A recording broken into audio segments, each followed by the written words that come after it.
No. Okay.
Belgians.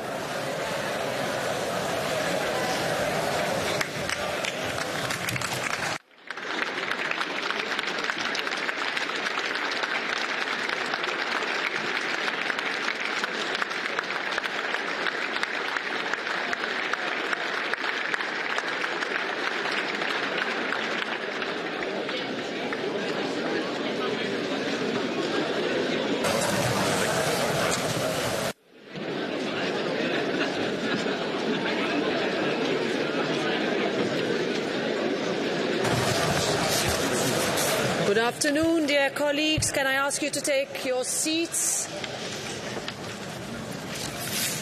Your Majesty, dear colleagues, today the European Parliament is honoured by the visit of His Majesty the King of the Belgians. Your Majesty, it was a pleasure for me and my colleagues to celebrate the 70th anniversary of the European Parliament together with you last year in Laeken. And this year, it is a privilege for the European Parliament to welcome you in our Brussels hemicycle, while Belgium holds the rotating presidency of the Council of the European Union. Brussels, the centre of Europe, is the host of many European institutions and the home of the European Parliament. We are grateful to be here, and thousands of Europeans serving Europe are proud to call Belgium home. Belgium, a founding European member, has played a leading role in developing our union, always protecting European ideals and advocating for European values. Last January, the visit of the Prime Minister of Belgium, Alexander De Croo, to this Parliament was an opportunity to outline the importance of the Belgian presidency. It closes off an intense 5-year legislative cycle marked by unprecedented challenges. And I am proud of how this European Parliament has stepped up to meet them. Indeed, our Parliament still has an intense workload here today and until the very last plenary sitting of this legislature, in order to continue to deliver, as we have already done, on what European citizens expect from our European Union. In 60 days from today, the people of Belgium, including for the first time those aged 16 and 17, will be invited to vote for the 22 members of the European Parliament that will represent their interests and steer Europe for the next 5-year term. We count on them to convey the message that Europe matters. 70 years of European Parliament democracy matters and must be defended further. Allow me, before I conclude, a moment to welcome students from the Go Atheneum in Halle, the Institute Saint Boniface Parnasse in Ixelles, and the Sacré-Cœur in Jette, seated today in the Diplomatic Gallery. They have come to our House of European Democracy for Your Majesty's visit today. Finally, Your Majesty,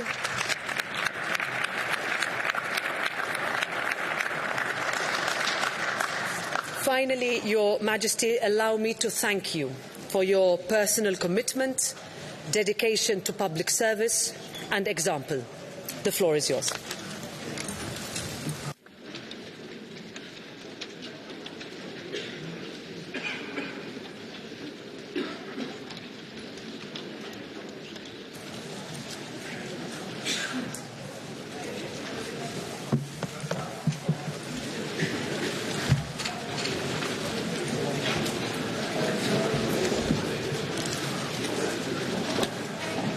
Mevrouw de voorzitter.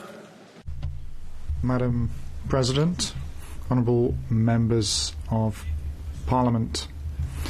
It was here in Brussels that the European institutions found a home right at the beginning. And this Paul Henry Spaak building, named in honour of the historic Belgian pioneer of the European project, is the beating heart of European democracy. This is where the aspirations, wishes, concerns and grievances of 450 million European citizens are expressed. For every member state, the rotating presidency of the Council of the EU constitutes a highlight of their participation in European decision-making, and of course Belgium is no exception in this regard. And hence I am delighted that during the Belgian presidency, together with your chamber, over the recent months there's been quite considerable legislative progress achieved. And in the coming months, we're also going to have to fundamentally reflect on the future of our union. When it comes to the area of enlargement as well, we have major challenges ahead. We have to continue to work with conviction and dedication, because belief in Europe is in our DNA. This bond with Europe is something that I feel on a personal level as well, not just as head of state and as a Belgian, but also as an individual. My family tree bears witness to the cross-fertilization between European nations.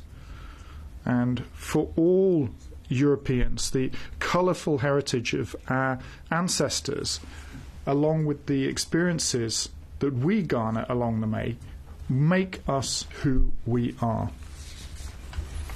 This multifaceted and multi-layered interweaving of cultures constitute a huge enrichment, and it joins us with the destiny of others and really motivates us to bequeath a stable and prosperous environment for our loved ones and for future generations.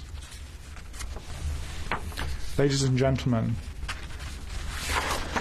we see our task as President of the Council through the prism of hope.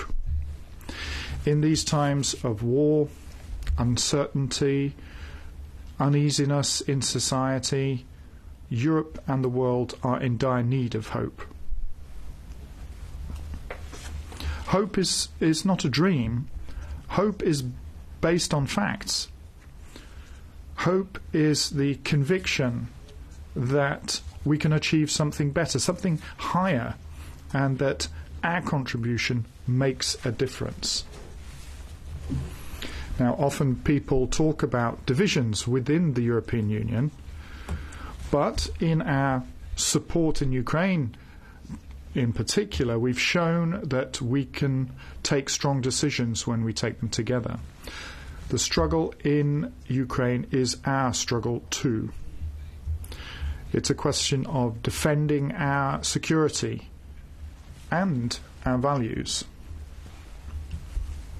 We also feel threatened, and rightly so.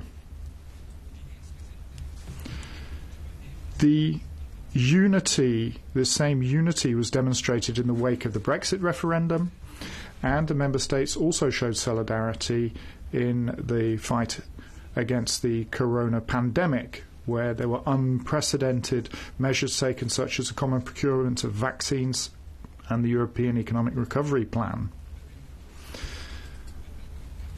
Every time we see a crisis, at every moment of transition, we demonstrate our unity and our resolution.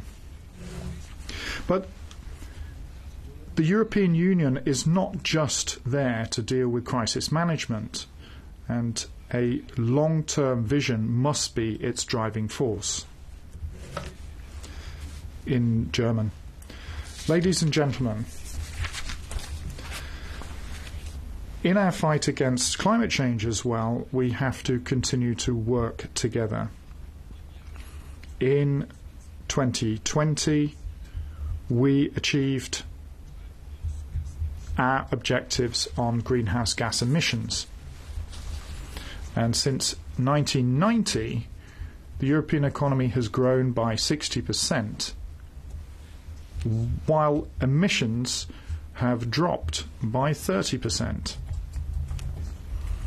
However, in order to achieve the 2030 and 2050 goals, there still remains a long way to go. Because unfortunately, global emissions are increasing. Our climate policy also helps us to achieve a further great objective, and that is the strategic independence of the EU. The more we make our energy consumption renewable, the less dependent we are on imported energy. last year, wind energy and solar energy were more important than all other European sources of energy. So we have to stay on this track. And at the same time, we have to ensure that the strongest shoulders bear the heaviest burdens. The European Union is an essential geopolitical player and is the preeminent geo-ecological player on the world stage. In French. Ladies and gentlemen, over recent years, we've learnt to no longer be naive. We cannot become sleepwalkers. On the contrary, we need to be more resolute in putting our own fate into our own hands. And we've seen in the Union too much fragmentation. So let us think of a new great European revolution of our time. A revolution that aims at substituting unity and freedom and in diversity for national rivalries, as Jean Monnet suggested back in his day. Because the single market of Jacques Delors still has not been harmonized to a sufficient level, whether we're looking at economic governance, capital markets, or research and innovation. In our current world, where economies of scale are so important, companies can still work together more effectively, especially when it comes to new technologies. There are all sorts of opportunities that can be seized within electric mobility, semiconductors, batteries, rare earth minerals, and artificial intelligence. Far too often we end up lagging behind when it comes to invention, but especially when it comes to innovation. Of course, we need to advocate for open markets and ensuring a level playing field for our imports. And one of the most important mechanisms for achieving this autonomy is to boost our own competitiveness. So let's work together towards a genuine European reindustrialization which works along with the green and digital transitions, which is not just a case of a simple transition. This sort of European reindustrialization will go far beyond just the sum of its 27 industrial policies. And if the European budget does not allow us to achieve this, then we need to think about opening up to other avenues of financing. Investment requires a long-term vision and a robust and benign regulatory framework.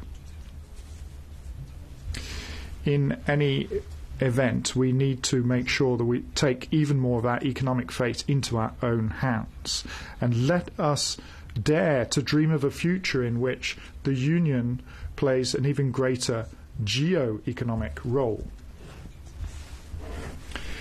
Ladies and gentlemen, the construction of Europe is a formidable journey that we take one step at a time. Negotiations with certain countries from our Eastern Partnership and the Western Balkans will soon take place. Expanding the Union also means strengthening it, and the 27 member states will be called on to act more resolutely, especially if we're going to increase the number of member states. But along the lines of the Conference on the Future of Europe, we have to draw some conclusions from crises of the past. At the start of the coronavirus pandemic, many fellow citizens didn't really understand why there were so many different and sometimes contradictory actions being taken when they were asking for more Europe and not less Europe. it's all the more important to demonstrate that we have a decisiveness in Europe when it comes to the areas of health, migration, defence and security, in the same way that we've managed to achieve in the areas of the environment and digitisation. When it comes to security, more specifically, we have already come a long way. However, the European security dimension could do well with some improvement, particularly in these uncertain times when even long-standing alliances are coming under pressure. Ladies and gentlemen, it is incumbent on us not to lose sight of the social dimension of the future of Europe. And the European Pillar of Social Rights, which was proclaimed in 2017, is really still the reference point in this regard. And what sets Europe apart from other major actors is that wealth creation goes hand in hand with robust social justice mechanisms. And this complementarity is absolutely essential to make sure that young people, the citizens of tomorrow, can keep their faith in Europe. There are many young people who are critical towards our way of life and the political world, indeed. At the same time, they have this incredible capacity to get things moving. Within our European Union, there are unprecedented opportunities to look beyond our frontiers, to understand other perspectives and points of view, and to acquire new knowledge and understanding. Thanks to the Erasmus programme, each year my country welcomes more than 20,000 students, and just as many Belgians go to other countries. And this is absolutely vital to bolster the trust of our young people in the freedom of movement, open-mindedness and solidarity that characterise our democratic area. Ladies and gentlemen, I know how the defence of democracy within the European Union is alive and well within these walls of the European Parliament. More than ever, we are called on to defend our values in a consistent fashion, both inside the Union and outside the Union. And defending democracy or our freedoms should be self-evident. I am concerned about the loss of faith, the loss of trust in our institutions, and about the growing autocratic trend around the world. And this is why our institutions will need to work more on improving their credibility as to their own operations, and hence the policies adopted have to be directed towards the main concerns and fears of our citizens by coming up with results for them. Therefore, we need to involve citizens more in the democratic processes. My country, by the way, is actually home to a number of various promising initiatives in the area of citizen participation. Democracy is not only a guarantee of freedom and justice, but also of values of humanity. This includes the capacity to feel indignation in the face of suffering of people caught up in inhumane wars. The current global crisis, therefore, has a moral dimension. Individuals must remain the measure in all things, and it cannot be the possession of a state or used to glorify a leader or a single religion or a single ethnic group. Europe should be the home of humanity. May it then be the driving force behind the geopolitics of humanity. Ladies and gentlemen, I'd like to conclude with a thought from Václav Havel. I see the 12 stars of the European flag as a reminder that the world could become a better place if, from time to time, we had the courage to look up at the stars. ladies and gentlemen, in its current role as President of the Council, my country is at the service of the Union and its agenda.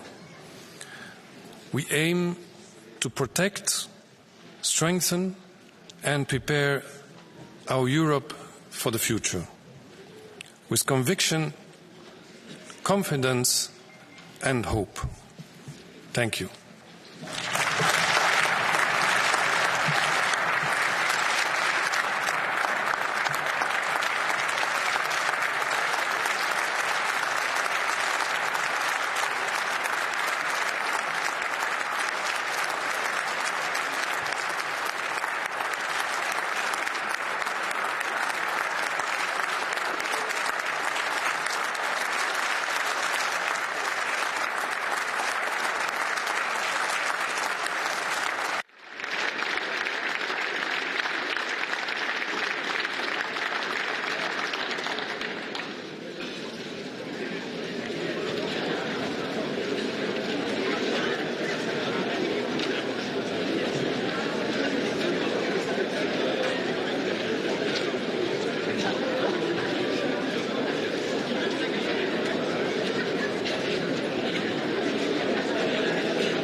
So, dear colleagues, the session, as adjourned on the 14th of March, is now reopened.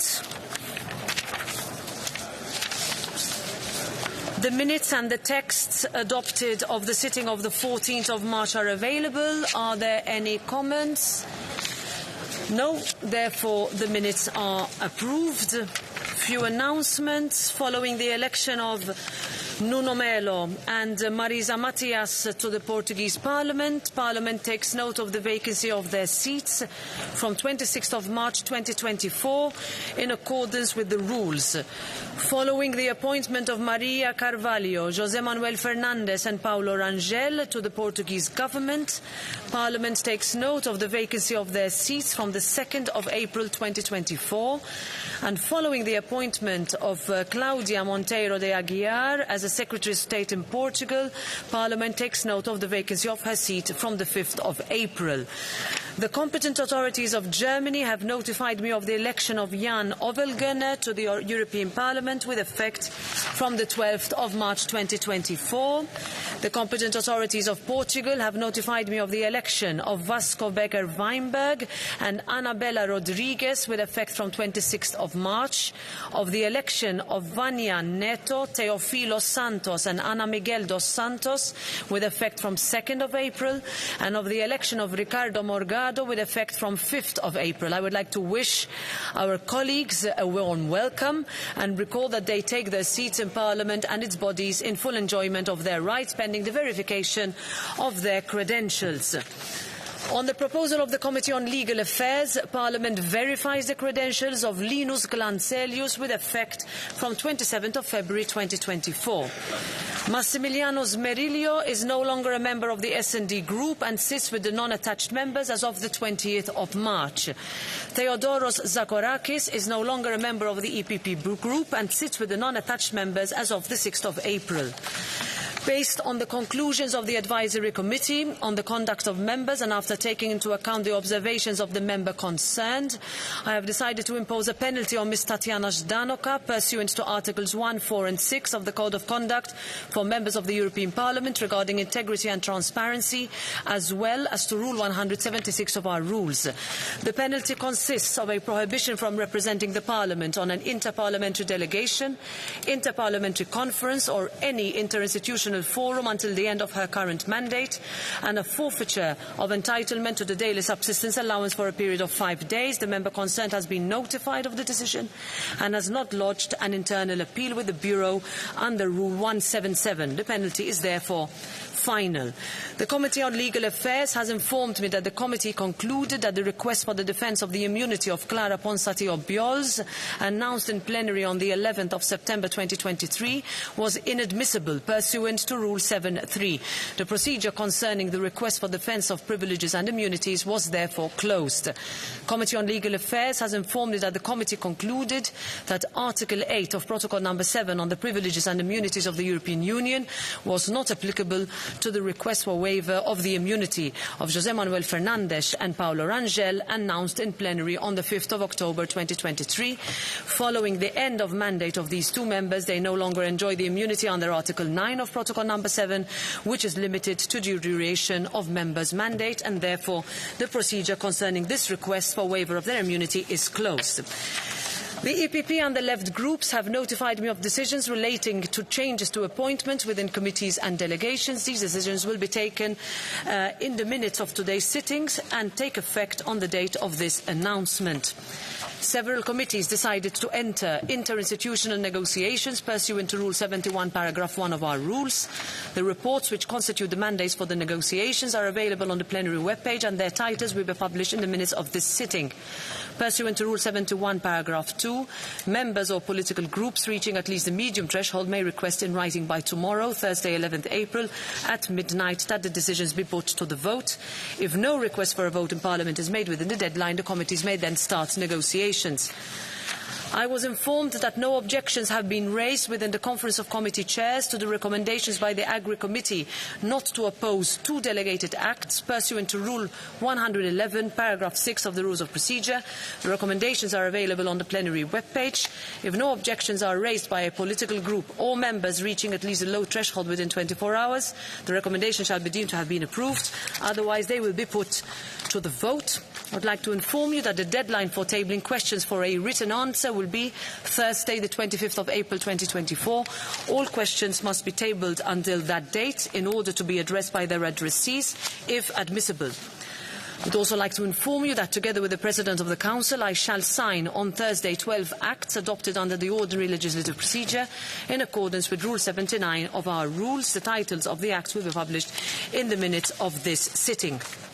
We now come to the order of business. The final draft agenda, as adopted by the Conference of Presidents on the 14th of March, pursuant to Rule 157, has been distributed.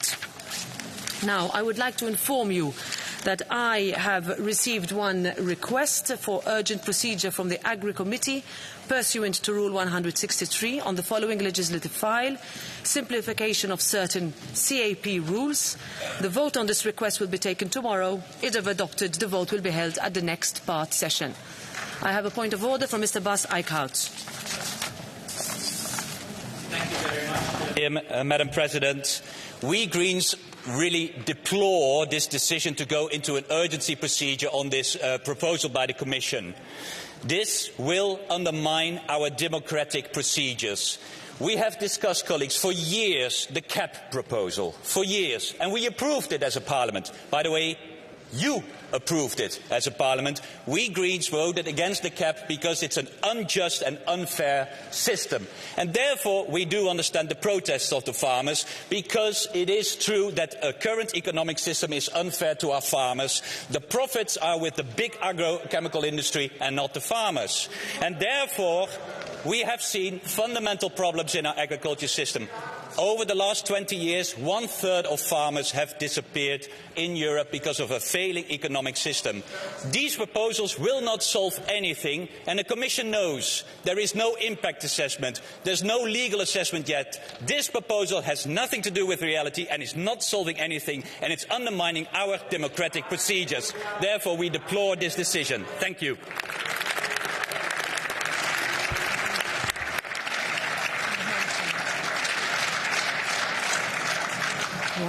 Mr. Volken, you also on the floor? Timo? No. Okay, same issue, I guess. Anna Miranda, then?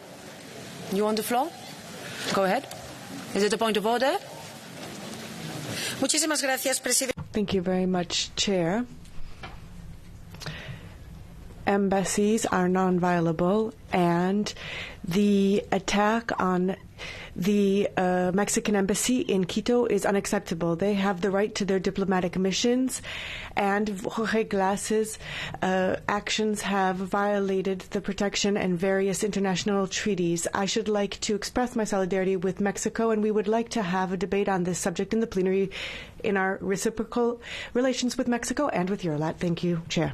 So now we move to further points and announcements. With the agreement of the political groups, I wish to put to the House the following proposals for change to the final draft agenda. For Wednesday, so today, the debate on the Commission statement on Russia's undemocratic presidential elections and their illegitimate extension to the occupied territories will be wound up with a resolution to be voted at the next part session. The report by Mr. Torvalds on urban wastewater treatment, initially planned for vote tomorrow, is advanced to today's voting session. Council and Commission statements on new allegations of Russian interference in the European Parliament in the upcoming EU elections and the impact on the Union are added as the first point after the votes. This debate will be wound up with a resolution to be voted at the next part session, and the sitting is extended to 11. Ms. Kunke, you want a point on this one or a later point? Later, okay. For Thursday, the following items are added to tomorrow's voting session. The report by Mr. Garcia del Blanco on the request for the waiver of the immunity of Gunnar Beck, the three reports by Mr. Le Breton on the requests for the waiver of the immunities of Andris Ameriks, Nils Ushakovs and Julia Donat, and the objection pursuant to Rule 111, paragraph 3 on specific hygiene requirements for certain meat, fishery products, dairy products and eggs. The deadline for the objection for the amendments today at 2 p.m, split and separate votes today at 7 p.m. If there are no objections to this point, then these changes are approved, and we will move to the changes requested by the individual political groups. Starting with today, the ECR group has requested to postpone the vote on the following two reports. The report by Mr. Hojsik on soil monitoring and resilience, and the report by Ms. Pereira on Union certification framework for carbon removals. I give the floor to Ms. Anna Zalewska to move the request on behalf of the ECR group.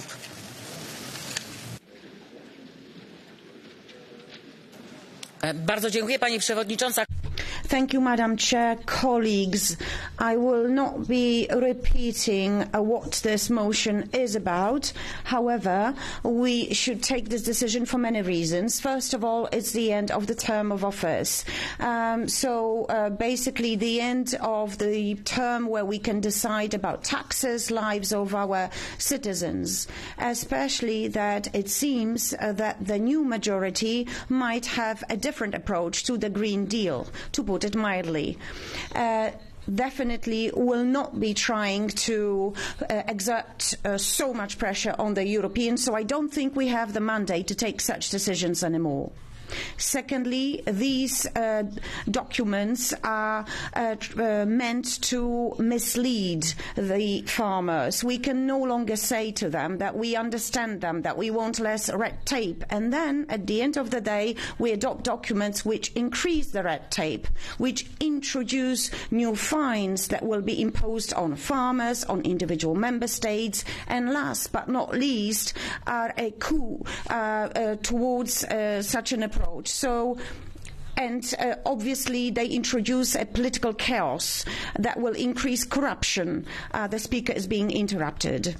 So let's look honestly in the eyes of our farmers. Thank you. I will give the floor to Vice President Hojsik to speak against. Thank you very much, Madam President. This House called for soil health law with respect of subsidiarity, and this is what we have on the table now. It was a very broad majority that asked for it, and I hope that very broad majority will support it. This is indeed law that doesn't impose additional duty. It actually helps farmers by providing them more information on the state of their soils. It is a really important tool that's making sure that we have a fair market, that we have fair conditions for our farmers, and actually they get the help that we need, and I hope it's important that this House votes on it. Thank you very much. Thank you, Vice President Hojsik. So we will first vote on the postponement of Mr. Hojsik's report by roll call. The vote is open.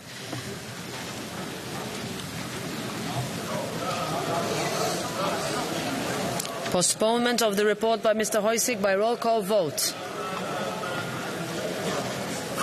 Vote is closed. And it is rejected. So now we vote on the postponement of the report by Ms. Pereira, also by roll call vote. Vote is open.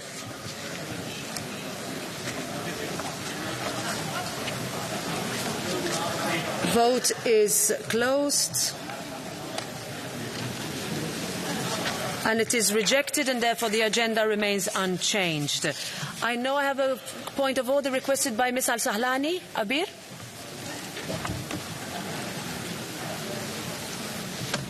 Yes, thank you, Madam President. It's not about the agenda of today, but rather about the day.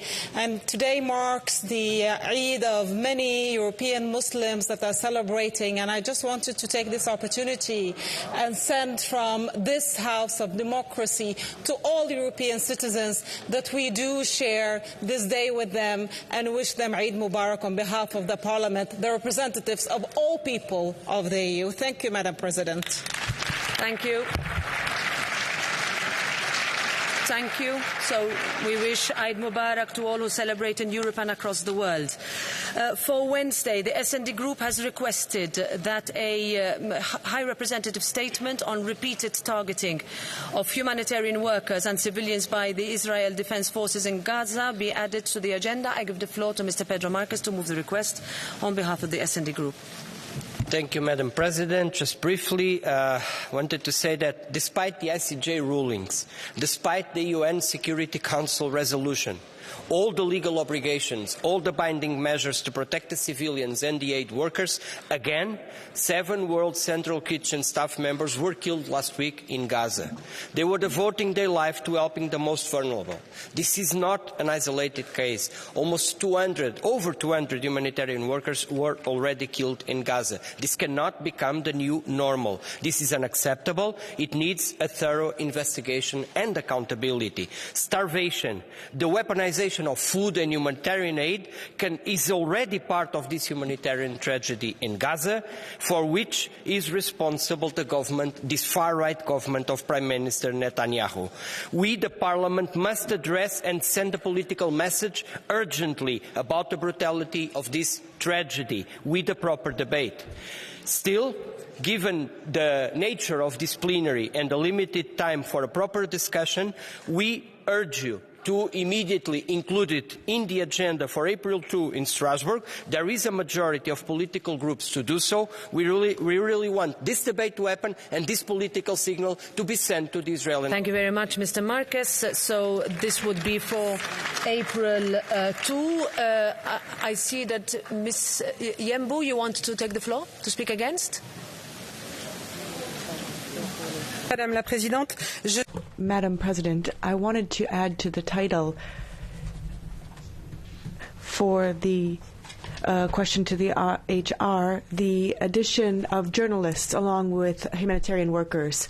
So, statement of the HR VP on bombing against humanitarian workers, journalists and civilians by IDF in Gaza. Thank you. Thank you. We'll add that to the discussions for the next session. To take the floor?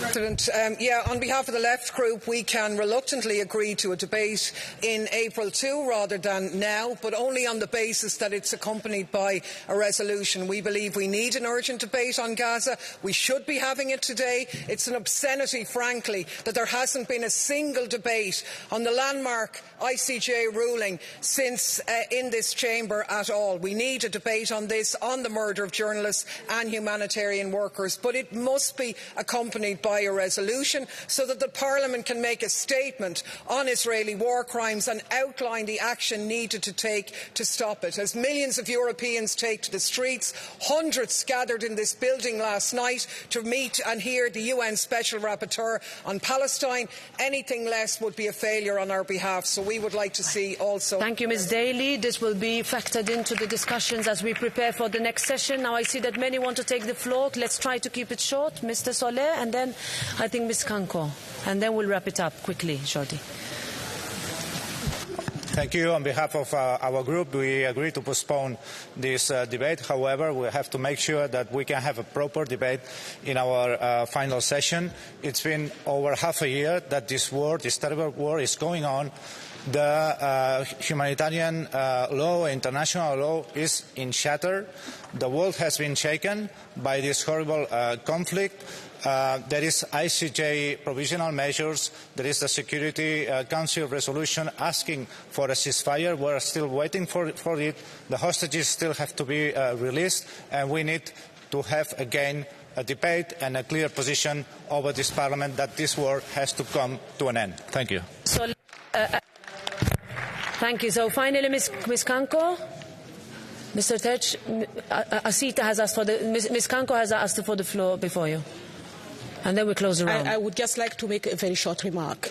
It's very sad and disappointing that anyone who cares about humanitarian aid and human rights would speak to propose this debate without at any moment mentioning the situation of the hostages. You speak, do you know since our time they are there?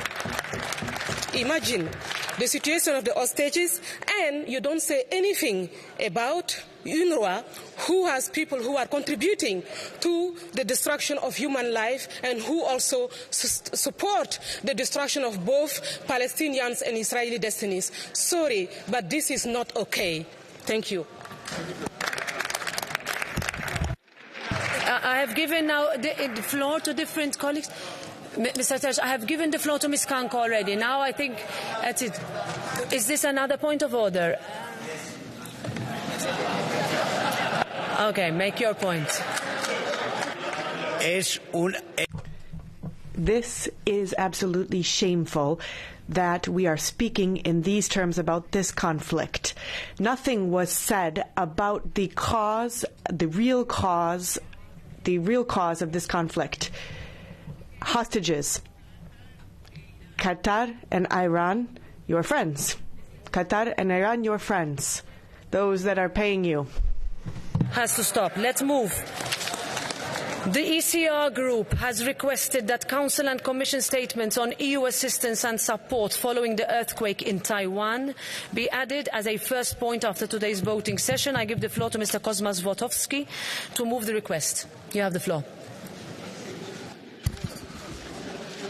Thank you, ma'am. A few days ago, our close partner, Taiwan, underwent the worst earthquake in 25 years. We remember Taiwan's solidarity during the pandemic. We appreciate Taiwan's support for Ukraine, especially during the first weeks. Today, Taiwan needs our solidarity and support. Therefore, the ECR group would like to add to the agenda of our plenary this week, or in Strasbourg, a debate entitled Council and Commission Statement on EU Aid and Support After the Earthquake in Taiwan. Thank you very much. Thank you very much, Mr. Złotowski. Does anybody want to speak against? No, and therefore, to be clear, do you want it for this session or for next session? Because otherwise we vote. Okay, then we vote. We put the request for the vote to a vote by roll call for this session. Vote is open.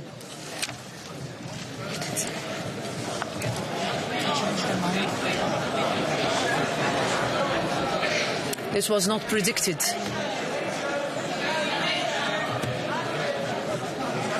So, the request is for us to have a debate on this issue during this session, so today. It's a question of timing, I guess. That's why colleagues are. All right, let's close the vote. All right, it's rejected, so the agenda remains unchanged. Also for today, the Greens group has requested that the Commission statement on Russia's undemocratic presidential elections and their illegitimate extension to the occupied territories be moved to tomorrow. First point in the morning. As a consequence, the sitting would start at 8:30. I give the floor to Ms. Kunke to move the request. You have the floor. Dear colleagues, today I am ashamed ashamed of this House and ashamed of our lack of humanity and solidarity. Today we will vote on the migration pact that will increase the suffering of people, of children, and set back asylum rights for decades to come.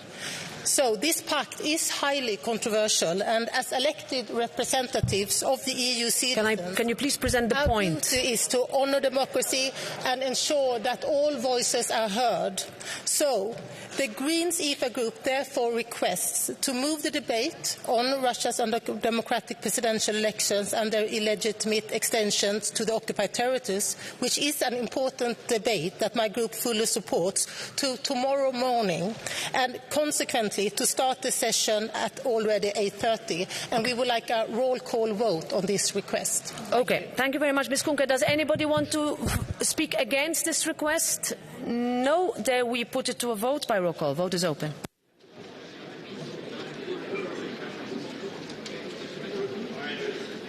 Vote is closed. And it is rejected, so the agenda remains unchanged. For today as well, the ID Group has requested that the debate on Council and Commission statements on ongoing hearings under Article 7.1 regarding Hungary to strengthen rule of law and its budgetary implications be postponed to the next part session and replaced by a Commission statement on the need for more transparency and immediate publication of Mario Draghi's report on EU competitiveness. The debate would be wound up with a resolution to be voted at the next part session. I give the floor to Mr. Jean-Paul Garot to move the request. Vous avez la parole. Merci, Madame la Présidente. Thank you, Madam President. The publication of Mr. Draghi's report on European competitiveness has been postponed until after the 9th of June elections. Why is this being postponed? Is it because the European Commission, a majority of this Parliament, trembles at the idea of the reality being revealed before people can go to the ballot boxes? Let's not forget that there was a part released earlier about a huge amount of money, more than 150 million, required to help its billion, to help its competitiveness, a sum which is far too much for our taxpayers to have to stump up. So we can see that the 120 billion euros a year that will be needed to increase competitiveness, which is imposed by our bureaucracy. So we demand a debate and a resolution. We want to have complete transparency and a publication without delay of the Draghi report. Our citizens have the right to know what's going on. So I give the floor to any colleague who would like to speak against. No, and therefore I put the request to the vote by roll call. Vote is open.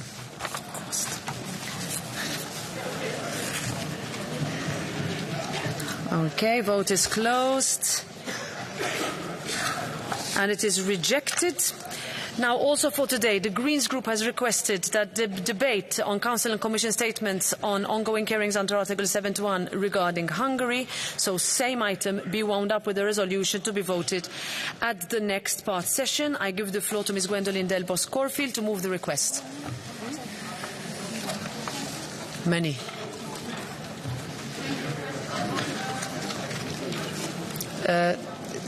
Let's see. Yes, go ahead, Gwendoline. Okay. Thank you, President. Yes, this resolution had been foreseen by those working on the topic to have a last resolution on the situation in Hungary and the Article 7 procedure coming from this Parliament before the end of our work. It is even more important today because developments in Hungary have provoked the creation of a new law, so-called the sovereignty law, inspired by Russian similar laws, of course. This new law will be a further criminalisation not only of activists and journalists but of many citizens.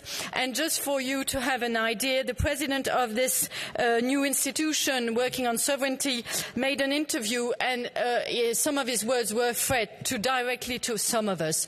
Tomorrow, those Hungarian MEPs in this room that publicly advocated for conditionality of funds in their own country will be considered unloyal fall to the sovereignty of their country, and they could be punished even for jail. Not only that, but we need a last legacy from this Parliament after 5 years of very hard work.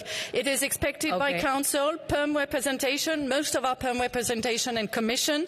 And just to finish, I want to recall to everyone that at the end of our term, presidency will be held by Hungary, and we need to have a very clear statement coming from this Parliament in these conditions. Thank you, Ms. Delbos-Corfield. Okay, does anybody want to speak against?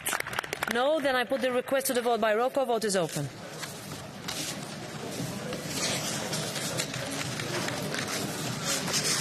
Vote is closed.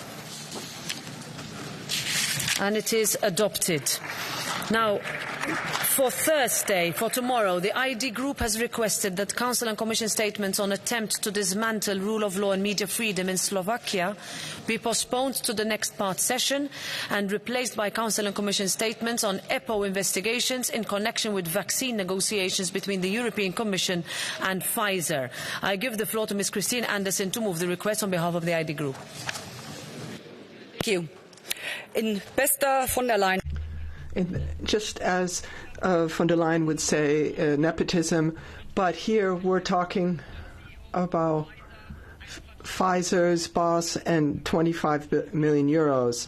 So if she refuses to provide all of these documents and refuse to follow the invitation to meet with the European Parliament, then she's really ignoring the Parliament and the court in an arrogant fashion. So then we as a parliament have to give Mrs. von der Leyen the red card. It's bad enough that the Commission president is corrupt. However, a parliament that's covering up this corruption, well... Now, I put the request to the vote by roll call. Vote is open.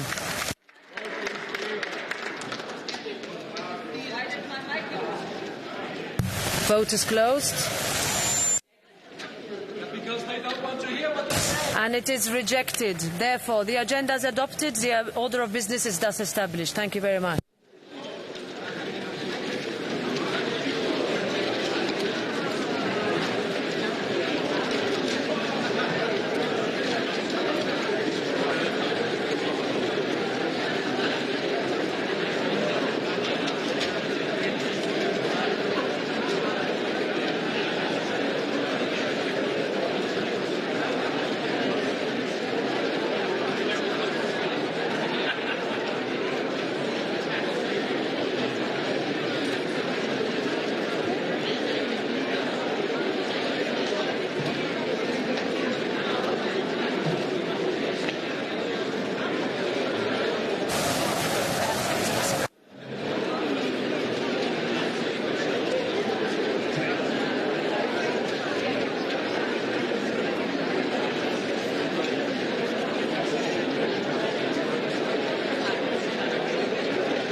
Please, colleagues, please take your seats so that we can continue with our session.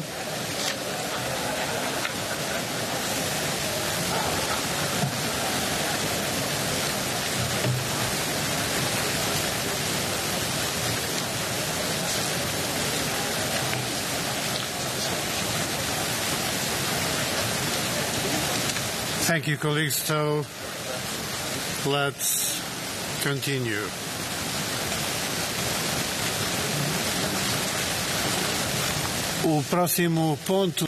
The next item on the agenda is the joint debate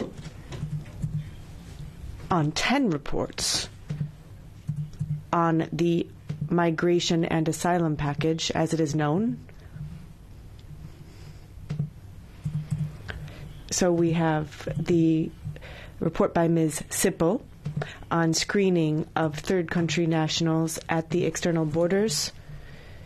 The report also by Madam Sippel, European Criminal Records Information System, third country nationals.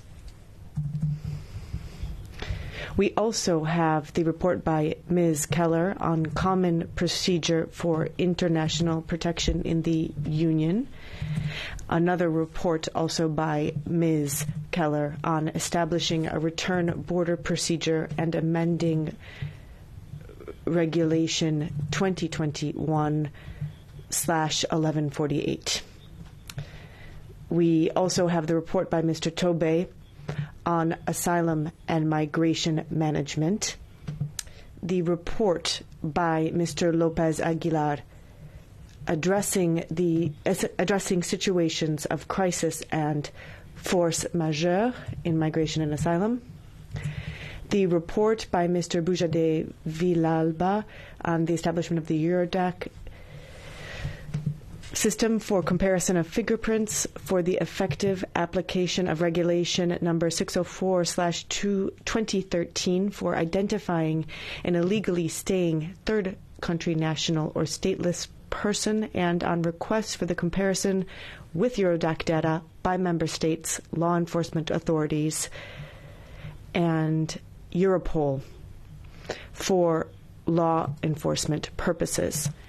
Now, we also have the report by Ms. Bjork, Union Resettlement Framework, and the report by Mr. Nemec, Standards for the Qualifications of Third Country Nationals or Stateless Persons as Beneficiaries of International Protection.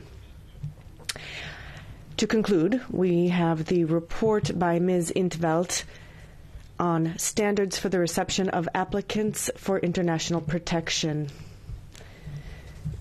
These are the 10 reports of the package, the migration and asylum package that we'll be discussing this afternoon. I should like to begin by giving the floor to our rapporteurs, the first of which will be Ms. Birgit Sippel. The floor is yours, Madam.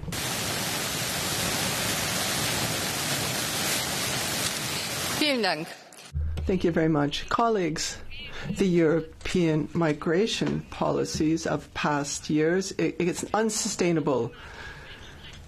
There's a systematic violation of human rights on our borders, pushbacks which are not followed up, and a Dublin system that is not good for either the people seeking protection nor for the member states. So it's clear that Europe needs, in this legislative period, finally an efficient and effective solution for migration and asylum, clear rules for control, solidarity, all of which based on our values of democracy, rule of law, and fundamental rights, including the right of asylum in Europe. And for that reason, this reform of the common European asylum system, this is just a part of an overall migration policy. And at this right now, what we're missing is a stronger role for civil society and municipalities, cooperation with third countries on an even basis without outsourcing our responsibilities, and not the least, further possibilities for legal entry into the EU in order to meet the increasing needs of our economy for labor. Only when we meet these challenges and address these challenges are we going to have sustainable future immigration in the interest of everyone. And so there's lots of work to do in the future years. Right now, however, we're addressing this specific package, which includes proposals, some of which have been concluded for 8 years. And because of the blockade of member states, we had to wait this long for a conclusion. That is really a shame.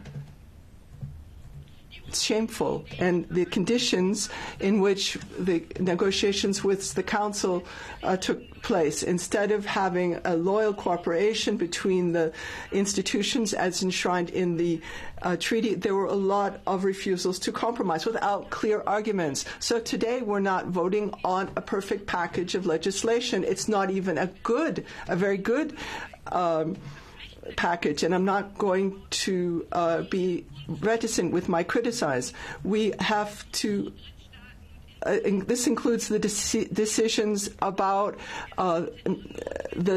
indicating that third countries are safe. These are things that we could particularly criticize in these terms. Also, in my report for screening, we had to make concessions. For example, screening of persons who are already on the territory of the member state. Here, there are really quite a lot of doubts as whether the existing legal basis actually allows such screening. But still, in the package, there are positive elements as well. In the screening, there's important protection measures and uniform measures laid down, which is a clear strengthening, including an independent mechanism to monitor fundamental rights. And for the first time, there's going to be solidarity in the cooperation of the member states. It's obligatory. This is a very important first step in sharing responsibility and addressing resettlement as well. Now, with these different texts and in this overall picture as well, this is very important for our decision. And that demonstrates, after years of inertia in the Council, now finally it's possible to have an agreement on asylum reform. And then we can achieve throughout Europe that European law will be respected and that member states with qualified majority vote will actually implement what we've decided upon. And we expect from the Commission, as the guardian of the treaty, to live up to that role, and then especially under Mrs. von der Leyen, has neglected this role or ignored it completely. So, colleagues, now I'm going to conclude. Our efforts to have a progressive policy that demonstrates solidarity, it doesn't end today.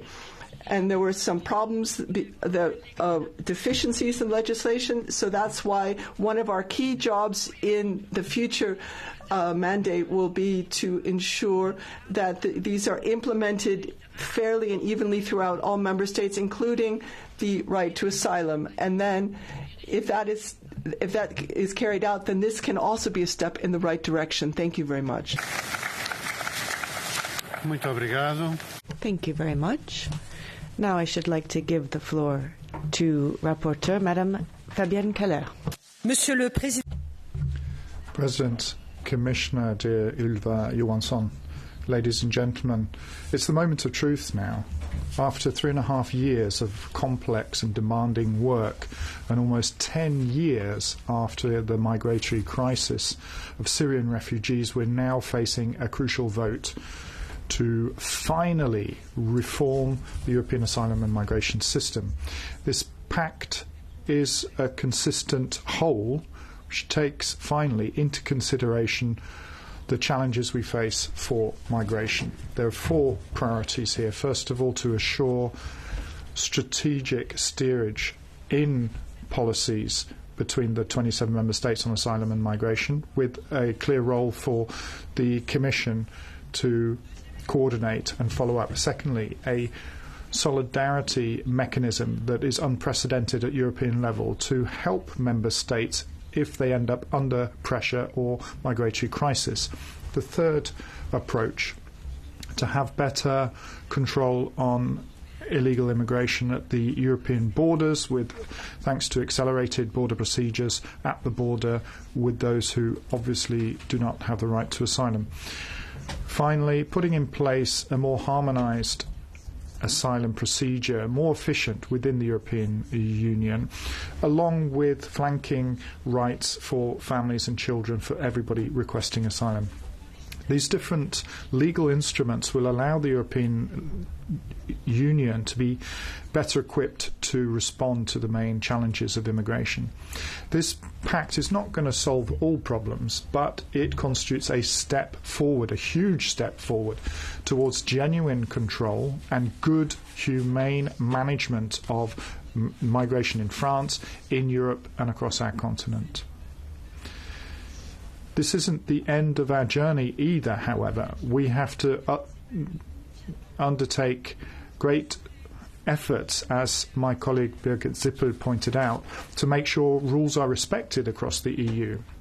With my Renew group, we'll be following up on this implementation with a close watching brief, and we count on the Commissioner to play its full role as guardian of the treaties. We've already started working, by the way, on measures for families. Ladies and gentlemen, we have shouldered our responsibilities. If you vote against this pact, you're going to hand victory to the extreme right in Europe, who've done everything to stop results and solutions being found for the challenges of migration. The Rassemblement National in France, for example, wouldn't be happy with these results. They feed into the problems with cynicism. Or voting in favour of this pact, assuming responsibility. Those are the alternatives.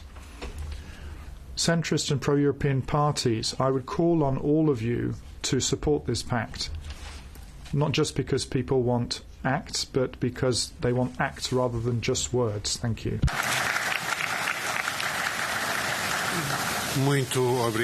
Thank you very much indeed. The next rapporteur is Mr. Thomas Tobe. President, Commissioners, today we have an historic opportunity to finally put in place a common European migration policy.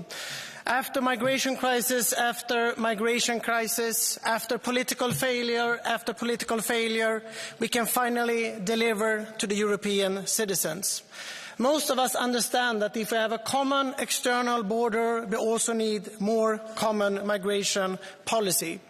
The EPP Group will support the Migration Pact. We think that it is crucial that we start to take back control from the smugglers, because we need to decide who will actually enter the European Union.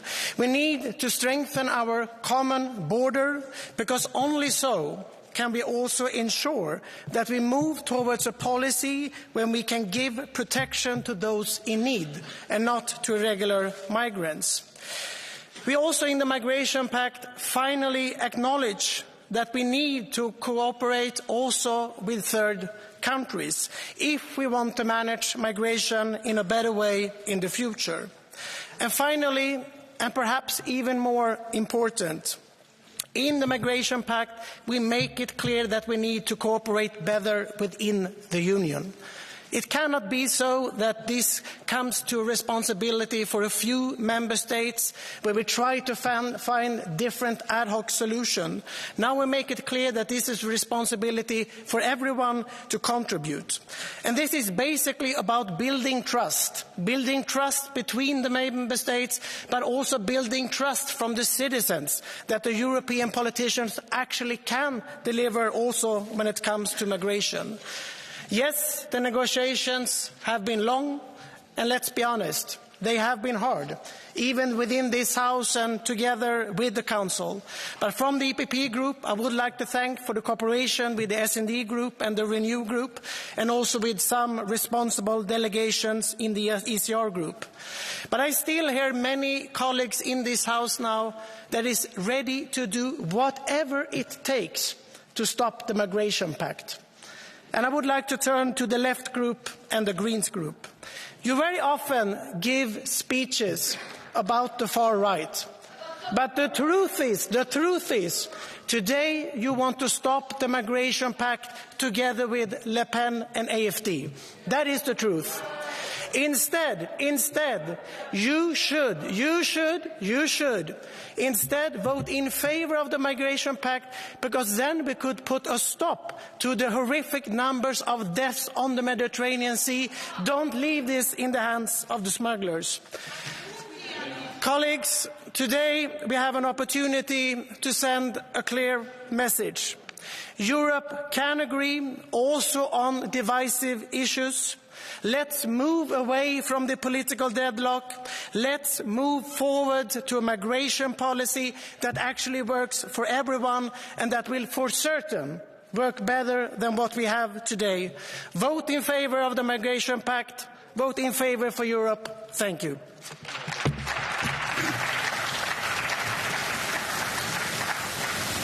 Muito obrigado. Thank you very much. The next reporter is Mr. López Aguilar. The floor is yours. Gracias, Presidente. Thank you, President. Vice President, Commissioner, members of the European Parliament. Here, we are proceeding to a decisive vote. Not just looking to the past and the present in the European Parliament, but really looking to the future. Because we're looking at a first step in completing a mandate in the Charter of Fundamental Rights.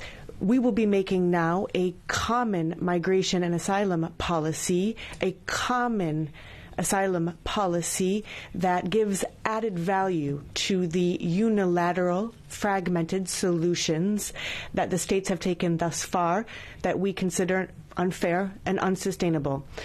So finally, we will be implementing a European right and doing it with respect for our values. We will be taking a binding 5-regulation arrangement approach, specifically in the crisis one.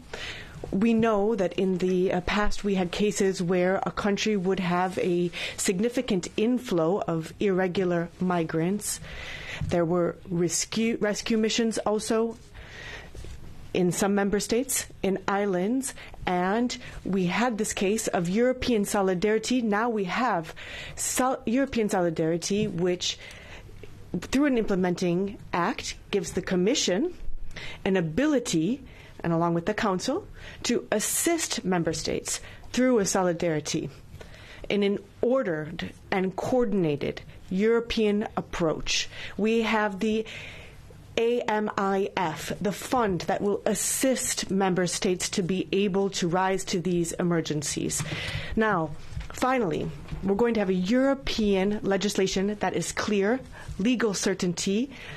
To date, we had just had action or reaction, and now we have common guarantees, specifically with protection of those that are the most vulnerable, women with children, unaccompanied minors, those who need differentiated treatment.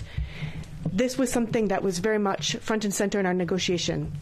Now, it wasn't easy, of course, extremely decisive and very thorny, and for a long time, and we know that the negotiation was not easy in the European Parliament, nor was it easy with the 27 ministries in the Council in the final stage.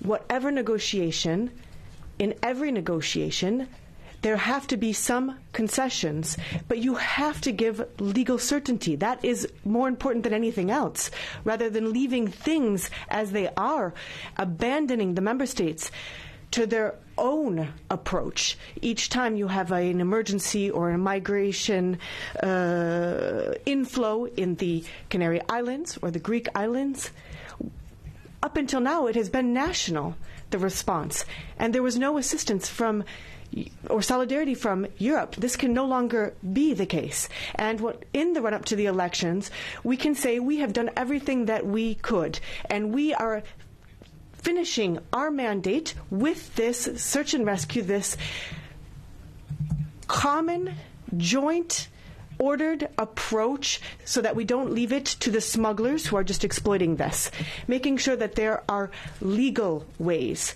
so that people can come to Europe without tragically losing their life, which is something that has been happening for far too long. We have clear rules with the limits and all of the criticism, of course, that could be leveled against this in such a complex negotiation. It wasn't a good idea to leave the member states alone in this. And to conclude, after all of this work that we have carried out, all of the energy that we have expended, it would be much worse to leave the situation as it is. It's insufferable. And to state that we weren't able to achieve, it's much better for us to make a step forward. Let us vote in favor on every single one of the laws that are included in this package. Thank you very much, President. Muito obrigado. Thank you. Gracias. Thank you. I'd now like to give the floor to Mr. Bujade Villalba. Thank you, President. Commissioners, thank you to the shadows. Now, we have a political approach to this. We need to be simple and clear in the words, and I'd like to really thank everyone for having done just that. It's not something that always is the case in this House. Thank you to the assistants for all of their work. We were able to carry out this revision of Eurodac. We have an amplified, broadened database to identify illegal immigrants and any asylum seekers who try to come to the European territory without declaring their presence on our territory. Now, this is a database that will have not only asylum requests, but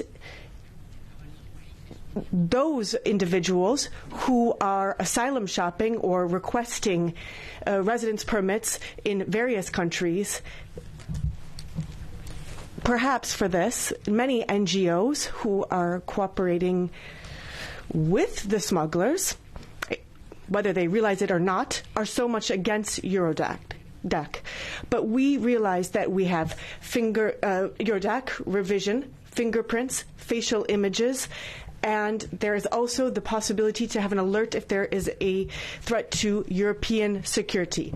Moreover, we have all of the different cases of protection, international protection, to avoid secondary movements, if such that there is no abuse of international protection systems. So facial imaging, ID documents, which will assist the authorities in identifying those who have false documents or who try to hide their identity from border authorities. This happens massively in Spain currently. Now, we know that we have lowered the age from 14 to 60 years of age for the collection of this data. This will assist us in making sure that the children, minors, are unified with their families and not exploited. Now, we have to take this legislation. We have to be able to comply with it. And if that weren't the case, we will find a way to prosecute or send you back to your home or country of origin. Now, it is a start. There's much that remains to be done. When people come, for example, to the Canary Islands, and they have committed offenses in their home countries, when European countries need to request this information, they can get the criminal records from those home countries via Eurodac and use that as a reason to reject the claim, the asylum claim. Now, with Algeria and Mauritania, we know that there is the route to the Canary Islands, the Mediterranean. We need to have ordered returns by all of those, using every legitimate approach that we have.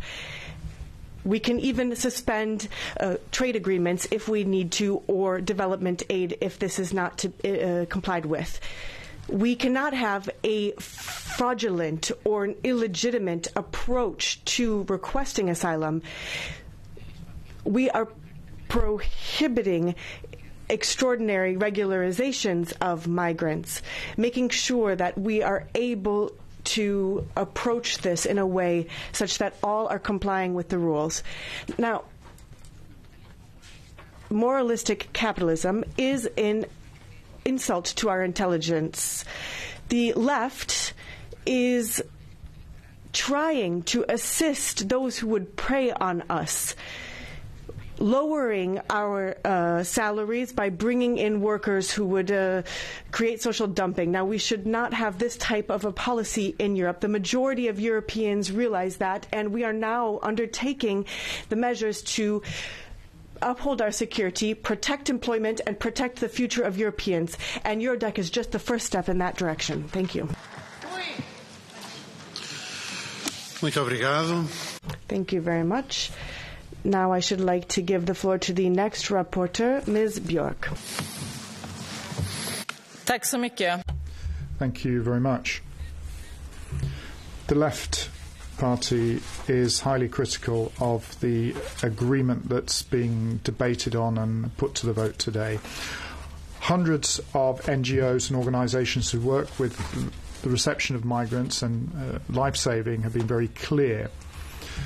We will say no to this agreement. The vote that will take place later will not resolve the problems that it was meant to resolve. There won't be an automatic redistribution of those seeking protection. The first country of arrival will still be responsible. There's no real solidarity built in here. Nothing is being done, absolutely nothing, to stop the death in the Mediterranean. On the contrary, the borders which become more and more closed off will see more brutality, and so people have to take worse risks and take more dangerous routes. We'll get more of what is not working. And I wish that more of you had been there and seen what happens at the EU's borders, because we'll have more systematic defence, detention of people at the EU's borders, with the dehumanisation that involves. We'll see more violence and humiliation, and I can assure you there's a lot of that already. We'll see deterrence, and we'll see defence, we'll see detention. We'll see more cooperation with despots. You remember we started with Turkey, but here we are, the Libyan so-called Coast Guard, which is forcing people back to violence and torture, where people are turning people back to them to be tortured. We're doing everything to stop people coming to us. One of the most serious problems with this agreement is that the individual right to seek asylum is being attacked. It's being undermined in a terrible way, because the EU will be able to say, you came from a so-called safe third country. You won't even get a request for protection monitored. So your request for protection will not even be checked.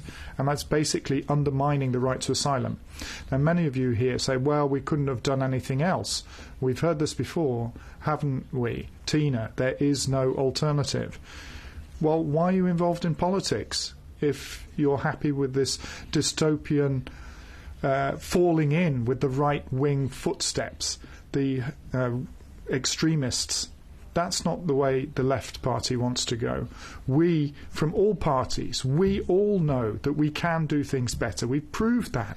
When Putin's bombs were falling on Ukrainian citizens, we made sure that we gave protection to those who had to flee. That is the path we should have taken. That is still the path we should choose, not this brutal, dehumanised way. There is a proposal that actually is quite prominent amongst the proposals, and that is a Left report from me about a migrant quota system to make sure the most vulnerable migrants will be helped. We work with UNHCR and others. We make sure we support those countries who are having to take in many migrants, sometimes millions of migrants.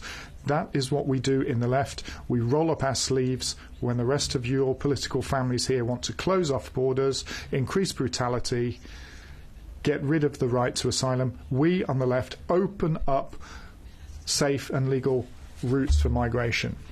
This package, including the migrant quota system, is not obligatory for member states, but it is one way for people to find a safe route to Europe, and I'm proud of that. And I hope that every single member state takes this opportunity to protect people, those who are seeking protection in Europe, because that is the Europe that people want to see. They don't want to be part of a dystopian Europe where the only choice is to kowtow to the nationalist right. We know that we can do things better, so make sure you vote through the left forces when you have an opportunity to go to the ballot box in June. Thank you. Muito obrigado. Thank you very much. The next rapporteur is Mr. Nemec. Wysoki Zbor. Thank you very much. Europe is at a turning point. Migration and asylum policy are amongst the most decisive topics for our citizens and for politics as a whole, and often that means manipulation, blackmail, or excuses. Now, we felt these consequences across the Schengen area, and reform of the entire area of migration was absolutely necessary. In the long run, the survival of the Union will depend on this.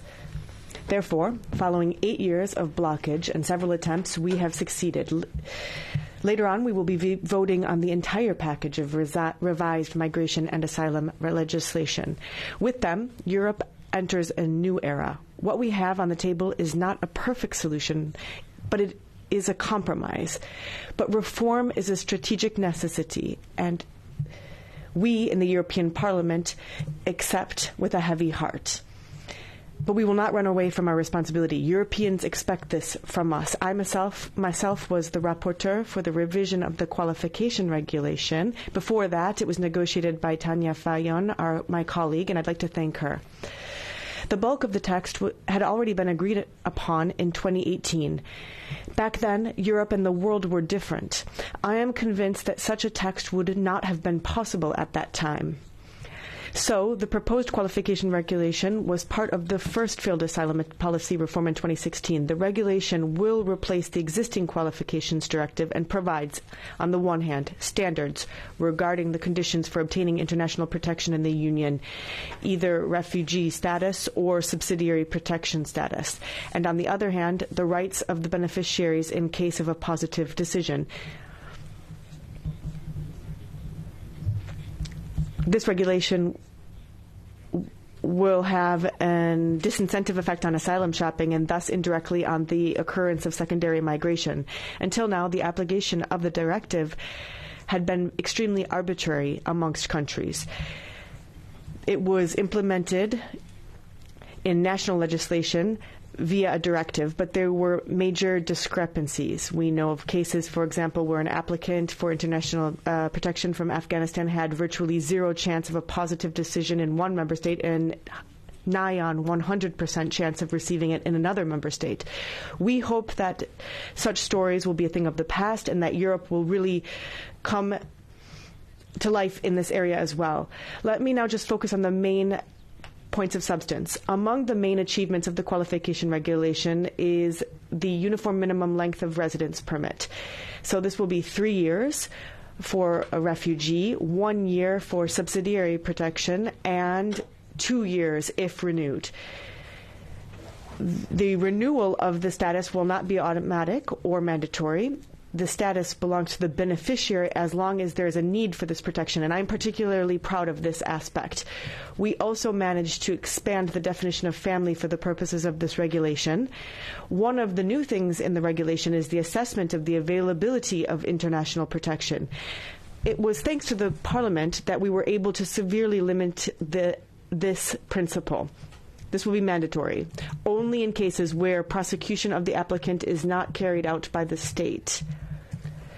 Refugees will also receive more protection due to the faster issuance of residence permits, which must also be free of charge. According to the new rules, the period of stay, which will start. The period of stay is counted towards the period of obtaining a permanent residence permit. This will now be counted for the time of the application was submitted and not before, only half the time from filing the application to recognition of protection. The processing of applications can take more than a year in some cases, so this change is extremely important. Now, beneficiaries will also be treated equally with citizens of the host country in terms of the rights such as social, health care, and access to work and education. Under the new law, unaccompanied minors, we know that they are specifically vulnerable, will be entitled to more protection and safeguards. And in this case, I am also extremely proud of the Parliament's success, and I'd like to thank you, colleagues, for your attention, and I hope that we will vote in favor of this. Muito obrigado. Thank you very much. The last rapporteur is Ms. Sofia in 't Veld. Thank you, Chair, Commissioner, colleagues. Big majority of Europeans want a humane and controlled European migration policy, and that is why we have to end years of chaos and inhumane circumstances, because we will not be able to explain to our voters that we end this term in chaos. We've witnessed in recent years the total collapse of trust between the member states. We've seen pushbacks and violence at the external borders, inhumane reception conditions and asylum seekers sleeping on the streets of the richest countries on this planet. Over the past 8 years, we've worked tirelessly for a package that is in line with our values, while the political climate is getting chillier by the day. Compromises have been reached just before Christmas with great difficulty.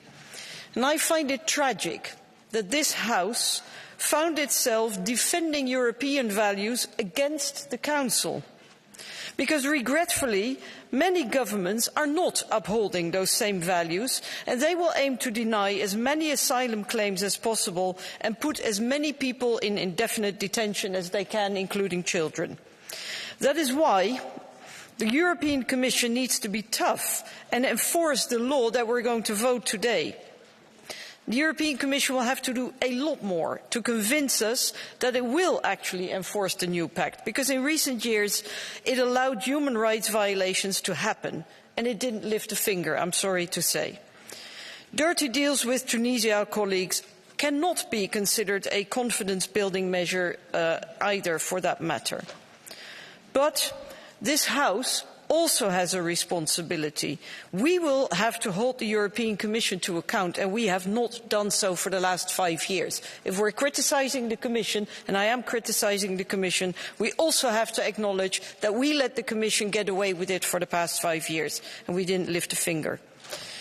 Today, in the vote, the far right will be showing its true colours. It will vote against because it doesn't really want solutions. It wants chaos and misery to continue because that's what they feed on. There are also colleagues who will vote against for understandable and legitimate reasons, and I share many of their concerns. But I still think that we should endorse the package because we have a responsibility as politicians. Because if we reject the pact, there will be nothing in its place. There's not going to be a better alternative, but we'll end up with a situation where no single rule will be respected anymore, and we'll end in a race to the bottom and the end to the right of asylum in Europe. We cannot, unfortunately, legislate away an ultra-right majority. Because even if you reject the package, that majority will still be there. And it may actually be bigger in the next term. And are you going to entrust the next parliament with the elaboration of our asylum policies? Well, not me, colleagues, not me. With regard to my own file, the Reception Conditions Directive, we've obtained many guarantees and safeguards for asylum seekers, especially for the most vulnerable.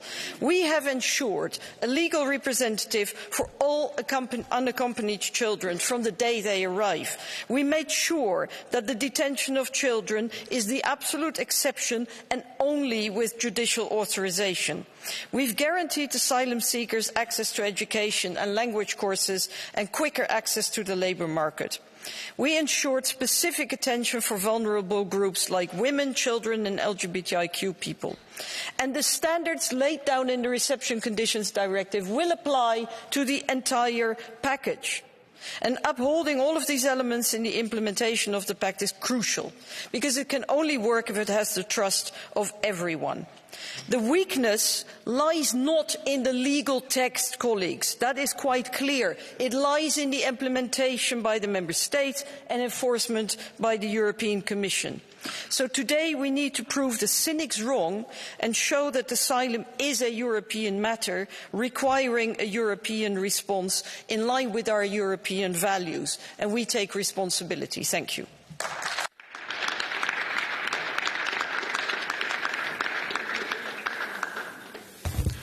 Thank you very much. Now, after the rapporteurs, let me welcome Commissioners Hilva Johansson and Commissioner Margrethe Schinas. And I will now give the floor to Commissioner Hilva Johansson to address the plenary on behalf of the Commission. Thank you, President. Honourable members. Migration is about human beings. It's about men, women and children. And when our migration policy fails, human beings pay the price. It's time to fix our broken migration policy. Our citizens expect us to protect people fleeing war and persecution. They expect us to welcome people who come legally for work or study. But at the same time, they expect us to prevent irregular arrivals and deadly journeys, and to swiftly return those who don't have the right to stay. And this is what the Pact on Migration and Asylum is all about. The Pact will help us to protect people, to protect our borders and manage migration in an orderly way. I would like to thank all the rapporteurs, the shadows and your staff. The political agreement on the table is an amazing achievement. It's a true compromise, for sure. I would especially like to thank the EPP, the S&D and the Renew groups for your intense efforts. Thank you for the courage to compromise. It's essential to show that courage also today in the vote. The vote will be a close one. And this is a now or never moment. This moment will not come back. History is watching, and our voters are watching. Today's vote is about 4 years of intense legislative work. No, it's in fact 8 years of intense legislative work. When we presented the pact 4 years ago, no one was really passionate about it, but no one fully rejected it either. And the same truth holds today. After the 4 years you have worked on these proposals, you have improved it.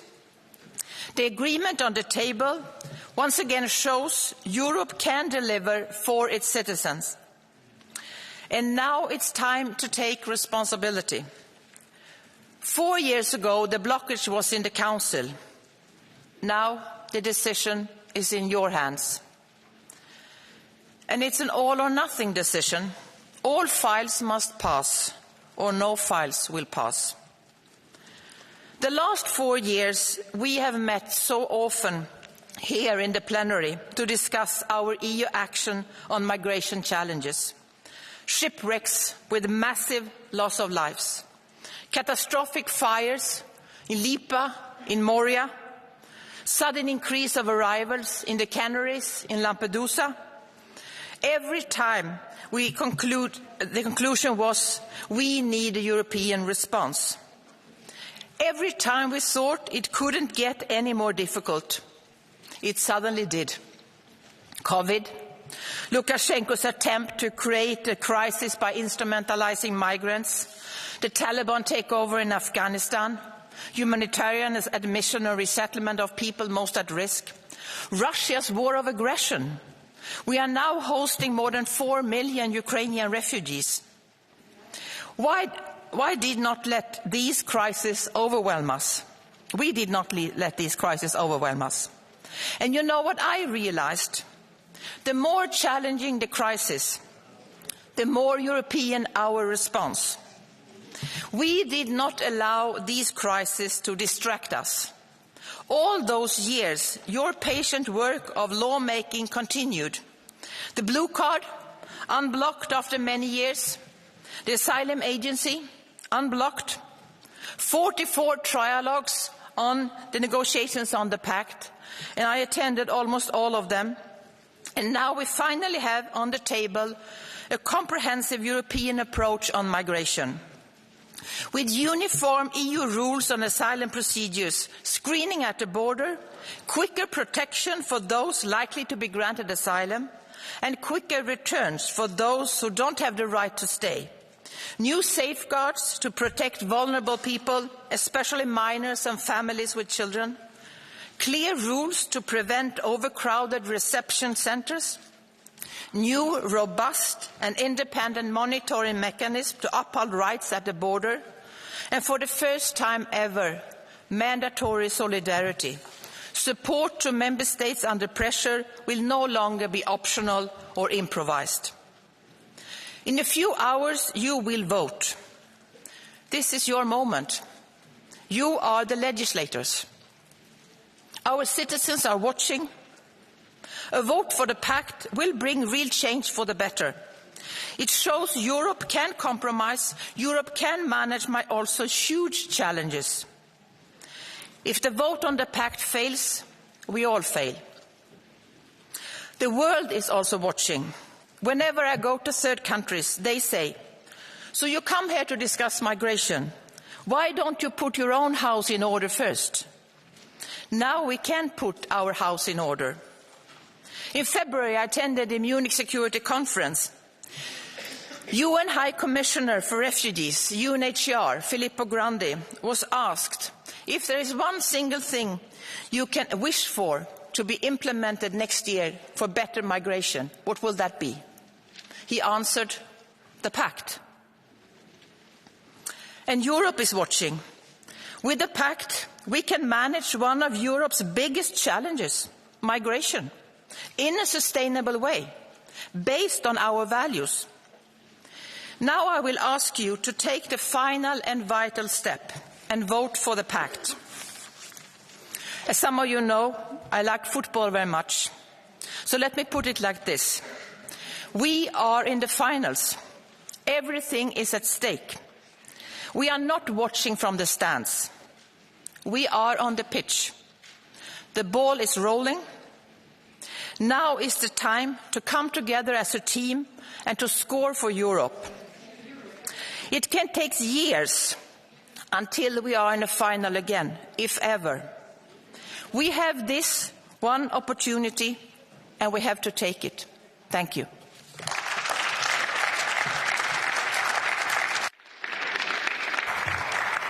Thank you. Thank you very much. We go now for the first round of political speakers, beginning by the EPP and Jeroen Lenners. Ja, dank u wel. Thank you very much, President. Today we're going to be voting on a fundamental revision of the asylum policy. 9 years on from the migration crisis, we finally have something on the table to bring an end to the suffering on our borders, have stricter screening on our borders to make sure that genuine asylum seekers are protected and we deal with those quicker. So this migration pact will allow us to get control over the process. It is not the human smugglers who get to decide, it is the countries concerned. Of course, we're not going to have resolved all the problems like a wave of a magic wand, but it is an important first step on which we need to build. Now, let's be clear here today. A vote against this pact isn't in favour of a better policy. No, a vote against this pact today is a vote for the maintaining of the current situation, for a further several years of streams of illegal immigrants coming, a lack of reception conditions, lack of controls on external borders, for the business model of human traffickers and their game that costs lives. A vote against this is a vote for the status quo. And that's why the extreme right, the extreme left and the Greens are trying to come together in some strange coalition against, you see, Frans Timmermans and then Geert Wilders. So all sorts of people around Europe expect, and rightly so, that Europe will deliver here. It's a huge amount of responsibility that all of us in this chamber today have on our shoulders. Let us not run from this responsibility. Thank you. Thank you very much. Next speaker on behalf of the S&D Group, Gabriela Bischoff. Thank you, President. Madam Commissioner, let me start by addressing the rapporteurs and thank them. This was years of hard work, and perhaps it's one of the most important decisions we're going to make during this legislative period, and I think it's one of the most difficult for many. However, right now, it's true. The European citizens are looking at us and are wanting to see if years of blockades are over. Are we really going to take a stab? Is this pact going to solve everything? No. But is it better than status quo? Yes. Many people have pointed that out. And in this pact, there are points that are painful for us. For example, when I look at it about families with small children aren't enjoying specific protection in the border procedure, but nothing else was possible. And if Europe isn't capable of actioning now in this field, which is a key field that has to be solved at a European level, then you're only those people who want to divide us, who want to have chaos, those are the only persons who are going to benefit, those people who don't want Europe to be able to take decisions. So please, I ask you, support this pact and ensure that it is seriously and responsibly implemented. Thank you very much. Next speaker on behalf of the Renew Group, Malik Asmani. Yes, thank you very much, President. Ja, voorzitter. President, I'll do this in Dutch. I don't often speak Dutch, but this is an important time to do this because we're standing at a historic moment. First of all, I'd like to thank Commissioner Schinas and, above all, Ylva Johansson for the work they've done. Now it's up to us, up to the European Parliament in a few hours to decide. It's a historic moment because for all too long we've been trying to find European solutions to the migration issue, and I understand the particular interests involved. I understand the emotions here, but they tend to block finding solutions. So it's a question of assuming responsibility, and as far as I'm concerned, and all of those who've negotiated, we have shown our responsibility, and I think that best testament to important people who are negotiating, but maybe not everybody is aware that this has been the case. It's your responsibility to vote in favour of this. If you vote against this, you are voting in favour of the status quo. High drama, high dudgeon in humanitarian terms, not getting a grip on migration. So it's high time to vote in favour of this. If you do that, we're taking a step forward. It's not ideal. It can always be improved. It can always be better from a number of perspectives, but we're taking a step in the right direction. So I'm appealing to your responsibility and not your political or particular interests that you might want to hold sway today. Thank you very much. Next speaker on behalf of the Greens Group, Saskia Prickmont. La mobilité humaine. Human mobility has created the economic and cultural wealth of our continent. Today I ask myself the following question. What about our values of humanity and solidarity? These are the pillars of Europe. You are about to give in to the far right. It will never be enough to put children in custody, to push them back, to collect data on 6-year-olds, and to do this. Now, this pact does not give any answers to better managing the inflows or putting an end to smuggling or to the reception in our home countries. The pact is the opposite. It is a fortress Europe in the text, and it's collaboration with dictatorships. You've heard people say, we need a deal after 10 years. We need this now. It's been blocked by the European governments. But it's better to have no deal than a bad deal. A deal that would be backsliding in our rights. It's a true failure of civilization. Thank you. Now the next speaker on behalf of the ECR group, Nicola Procaccini. Grazie. Thank you, President.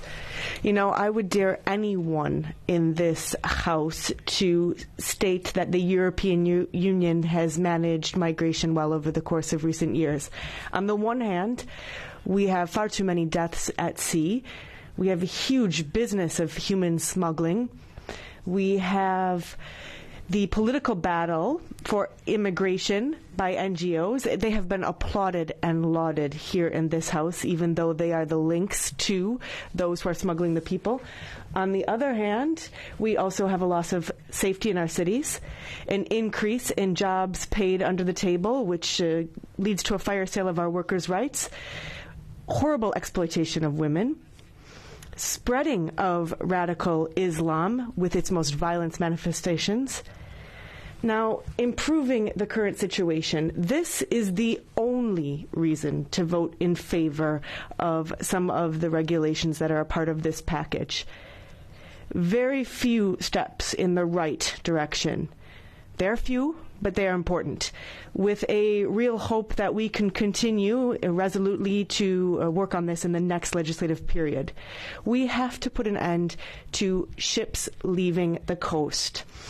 We have to work with countries of origin and decide who can come into Europe and who cannot. This is the only way that we're going to be able to do this, even with developing countries, and to take away the reasons for emigration. This is what we've been trying for years to get the left to understand. They would like everyone to be able to come in here, and then they would like to give them the right to vote, and then they can supplant the will of our people.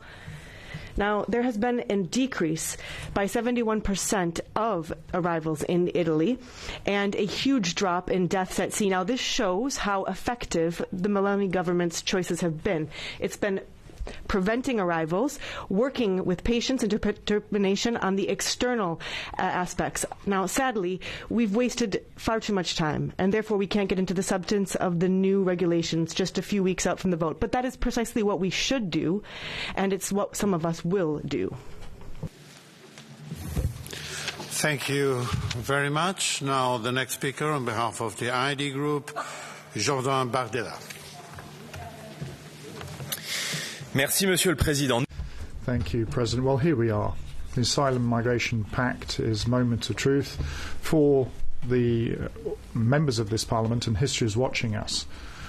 We can see mass migration, which is now a threat for our security, for our identity, and indeed for the stability of our societies. Demography really can write history, and we're only at the start of this. The existential risk that Europe's facing is worrying. The financial contribution of the member states, where President Macron says this is the way forward, but in fact it's a submersion or punishment. Millions and millions of migrants are coming. Thousands of migrants are coming to towns and cities. You have to pay a heavy price if you don't want them to come. So we're going to be against this pact of submersion, with the incessant demands to receive migrants, these migrants flows that just don't stop. We are not going to be replaced or submerged.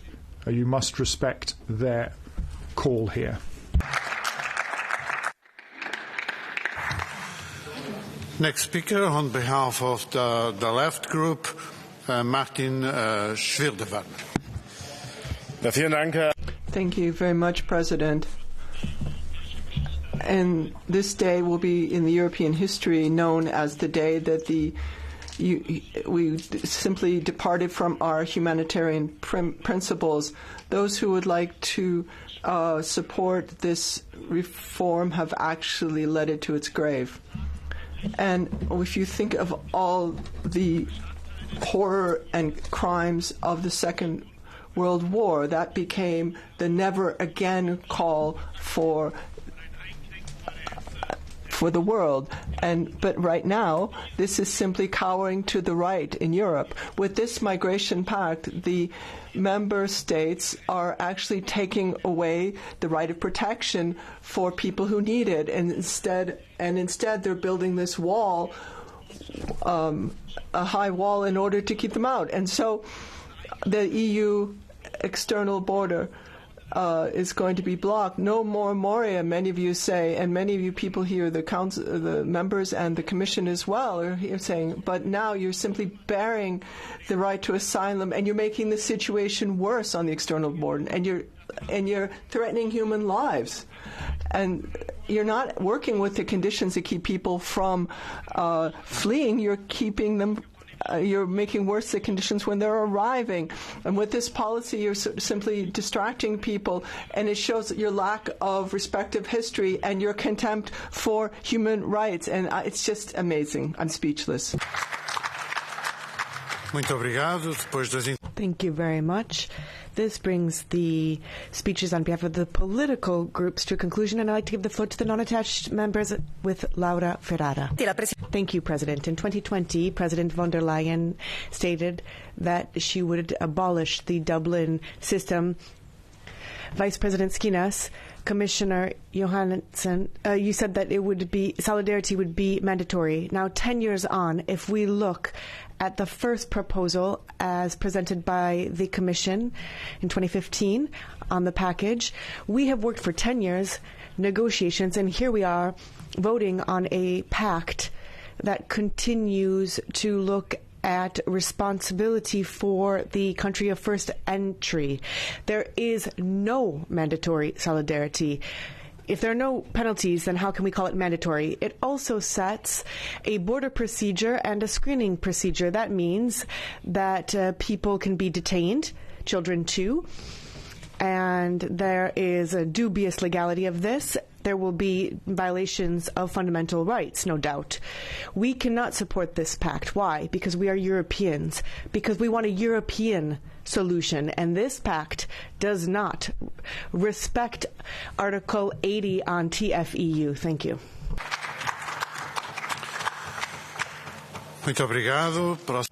Thank you very much. Now I'd like to give the floor to Lina Dupont. Vielen Dank. Thank you very much, President. For me, in the debate, there have been three key issues. Asylum and migration, I think, has to be something that is assumed by all levels, whether it be Europe, national level or regional level, and whatever we can provide, we must provide. Third, the principle, human with those in need of protection, firm with those who are not. In 2019, we saw the failure of the pact that was lain in shreds before us, and now we had to find solutions. And in this House we've debated, we've fought together, we've tried to find solutions and way forwards. We got stuck and bogged down, we've stormed out of negotiating rooms, and when it got difficult we came back together, tried to strike that delicate balance that the pact has at the end of the day. And that, ladies and gentlemen, is the strength of this House, that it can do so much more than occasionally is viewed. Here we stand today and see if all of these debates have been worthwhile, if they were right or if they've been a waste of time. It's no less than the question of the ability of the European Union to act, whether we in this House are able to work against the rebel rousers and others who are not achieving things. We need to keep to promises. We need to make sure that unfriendly neighbours are relieved of any opportunity to take advantage of the situation. We have to make sure that it's not the smugglers who decide who comes to us and who doesn't. We have to correct the failures of 2019. The pact is not perfect. You've heard this on many an occasion, but it is a decisive tool to make sure that we have a European solution together, that we as Europe are in a better position to come up with solutions together and overcome what was failed in the past. Muito obrigado. Thank you very much. The next speaker is Pietro Bartolo. Grazie, signor Presidente. Thank you, Mr. President. Now, this is not the reform that we wanted by any means. It's not the response that we needed to give to those who need protection in Europe. It doesn't right the wrongs of the past. It masks solidarity with prevention and repression in a desperate attempt to defend Fortress Europe. Adopting this reform will legalize the lack of rights in Europe. It will mean arbitrary detention for even children. There could be pushbacks to so-called safe countries, and it will make SAR difficult. A lot of NGOs that will have to also defend themselves against instrumentalization. I'd like to state this clearly. This pact does not give the solution, and it could actually risk just externalizing our borders. Now, Commissioners, I have worked a life to assist those who are looking for rights in Europe, and I will not give that up, and no one in this House should do that. I will not give up anything when it comes to humanity. Thank you.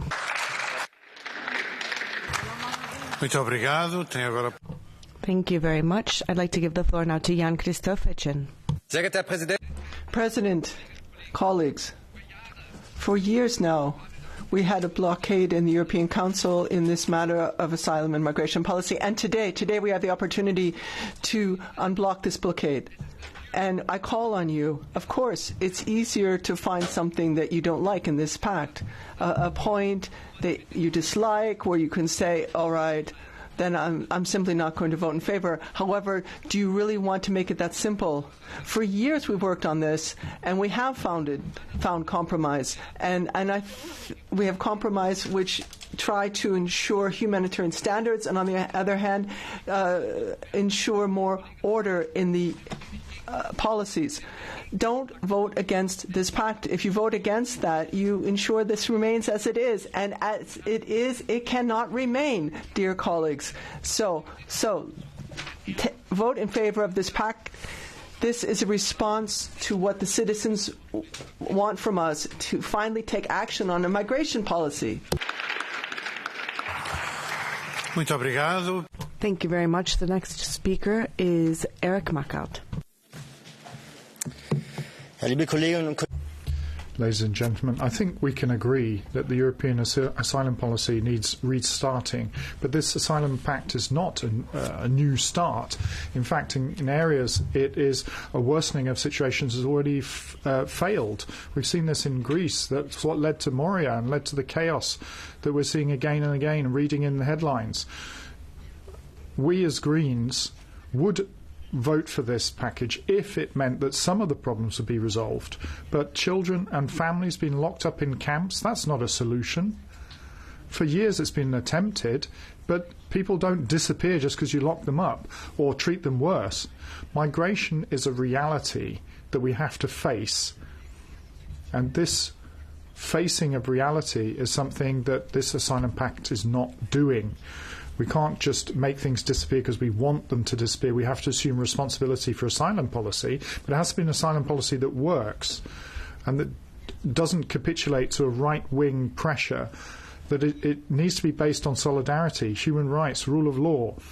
It needs to be pragmatic as well, using those principles, and I hope we get this in the future because it's all the more necessary. Sorry. Eric, you've got a blue card. If you want to answer, it comes from Mrs. Derimel. Thank you very much, dear Eric. Thank you for allowing this blue card. And you're right with what you said in the criticism on migration pact. However, I do recall that the Green foreign minister, after there was a chance for agreement, said that this solution was urgently necessary and overdue. And I remember that the Greens spoke in favor of the CEST at their party congress, but the German government, with Green participation, was able to agree to this pact. So what do you say to this? I mean, today we're burying the right to individual asylum, and what was really unfair is being carved in stone. So this is really not a solution. Well, I can report that members of the government are not welcoming this pact with open arms. They have points of criticism as well. And what's important to me is, because I have heard from other noises from the Christian Democrats, that it can't be a question about how to find best majorities to do that. The Christian Democrats needed to find compromises with us because we found solutions, because there is possibility to find good solutions if the Christian Democrats after the elections do think about working along those lines rather than allowing Giorgia Meloni to push the Christian Democrats' position further and further to the right. That is quite important, and we can maybe discuss the rest over an apple juice.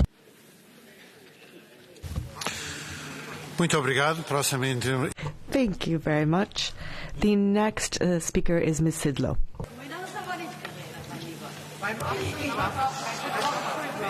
You've got the floor, please, colleagues. You've got the floor. President, colleagues, migration policy of the EU is wrong, very wrong, and it needs to be changed. But you can't put out the fire by adding more oil to it. The arguments, the words that are uttered here by those who are enthusiastic about the pact, I had heard in the past when the former Chancellor of Germany and President of France were trying to convince us that we should accept any amount of immigrants to Europe. Today you are putting on the table a pact which does not provide solutions to any of the problems. Do these proposals enhance security of our citizens? No, they don't. Will they help people who arrived in Europe to look for a better life and today have to spend their lives in the streets without any hope? No, they don't. No, they won't. Will they help those who actually trade in human beings? Yes, they will, because they know they'll have more money to help transfer any amount of illegal immigrants, because they will be later relocated to member states, and those member states who will not want to do this will have to pay. There will be money in circulation. They know it very well, so they'll further engage in this.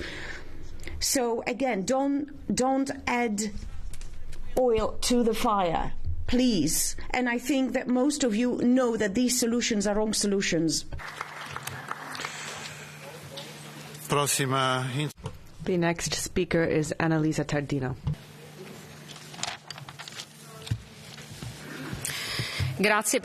Thank you, President. Now, this is the umpteenth debate prior to an important vote that will let us know if we will have an asylum and migration pact. The Lega delegation has asked for the following: to prevent departures and our borders without risking going to jail, like Minister Salvini, to set up centers for identification in the transit countries to managed by our European agencies, and to strengthen our cooperation agreements for returns. These are common sense proposals, and they do not support the criminal business that you know and promote. Now, the proposal today, however, is not very good. It doesn't take on board any of these objectives. It doesn't assist those who are in a situation of desperation, that are traveling through deserts.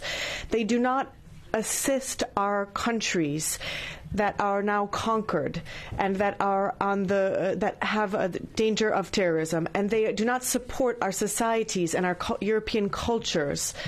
Now, I'd like to state clearly that this is really a discount proposal, and we need to make sure that we protect our civilization, because we have to do that legally. We cannot become slaves or delinquents. This is the Europe that we want. We will build it with courage, consistency, common sense, and without any ideology. Muito obrigado. Thank you very much. I'd like to give the floor now to Cornelia Ernst. This pact is a pact of shame and disgrace because it abolishes the individual's right to asylum. And what remains, it doesn't take into account individuals' reasons for fleeing, but rather the lies of third countries or some kind of quotas or some kind of neurotic understanding of the right of migration. And you're not taking into account the people dying at our borders, people dying at the high sea. No. You are voting in favor of border procedures which would put children and families with children in detention. However, what you can't vote away is the resistance to this kind of politics, empathy, humanity. You can't even destroy with an axe. Just remember, activists, NGOs, they're not going to stop helping refugees, and the Turkish refugees who are helping other refugees every day. In 2015, I met a Catholic priest in Iraq, and there are thousands of people being killed, and this priest opened his church for those who were fleeing, regardless of religion. Those are the military positions of ISIS, and this is my church. I don't know what's going to happen tomorrow, whether we're going to be attacked. However, I'm going to remain, because I can't do anything else. Muito obrigado. Thank you very much. I'd like to give now the floor to Kostas Papadakis. We condemn this inhuman pact. You say that you will deal with crisis with preventive jailing, with new fences, with the Frontex, and with these so-called voluntary relocations. These are the causes that cause shipwrecks like the one today in Chios, where 3 children died. What you are doing is that you are burying the Geneva Convention, because there is no more individual right to asylum. You are sending these people back to the hell of imperialist wars or to third countries. You say that there is an alternative kind of protection, for example, for the Palestinians, that they can go from Gaza to the West Bank. All of the governments in Greece are hand in hand with Orban and Meloni, and this is the end of the so-called EU of the rule of law. People should punish the EU and give strength to the Greek Communist Party in the elections. Thank you very much, Mr. Papadakis. Next is Juan Ignacio Zoido. 1 minute.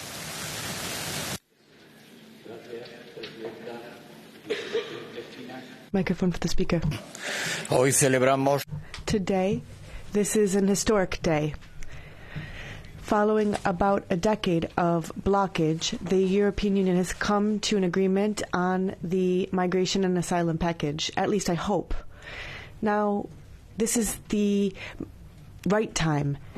According to the recent data, this is a crisis at the same level of what took place in 2015. We need to adopt this package to protect our external borders and any threats to our citizens' security. Now, this is an issue of responsibility and solidarity. It alleviates those countries that are frontline countries like Spain. It also gives certainty to those who need international protection. Now, we hope that this pact will mean that we can approach this with a solution. The EPP thinks that this will be a long-term solution to the benefit of all of Europe. Mr. Zoido, next, Sylvie Guillaume. 1 minute. Nous sommes à la fin d'un long... We're at the end of a long debate on the Immigration Pact on the eve of the European elections, which obviously brings a political light to the vote we're facing. To determine our vote, we need to look at some questions. How will they deal with migrants? Are they going to help them? Is there going to have to be some collective responsibility and solidarity from member states? And I have to answer no, and that's unfortunate. We know that it's not going to resolve the problems that the member states are complaining of. Even worse, there's even more a situation where rights are being suppressed. So we have to do something, but without solutions for the country of first arrival, there's still a problem.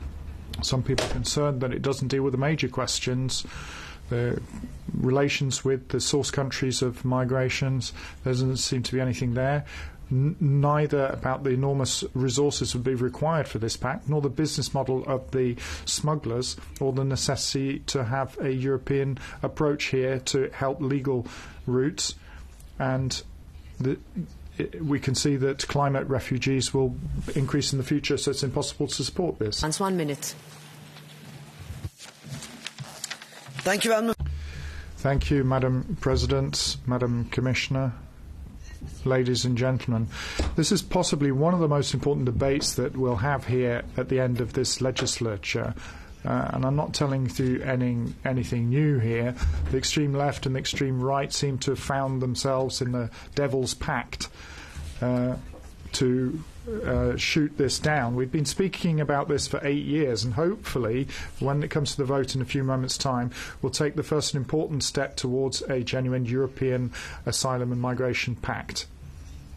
No, ladies and gentlemen, not everything is perfect. Of course, you can always pick holes in things, but what's good about this pact is that finally we have a European approach. Finally, we have stricter controls on external borders. Finally, we have more solidarity between member states. Is it perfect? No. We think in Renew Europe, the Liberals, more needs to be done. Yes, there needs to be more official labour migration that's made possible. Yes, I'd like to see a tougher approach to human smugglers and traffickers. And yes, I would like to make sure that a child migration is protected.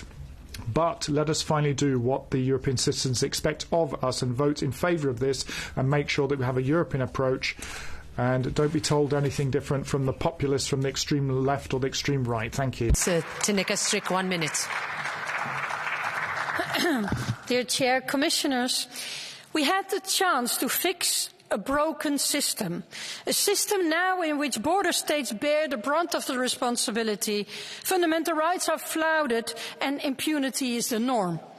This pact was our chance to share responsibility, to end pushbacks, to uphold the right to asylum and make reception human again. I acknowledge improvements. I'm glad that we stimulate resettlement and that for the first time member states must offer solidarity.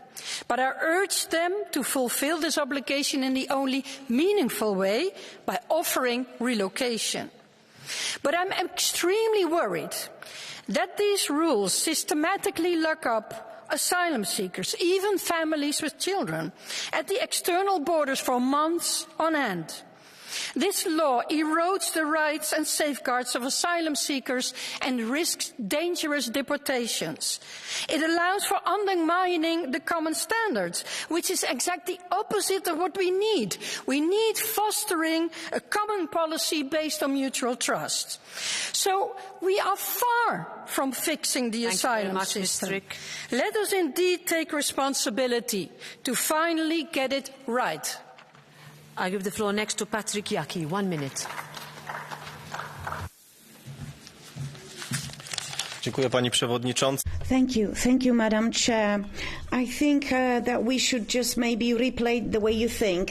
First of all, you decided to do away with readmission, so stopping the immigrants upon departure. Then you limited everything that was related to fight with those who trade in human beings. And then you don't focus enough on the rights of our community in relation to immigrants. And then you talk about the countries and the the potential penalties, 20,000 euros per one immigrant, that would not be accepted. So it's basically a love letter to those who trade in human beings, because they know the money will be there and people will have to be accepted. What will be the results? They'll get richer, more people will be lost at sea, and Europe will have more problems. You will get monies from countries such as Poland in penalties, but you will end up resolving no problem at all. So more radical change in new elections is expected. Don't work for central and leftist parties. Work for traditionalists. We'll make sure that those documents are done away with. 1 minute.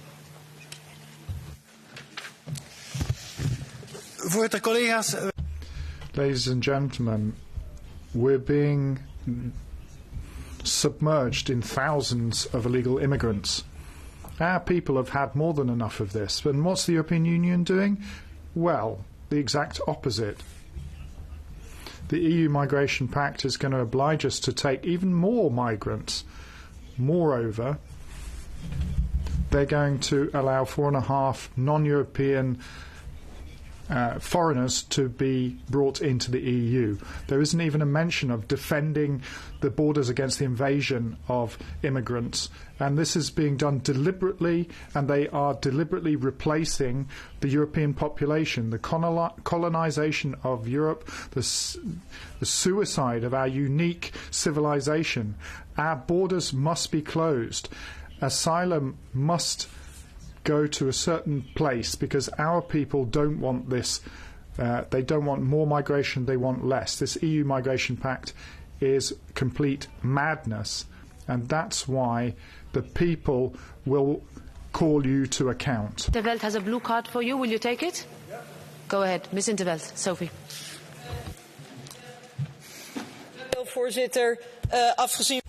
Thank you, President. Regardless of the fact that your speech was full of lies and nonsense, I'd just like to hear, when you talk about replacement, are you talking about the replacement theory that was used by the Nazis, for which you've received penalties before? Is that what you mean? Well, Ms. In't-Veld, I didn't receive any penalties because that's an official sanction of the European Parliament. I find it very illustrative that liberals like you want MEPs to be prevented from saying what they say, because these are the words of Ms. Johansson herself. She's used that. 3.5 million non-Europeans who will be coming in, that's too few. We need to have 1 million more, because the people of Europe are becoming fewer and fewer. The demography is suffering. So replacing the population by immigration is replacement. Whether you like hearing it or not, it is a perfect description of what the EU is planning. So now hold on a second. Now you want a point of order? Okay, go ahead, Sophie. Whether it was an official reprimand or not, Mr. van der Driessen has been told that he cannot use Nazi terminology in this chamber, and that he was not allowed to do so. So I expect the presidency of this House to take the necessary steps. Thank you. We will look at what has happened. So next, Konstantinos Arvanitis, 1 minute. No, hold on. Let's. We have had correspondence on this. I know. We have exchanged correspondence on this. Okay. Mr. Arvanitis, please.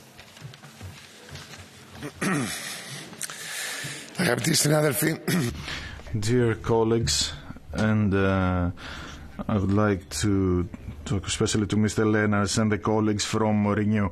Now, this game with the so-called two extremes, extreme left and extreme right, is very dangerous. My group is called the left. It's not called the extreme left. No, this... No, I did not say anything about your group.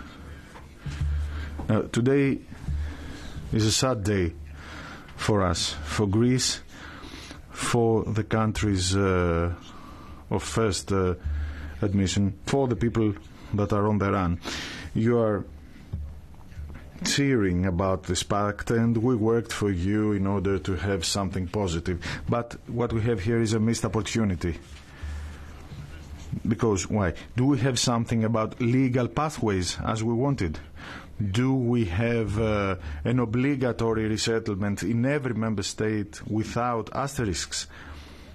So this is where we disagree. And about the issue of prima facie and the rest. I mean, what?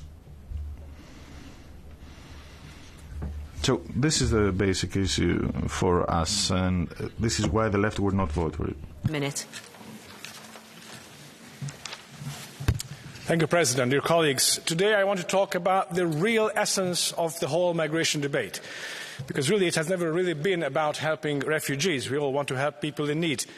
This debate, however, in its essence is about whether or not we're able to preserve our European identity, our way of life, norms, culture and traditions. The promotion of mass migration threatens all that. It is in reality a social transformation project that is imposed upon the European people without, in most cases, ever asking them about their opinion and consent. Illegal mass migration leads to the disintegration of society. It breaks down European norms. It destroys public security. The first signs of that horrible disaster are already visible in many Western European cities. Think of just France, for instance, and the brutal, horrendous murders that have become part of French life. Public safety is deteriorating. The state is losing control. Public authority is slipping out of its hand. We in Hungary haven't given up on defending our way of life, our security and culture. The Hungarian people have been asked about this issue and they have repeatedly rejected illegal mass migration. Thank you, Mr. This is why we firmly reject this pact. Thank you. Thank you. I give the floor now to Elisabeth Vosenberg. 1 minute.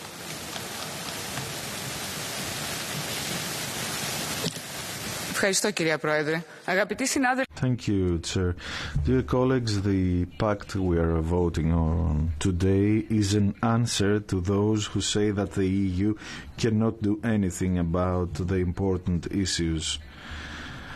Now, the regulation on force majeure that was my dossier allows the member states to deal with massive influx of people, always, of course, with respect to the fundamental rights of the people that are asking asylums. And we also managed to include this instrumentalization of migrants, which is something that Turkey does permanently. So we will now have this solidarity between the member states and the way it will be distributed. And moreover, the countries will have to contribute so that all of the needs of a member state in crisis will be covered. Finally, I would like to say that the requests of the member states on the first line are being covered. Bel Santos, 1 minute. Thank you, Madam President.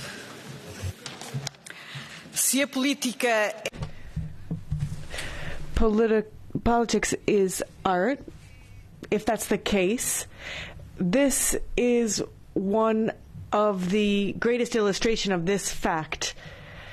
But we all understand that after many years and the lack of a common migration and asylum policy, we're finally getting this carved into marble. We're finally getting this. It defends European values and it will be for the future.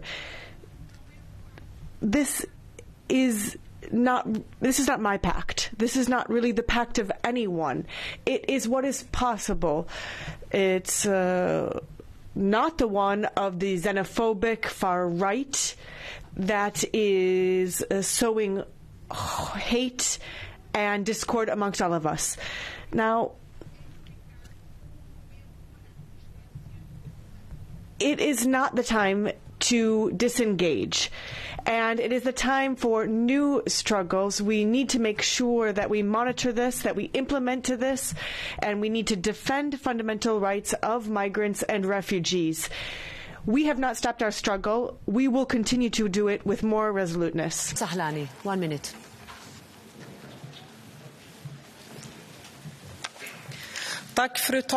Thank you, Madam President, Commissioner, dear colleagues.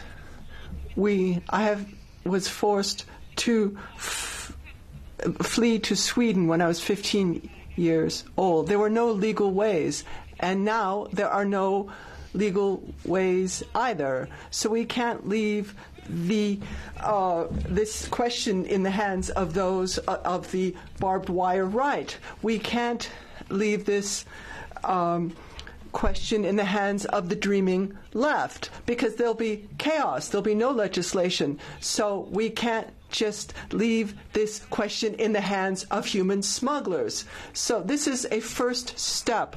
It's a first step to a sustainable, humane immigration and migration policy. This is the first step to have solidarity among member states, that we can work together so we can create better protection for people who are fleeing from oppression and war. And only together can we be ready for the next migration crisis and hold the border against the smugglers of human beings. Thank you. Misal Sahlani, Damian Karam, 1 minute.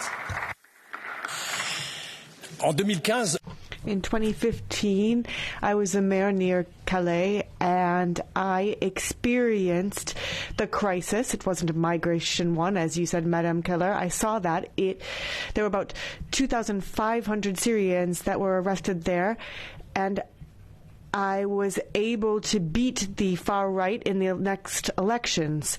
As an MEP, I took that experience and I thought that I could assist in changing this type of policy. I hoped that we would have solidarity, humane proposals, the rights of the exiled, that the European Parliament should stick to its values.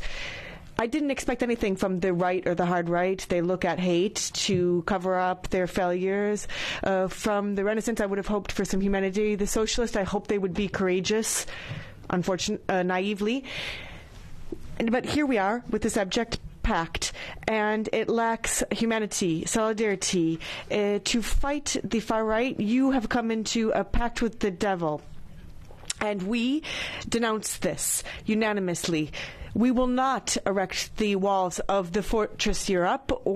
You are legalizing the worst practices, as the United Nations rapporteur in Libya stated. Thank you. Minutes.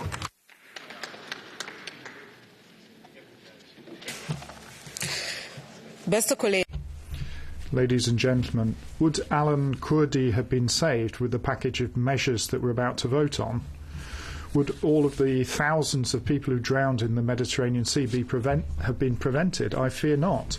The Asylum and Migration Pact doesn't do anything to stop the uncontrolled surge which are in the hands of human traffickers and to combat it. Therefore, I don't agree with this package on that point. Will the pressure on our societies be less with these measures? I'm a little more positive on this point. I expect that concluding files on asylum requests that have no chance of success at the border would reduce the number of secondary movements. And I think that the extension of the two databases to everybody concerned would work. And on these two sub-points, I can support this pact. On the others, I cannot support it. This is from my heart. Vlaams Belang have managed to send in a few amendments at this late stage, knowing that they won't have any success there. I've been involved in this for 8 years. We've been negotiating for 8 years. I haven't seen Vlaams Belang there at all. Don't fall into the trap, electors. Vlaams Belang has not been involved in this discussion. The NVA has. It's far from perfect, but we're doing our parliamentary work. With strict use of this asylum regime, we would hardly have to take on any illegal migration, nor would Germans. So the Dublin migration regulation is going to be replaced. This pact is going to turn Frontex into a rescue organization, and then it's going to extend family reunification on to uncles and third cousins and anyone you meet on the way. And fourth of all, it's going to turn Europe upside down with this reallocation of refugees. So nothing in the pact says anything about border protection or the return of migrants, and that the migrants can continue to enter without identification. The reason is clear, because the EU wants more migrants, illegal or not. Floor next to King Agal, 1 minute.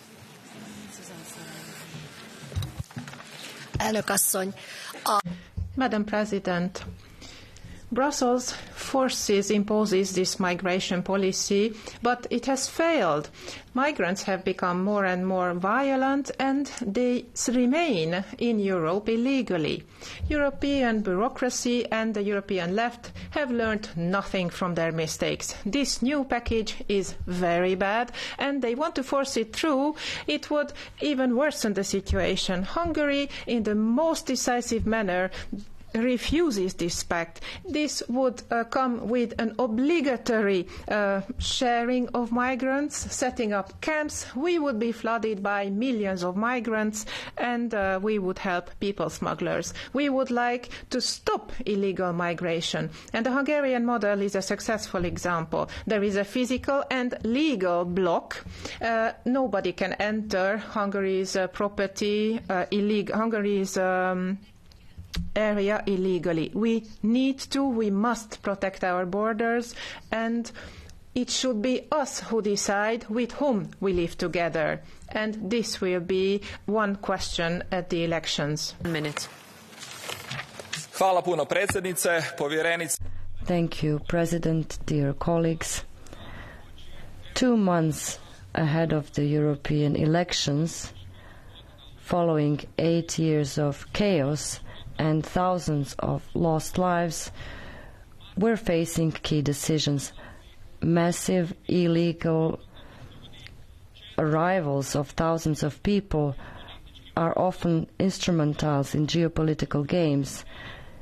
For too long, they introduced misery, chaos, and security threats for both Croatia and Europe. We have been defending something as founded in good sense, and it is now being adopted.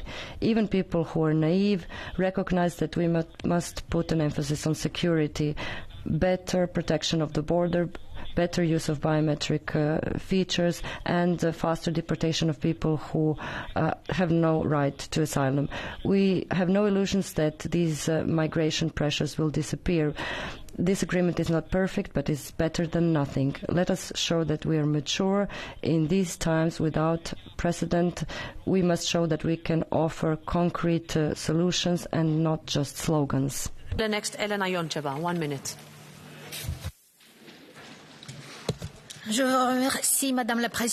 Thank you, Madam President. Madam Commissioner, Mr. Commissioner, ladies and gentlemen, for more than 10 years now, it's clear that European policy, when it comes to migration, is not working. This policy is not an efficient one, doesn't work for the member states, in particular those who are subjected to huge pressures at the external borders of the EU, nor for those requesting asylum. For the first time, the European Union will have a permanent system of reallocation and resettlement, which would be obligatory on member states and not just voluntary. We've agreed on the appropriate procedures to apply that will be efficient to deal with asylum requests, and on clear rules to deal with the situation under crisis terms. And this should lead to a common European solution and bring an end to the chaos at the external borders. And Commissioner Johansson, Commissioner Skinas, I'd like to thank you for your personal commitment in favour of this pact. Thank you. Next is Damien Borselager, 1 minute. Okay, not here. Next, Shali Weimers, 1 minute.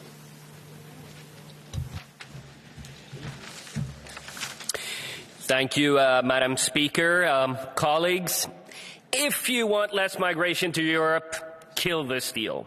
Only 3 of these legal acts will help in the fight against illegal immigration without sacrificing national sovereignty or imposing costs. The others will incentivize more migration. How will redistribution deter millions and millions of migrants destined to arrive in Europe the coming decades? It won't. Instead, the entire EU will mimic Sweden's migrant problems: gang wars, overrun welfare systems, and increasing Islamism all over Europe. Commissioner Johansson and the left won't be in charge after the EU elections. Then the center-right can negotiate a deal that stops illegal migration, locates the entire asylum process outside Europe, increases deportations, and support frontline member states without imposing forced solidarity. Colleagues, vote no, let the people decide in the elections, more or less migration. I give the floor next to Lucas Mandel. 1 minute. Thank you very much, Madam President.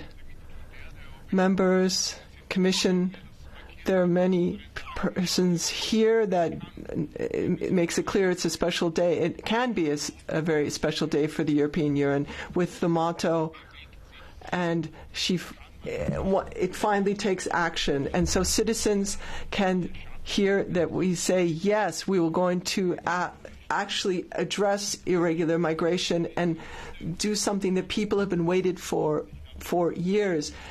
In autumn 2020, there was a proposal from the Commission, and it was very often criticized for good reasons. It was a good proposal. The negotiations were very long, and of course, without Austria's help, it would not have come to a conclusion. And I think now we need a majority here in the Parliament. And I think that the fact that the extreme right and the extreme left are against that means it's a good package. And I think this is a way of addressing irregular migration, above all in the interest of those people who are taking a very dangerous journey and in the interest of our citizens. Applications, and I give the floor to Pedro Marques. 1 minute. Thank you, President, Commissioners, colleagues. It may be easy to come here and criticize the Migration Pact. It is obviously not perfect, but it is a compromise, a moment in which Europe stops dragging its feet on migration, and therefore it is a positive moment. The pact will establish effective procedures to manage our borders, but never giving up on EU solidarity with the refugees. That's why the far right hates it.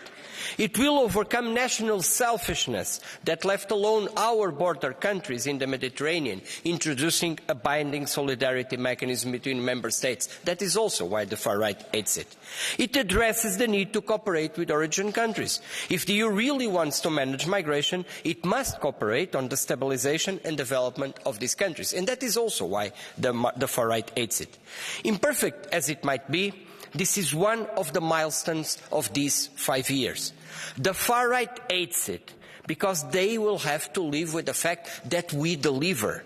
For the Europeans, yes, we will deliver today. Thank you. Thank you, Mr. Marques.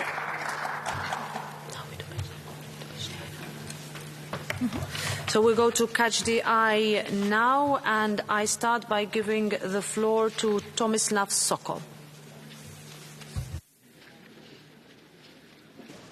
Thank you very much. Postignutim dogovorom o azilu i migraciji.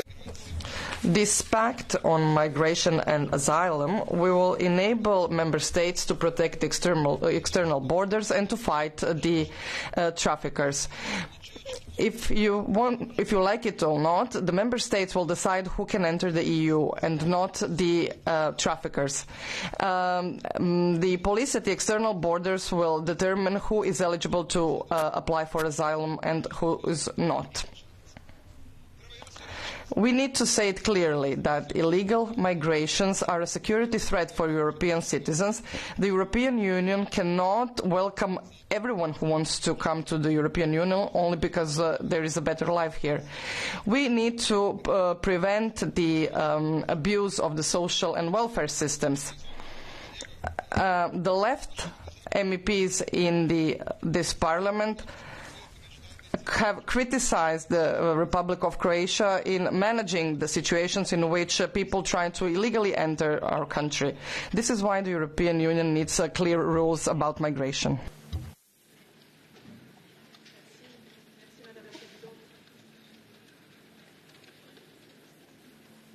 Voilà. Merci, Madame la... Thank you, Madam President. Now, I will not vote in favor of this migration and asylum package for a very simple reason. There are certain reasons for a backsliding of the values, but also it means that there's no real European solidarity. Now, this pact will mean that there will be less protection for asylum seekers. There will be more violence on the borders, more violations of fundamental rights in terms of asylum and migration, and there will be an externalization of our European migration policy. For all of these reasons, I think that we have missed the opportunity that was ours to have a pact that was one that was effective and one that would give and respect European values. Thank you. Thank you. Next, Ana Miranda.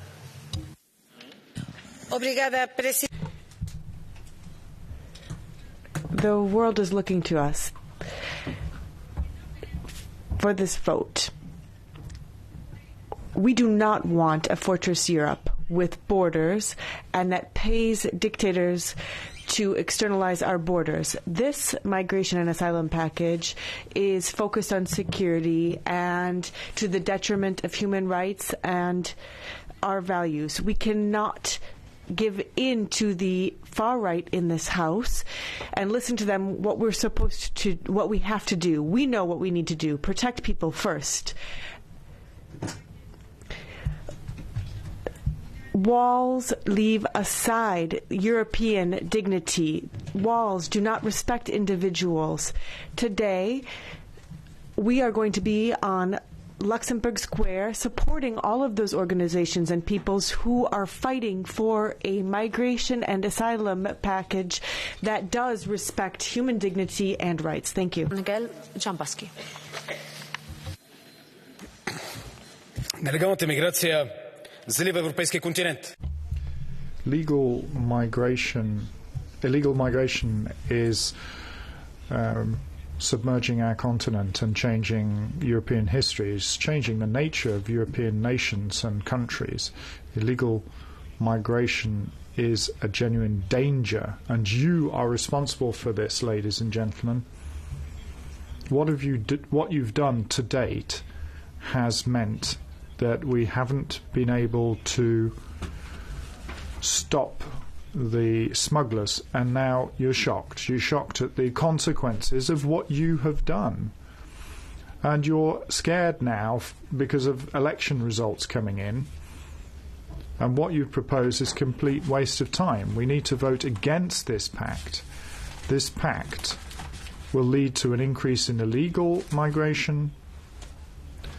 In this pact, there are compulsory redistribution quotas set out, which will just make the problem worse. And the problem is still a risk both for you and your peoples.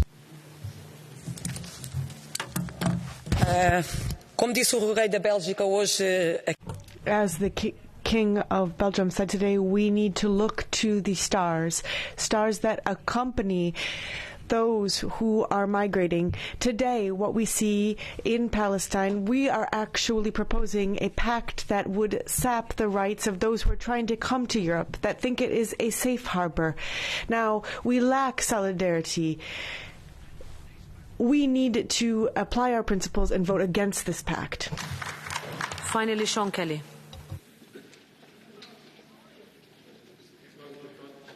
I think most people in Europe are sympathetic to the plight of migrants and asylum seekers, and I welcome them, but they expect it to be done in a fair and equitable manner.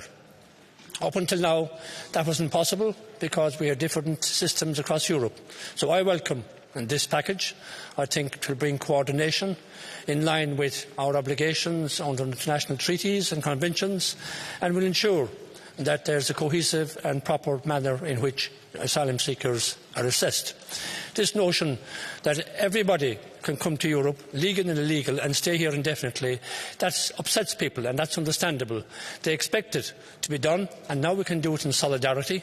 And I think once we do that, and every member state plays its part, we will help to have a proper structure and also break the power of the people smugglers who have got away with exploiting the most unfortunate people in the world for too long. Now I think we can get it done properly and fairly and show that Europe is compassionate and works in solidarity. Thank you very much. So now I give the floor to the Vice President of the Commission, Margaritis Schinas. Thank you, Madam Chair. Honourable members, 4 years ago, before presenting our proposals for a new pact for migration and asylum, the situation in Europe was full of images that we didn't like. Lampedusa, Moria, Calais, Canarias. But contrary to those who tried to craft the argument that all this was the result of Europe's making, we were very clear from the start that everything we didn't like about migration was the direct consequence of the lack of Europe. This was the cost of non-Europe. And this is what we are correcting today. The package that we have agreed with member states and with the political groups is a delicate, balanced outcome. I can hear from your passionate contributions in the debate today that not all of you are happy with the result. That's okay. That's a good thing, because these arguments clearly point out to a balanced outcome that leaves many people in agreement, but leaves other people in the fringes disagreeing. This is what European democracy is all about.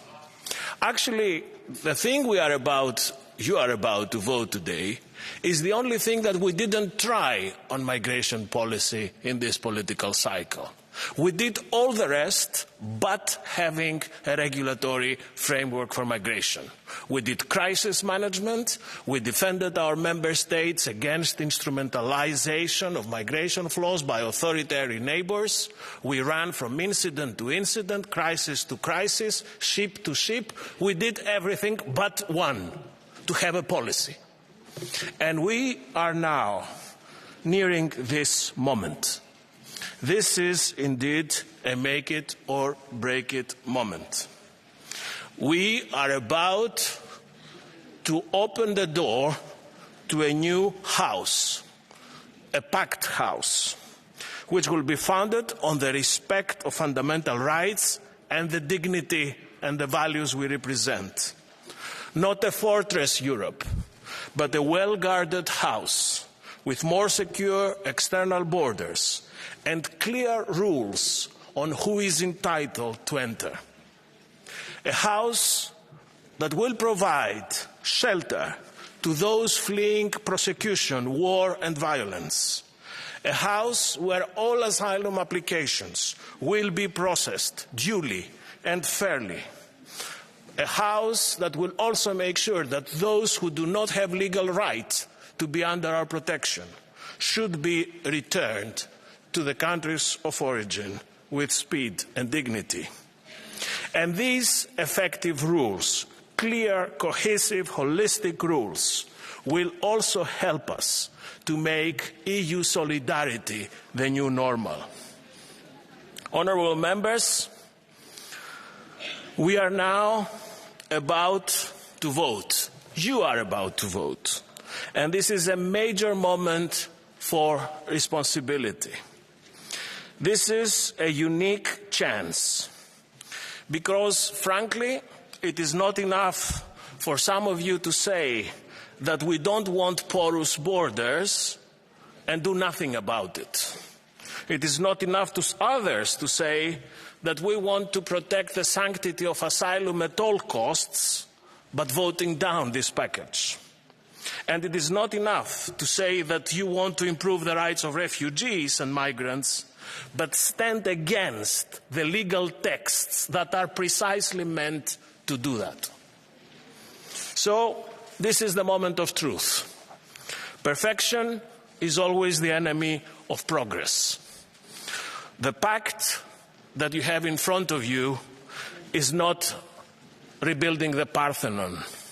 We never claimed to do so. But we are making a marked, tangible improvement after many years of failures. We today have a non-system for migration in Europe. This might be good for those who want to win votes from the fact that Europe cannot sort out our migration problems. But it is not good for the rest of us. It is not good for citizens. It was not good for Europe. So, a vote against the pact is a vote against the Europe of solutions.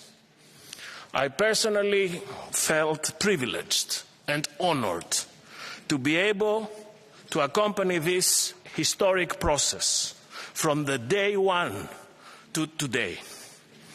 We are now about to cross the Rubicon on migration and asylum policy. We are about to show to everybody that the EU can deliver on issues that matter to our people most. Let that be the one, single, and resounding message voters will need to take when they go to vote next June. Thank you. Thank you very much, Vice President. And now we will give the concluding remarks to all the rapporteurs, starting with Birgit Sippel. 2 minutes. Frau Präsidentin. Madam President, colleagues, I think this debate has demonstrated that the compromise in front of us, of course, is not a simple one. Many contributors to the discussion made it very clear why, keeping in mind a very complex challenge that we're facing, why it was so difficult to find a suitable solution. Nonetheless, despite very distant starting positions, we have succeeded after 8 years in just a few months to come up with an overall agreement. And I think that really demonstrates the determination of many participants and also the willingness to find answers to such a challenge. For that reason, and in spite some of the well-justified criticism, today we have the opportunity finally to adopt urgently needed solutions for our situation, rules for responsibility, rules for solidarity. And that's why we demonstrate after years of inertia that the EU can achieve progress in migration questions, that throughout Europe, European law is respected, and member states have agreed to this with qualified majority vote, and they're going to be able to implement it based on their fundamental rights. And yes, it means that the Commission addresses violations by member states so that the systematic violation of human rights on the external borders aren't just consequently punished, but actually ended. And let me say once again, our efforts to have a migration policy based on solidarity does not end here. In the next legislative period, we need more measures, especially in terms of legal migration, and we also have to ensure the implementation, and we have to monitor the implementation, so ensure that this is a difficult but correct step in the right direction. Thank you. 2 minutes.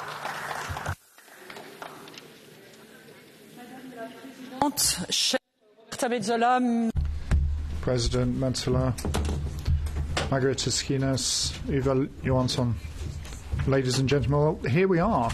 After 8 years of hard work, we can act to respond to the migratory flows. We face a decision, important one, today. Let us be realistic and frank about this. If we're to reject this pact, then we're pushing reform into the future by at least 10 years. If we reject the pact, that means the status quo will be maintained, which is unacceptable for the member states, for the citizens, and for those requesting asylum. And that is why, ladies and gentlemen, once again, I appeal to all the centre and pro-European parties to support this pact. And finally, to act to allow migration to be controlled and to have genuine solidarity in Europe. Just briefly, I'll recall that thanks to the pact, we're putting a stop to the chaotic situation at the borders of the member states in territories in France, like in Calais.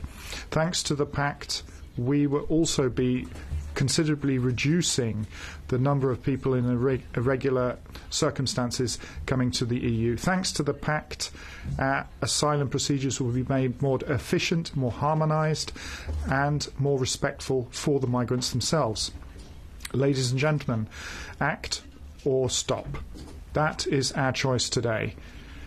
With my group, Renew Europe, we are convinced to act, and we will wholeheartedly embrace this pact on immigration and asylum. Thank you.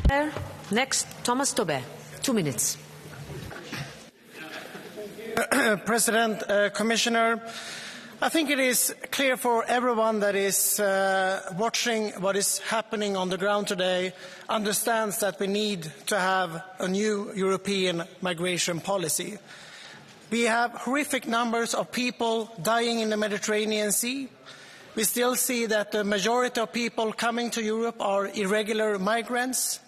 We see that we have a lack of trust between member states, and we also see that we have a lack of trust also from citizens towards governments, towards European politicians. Now finally, we have something on the table. We have something that is truly negotiated, and we have an opportunity now to find a constructive majority in this House to vote in favour of this migration pact. For years, this House has criticised the Council for not making up their mind, for not being ready to negotiate. Now finally, we have the Council ready to adopt this and move forward towards a true European migration policy. Should it then be this House who rejects it, who shows that we're not mature enough to take decisions that would actually mean that we will stick to our European values, but yes, we will have a more controlled migration policy than we have today, but we will also make a choice that we will prioritize the people in need of protection, and we will decrease irregular migration. And finally, we will also open up to cooperate more within the Union and together with countries outside of Europe. This is the right path forward, and I do hope, colleagues, please be responsible today. Please vote in favour of the Migration Pact. Thank you. Thank you very much, Mr. Tobé. Next, Juan Fernando López Aguilar. 2 minutes. Gracias, Presidenta. Thank you very much. The European Parliament is the only directly elected institution and a legislative institution in the world. We are the democratic expression of diversity and the complexity of European integration.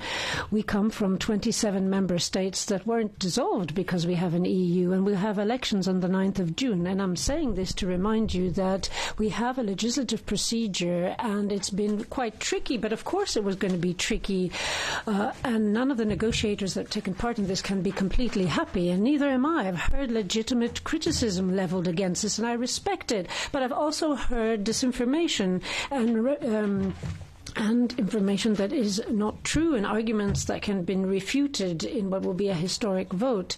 But I would like to say that I truly respect humanitarian organizations that have criticized this. We have the UN Commissioner for Human Rights, the Commissioner for Refugees, and others that have hailed this pact as an important positive step forward. But to those humanitarian organizations that have criticized, I make your criticism mine, and I have fought for this during every single negotiating session to try and put your views across. But at the same time, I can say that we are members of the European Parliament, and we are not activists here in this House. We have been elected to decide and to elect legislate and not to engage in incendiary discourse which is sterile. We are here to take decisions to make things happen. The alternative to not voting on the individual elements of this package is worse. Not only will that mean that the status quo will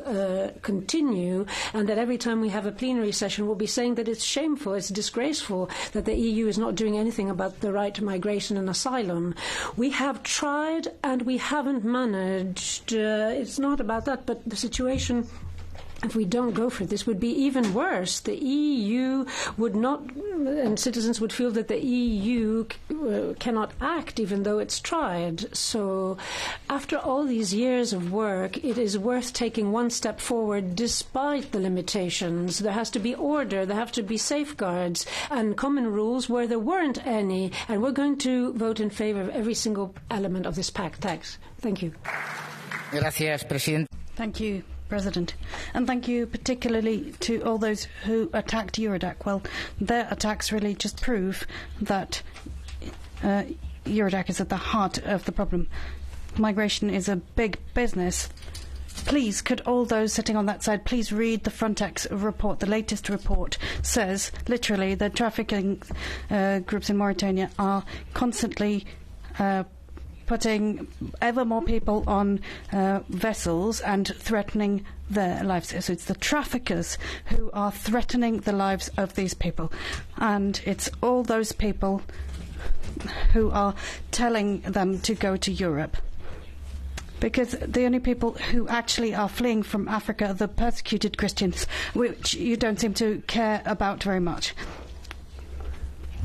We've seen a 60% drop on the Balkan route, a 70% drop on the Hungarian entry route. But if you look at the Mediterranean, Western Mediterranean, and the Canaries route, we've seen increases of 50 and 540% over the past few months of 2024. Now, everyone except the members of our group voted in favour of an amnesty to legalise the status of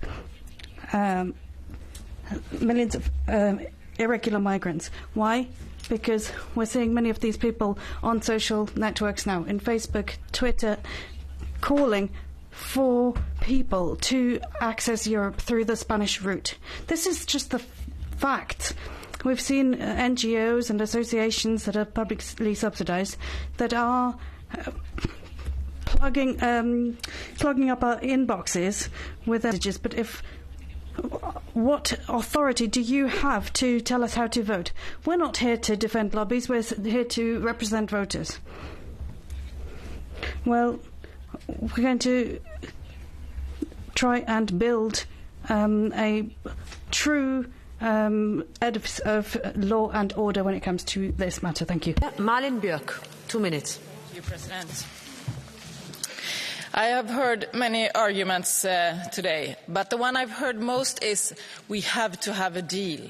We just have to have a deal. But a deal must be judged on its contents. And I repeat why we in the left will vote against this deal. There is no solution to solidarity. There is no shared responsibility to receive asylum seekers. There is no stop to the death in the Mediterranean. Nothing. There will be systematic detention in the borders of Europe. The right to asylum will be dismantled. And there will be more deals with dictators and anti-democratic regimes. Just hear those arguments. So in the left, we stand for fundamental rights. We also stand with all those organizations that are demonstrating now outside this building, but they're also working every day to save lives, to demonstrate what it is with solidarity. Look at them and listen to them, please. And people here like to say that we are anti-European. I would say you are anti-European. We defend a Europe that stands up for fundamental rights. What do you think people want in the future? What do you think the young people of Europe want? They want a Europe that stands for democracy, human rights, solidarity and fundamental rights. They want workers' rights, that's what they want, climate justice. That's the Europe they want to build. And they are not okay with us taking decisions that dismantle that future. And you say we play into the hands of the far right. I would laugh if it wasn't so serious. You are walking in their shoes. You are following in their leash, in their narrative, pinning people against each other, pinning refugees and migrants and refugees against workers, against young people, against families. You must stop. Instead, start to defend people's rights, all people's rights, because that's the future that we have promised to build together for this Europe, a Europe that protects people, that don't deny them rights. It starts anywhere. It starts everywhere. It starts today with refugee rights. Thank you. Thank you, Ms. Björk. Matthias Nemeth, 1 minute. Thank you, Madam President, dear colleagues. Spoštovani in spoštovani, iskrena hvala za to razpravo. To zelo Ladies and gentlemen, thank you very much for this debate. This shows the situation of the European Union today and shows the dangers for Europe if today we do not adopt this package. We're all aware that these solutions are not perfect for us. It's a compromise, but there is no alternative to this package. Should we not adopt it today, Europe would be faced with major uncertainty, and populists and the extreme right would be given succor. This is a strategic necessity, adoption of this package. It's a question of responsibility, and then we have to get down to implementation. And of course there'll be new challenges then and new problems, but we will then tackle them later. There is no alternative. This is what is expected of us as Europeans, and therefore I appeal, please support this package. Sophie in 't Veld, 2 minutes. Thank you, Madam President. As I stated earlier, I will support the package, but I will do so without joy. Now, every one of us in this room has his or her own reasons for voting in favour or against. And I'd like to say to the EPP, no, Greens and Left are not on the same side of the far right if they vote against. I think that's dishonest. And no, friends of the Greens and Left, those voting in favour, like me, are not on the same side of the far right or anti-European. I have concerns and doubt, and I too struggle with the dilemma. But that is why we are in politics, because having an opinion is easy. Voting for something perfect is not very difficult. But to take responsibility for dilemmas and difficult decisions is our job. And the pact definitely contains problematic elements, risks and weaknesses, and it's dishonest to deny that. But it's equally dishonest to claim that this pact is the end of the right to asylum, or that in itself it will lead to more violence at the borders. The violence today is not the result of the existing law, but of national policies and the absence of enforcement. I can defend the new Reception Conditions Directive without any hesitation, and those standards, which I had the pleasure to negotiate, will apply across the package. And if I had written the pact, it would look very different. But there will not be any fresh proposals on the table or a better negotiation result. It is false to create that impression. And our job does not end here. We have an even bigger task in overseeing implementation and enforcement. And the best guarantee for European values is a solid majority of European Liberal Democrats who stand tall for human rights. So let's make it happen in June. Thank you. Thank you very much, Ms. in 't Veld. And that brings us to the end of this joint debate, and the vote will be held later on this afternoon. Thank you.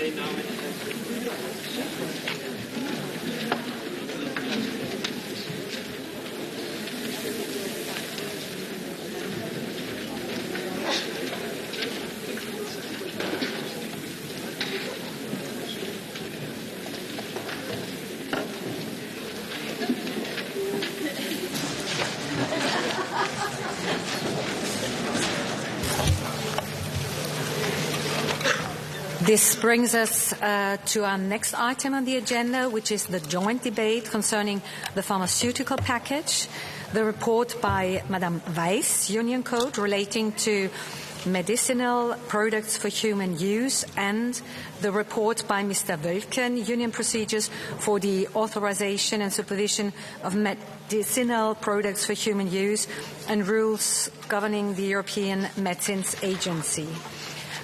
We are starting, of course, with the rapporteur, so Madame Pernille-Weiss, the floor is yours. Dear President, dear colleagues, today we will vote on the Parliament's position on the revision of our general pharmaceutical legislation, a revision which is vital for patients, the industry, ecosystem and our wider society. With today's vote, we take a step towards addressing current and future challenges as well as opportunities of our healthcare ecosystems. Europe is increasingly falling behind other regions in pharmaceutical research and development investments. Novel technologies challenge the existing legislative framework, and the COVID-19 pandemic demonstrated the need for timely and equitable access to medicine, which should have already been obvious to all of us. Our report on the Pharmaceutical Directive proposes mandatory measures to increase access to medicines across Europe, while recognizing that the availability of medicine is not depending on industry decisions alone. It proposes a more efficient regulatory framework while preserving quality, safety and efficacy standards and strengthening the protection of our environment. And it proposes a framework for incentives which, like a magnet, attract products to Europe. This shall ensure that Europeans will always, also in the future, see medicine offered as soon as possible onto our markets and developed to meet our needs, namely those needs which are not met today. In less than a year, members from all different political groups and parts of Europe came together to form this position. In the midst of election season and heated political polarization, no less, I would like to thank all colleagues involved in bringing this file here today, namely my co-rapporteur, MEP Wölken for the pharmaceutical package, together with me, the shadow rapporteurs across all groups, my EPP group colleagues who negotiated the regulation, MEP Sokol, and all our colleagues, and our indispensable advisers who otherwise contributed with good suggestions and debate. Everything brings of making it possible to make good legislation in a professional and empathetic atmosphere. I need not to remind any colleagues of the widespread doubt regarding the Parliament reaching today's vote. The true measure of our success lies, of course, not in this legislative milestone, but in the real impact of our work will eventually have on patients' lives. Also still, and very important, I look at the Council and hope that they will take note not only of our ambition for a swift adoption of the final legislation, but also our commitment in this House to collaborate, inspire and eventually reach a compromise that benefits the entire healthcare ecosystem in all corners of Europe. Thank you so much. Thank you very much, Madame la Rapporteure. And I will give the floor to Timo Wölken, the other rapporteur. So please.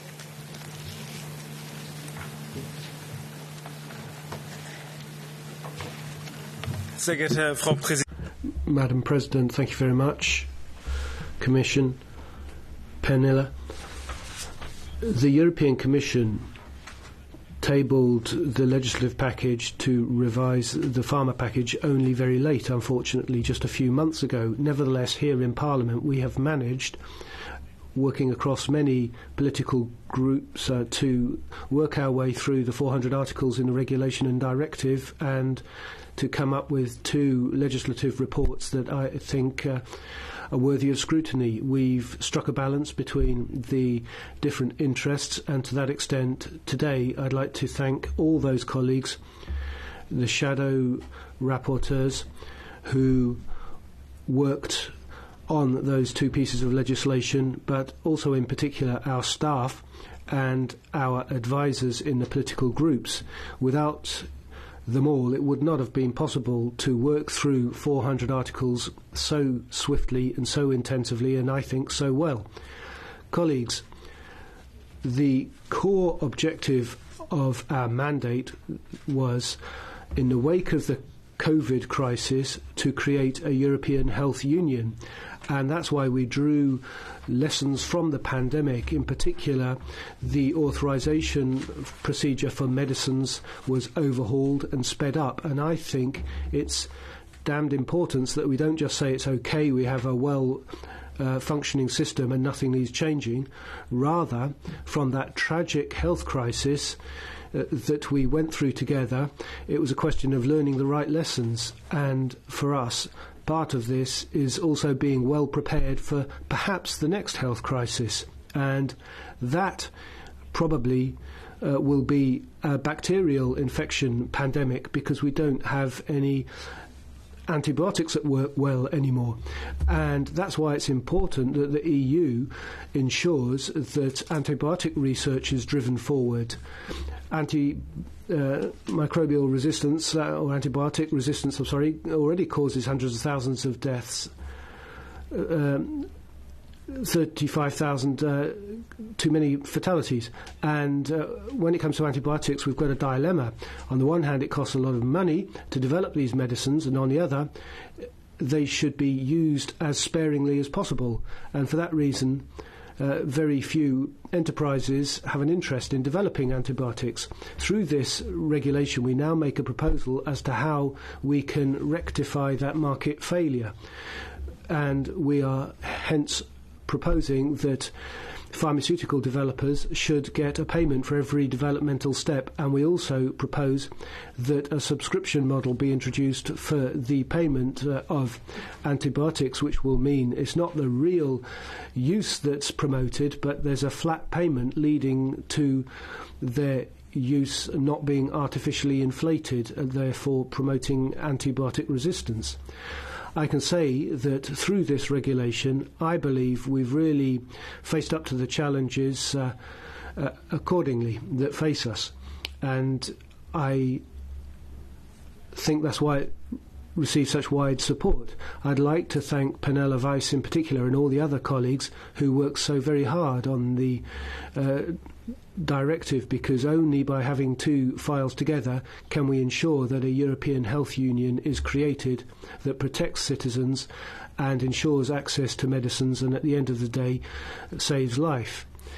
Moreover, the life of patients who are faced with rare diseases is important, and in 95% of cases, if you have a rare disease, there's still no potential treatment, and that is an injustice that through this legislation we also tackle, and thereby improve or seek to improve the lives of many Europeans. At the end of the day, I can say we've taken a good step forwards, and I hope tomorrow in the vote, or today in the vote, we get broad support, and that the Council will soon come up with its position so that at the beginning of the next legislative term we can get into a trilogue that will work to improve the lives of European citizens. Thank you. Much, and I will give the floor to Henna Virkkonen for the Committee on Industry, Research and Energy. Please.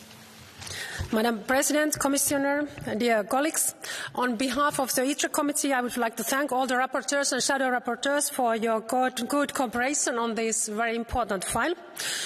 Europe must strengthen our economic and security capabilities across all critical sectors. One of these critical areas is the pharmaceutical industry. It's one of our most important industrial sectors. It employs directly more than 840,000 people in Europe and invests over 40 billion euros annually in research and development. These figures are significant, but the pace of growth and investments in comparison to regions such as Asia and the United States are significantly higher. It means that incentives for pharmaceutical development, research and new innovations in Europe must be increased. Otherwise, there is a risk of new investments increasingly flowing to other parts of the world. It's important to ensure the availability of critical medicines in all situations in Europe, and therefore ITRE Committee sees that in this legislation it is particularly important to focus on our competitiveness, security of supply and the promotion of research, development and new innovations on this sector. Thank you very much. And now I would like to ask on behalf of the Commission, Vice President Margaritis Schinas to speak to us. Please. Thank you, Madam Chair, honourable members. Today we're here to discuss an important reform, the reform of our European pharmaceutical legislation. This is the most important reform in almost 2 decades.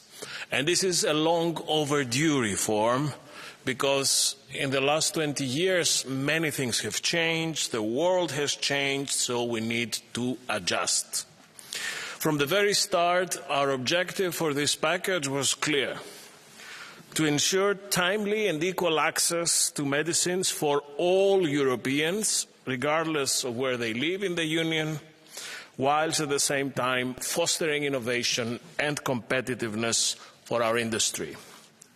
Contrary to certain arguments that these objectives are antagonistic or do not combine, I want to take this opportunity today to say that we think that they are both compatible and perfectly feasible. We can respond with this reform both to the needs of the patient and the expectations of the market. Indeed, our pharmaceutical sector, our pharmaceutical industry, is a European champion. The EU is the second largest market in the world for pharmaceuticals, and pharma represents the biggest single contributor to our trade surplus. So having a robust regulatory environment matters. It matters a lot. Coming now to patients, we also have inequality and difficulties there. Patients in bigger and wealthier member states get their medicines first and faster, whilst at the same time, waiting time for patients to have access to new medicines varies from few months to up to 2 years across the EU. This has to change. And this is precisely, these objectives are what are driving our reform. These 2 arguments are the 2 sides of the same coin. And we are reforming legislation having in mind 3 main priorities. First, wider access to medicines through incentives to reward innovation and supply.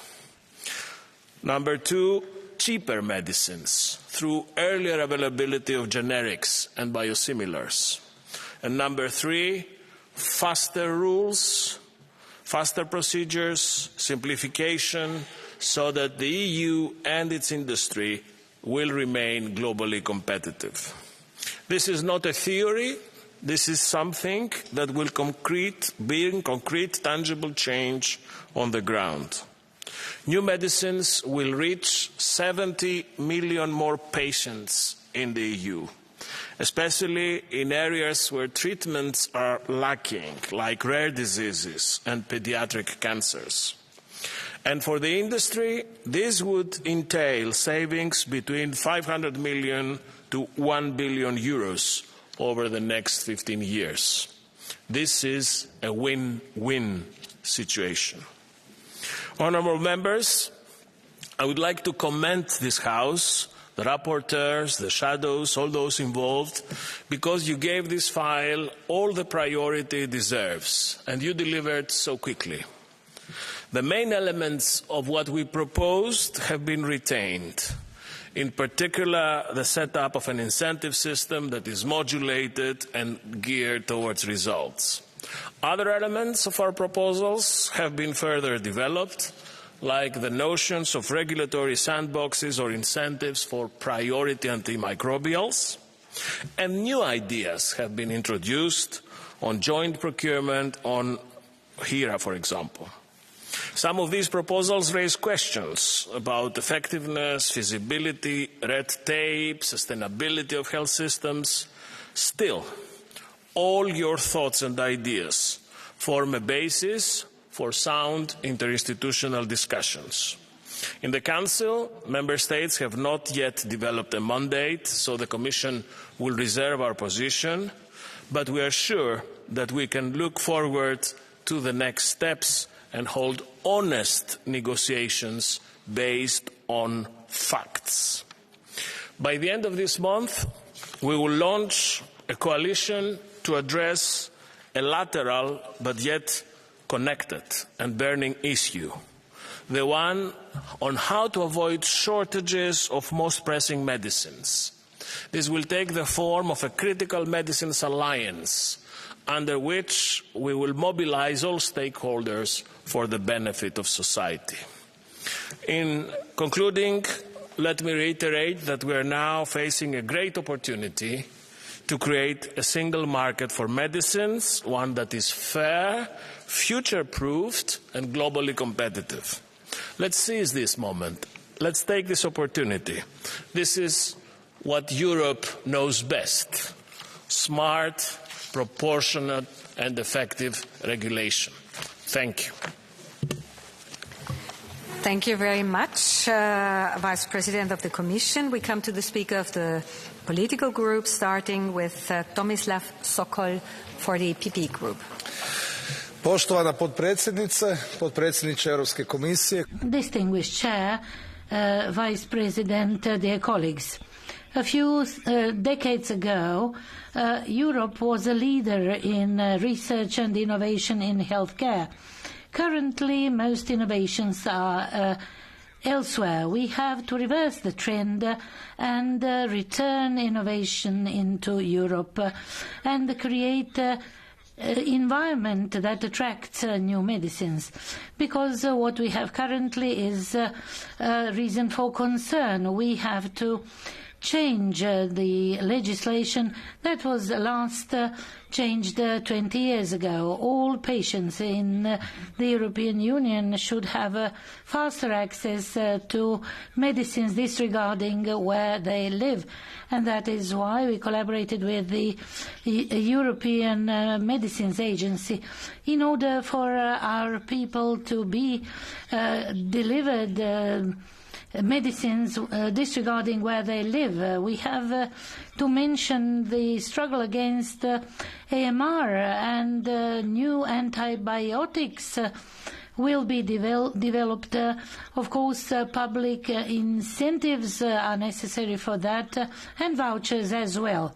And also medicines for rare diseases, where investment is the riskiest, and that should be reversed as well. And we should expand the application of generic medicines. That is crucial for our citizens, and we should in that way strengthen competitiveness and reduce costs. This reform will strengthen the pharmaceutical industry and also make easier the access of generic medicines, and all our citizens will be equal, and we invite you to vote in favor of this. The S&D group of this House, Nicolás González Casares, please. Gracias, Presidenta. Thank you very much, Madam President. Commissioner, today we're voting on the reform of the pharmaceutical policy of the EU, and it's got its socialist stamp on it. And our guiding principle has been the general interest to improve the problems that we have in Europe when it comes to accessibility, to innovative products, and so on. Our text promotes access and innovation. We look at rare diseases and we want to develop new antimicrobials. We also want to improve clinical research. The clinical research that researchers and doctors carry out in university hospitals, such as we do in Spain, and we're also working on advanced therapies as well. In a debate that has been marked by a lot of external pressure, I would like to put a point across. We have heard an incorrect message. We don't have to choose between improving pharmaceutical innovation in Europe and making medicine more affordable and accessible. It is not such a black and white choice if we put the right policies in place. So that is why we are firmly against patient money to finance innovation outside Europe. The socialists want solutions that will back pharmaceutical research and innovation, cutting-edge research here in the EU. We also want to fight against unacceptable inequalities. It shouldn't be a postcode lottery. I think this is very important. I think that this agreement is a good start, and we're voting on it today. But let me be clear, this is only the beginning. We have to continue being ambitious. We have to continue protecting the general interest of health, and this should be more important than the interests of economic operators. And this will be the socialist goal in this debate. Thank you. Thank you very much. And now for the Renew group, Catherine Amaric, please. Madame la Présidente. Madam President, Vice President, my greatest unit. Legislation on pharmaceutical needs to build a Europe that's going to be a protective power, and it's going to be built in an equitable way with voluntary cooperation amongst the member states on pricing of medications, joint purchasing for a number of treatments, including rare diseases, and the possibility to restrict access to ban the restriction on access to contraceptive and similar. Now, we have a commitment from all stakeholders when it comes to fighting medicine shortages. Also looking at testing in hospitals for innovative therapies and treatments. So we're going to innovate together, big pharmaceuticals clusters and the digital divide, AI, and so on. We're going to build those together in a simplified framework with legal certainty for investors in Europe and regulatory flexibility that will make this future-proof for the next 20 years. So we're going to also mitigate environmental and biological risks and hazards and try to make sure that medicines are prescribed in the right dose. We are going to build a union for health, the very union that citizens have been asking for and that we defend. Thank you. Thank you very much. And now for the group of the Greens, Tilly Metz. Dear President, Monsieur le Commissaire, la révision de la The revision of pharmaceutical legislation has never been easy, but I'm convinced that we've managed to strike a sound compromise in the interest of patients and healthcare systems.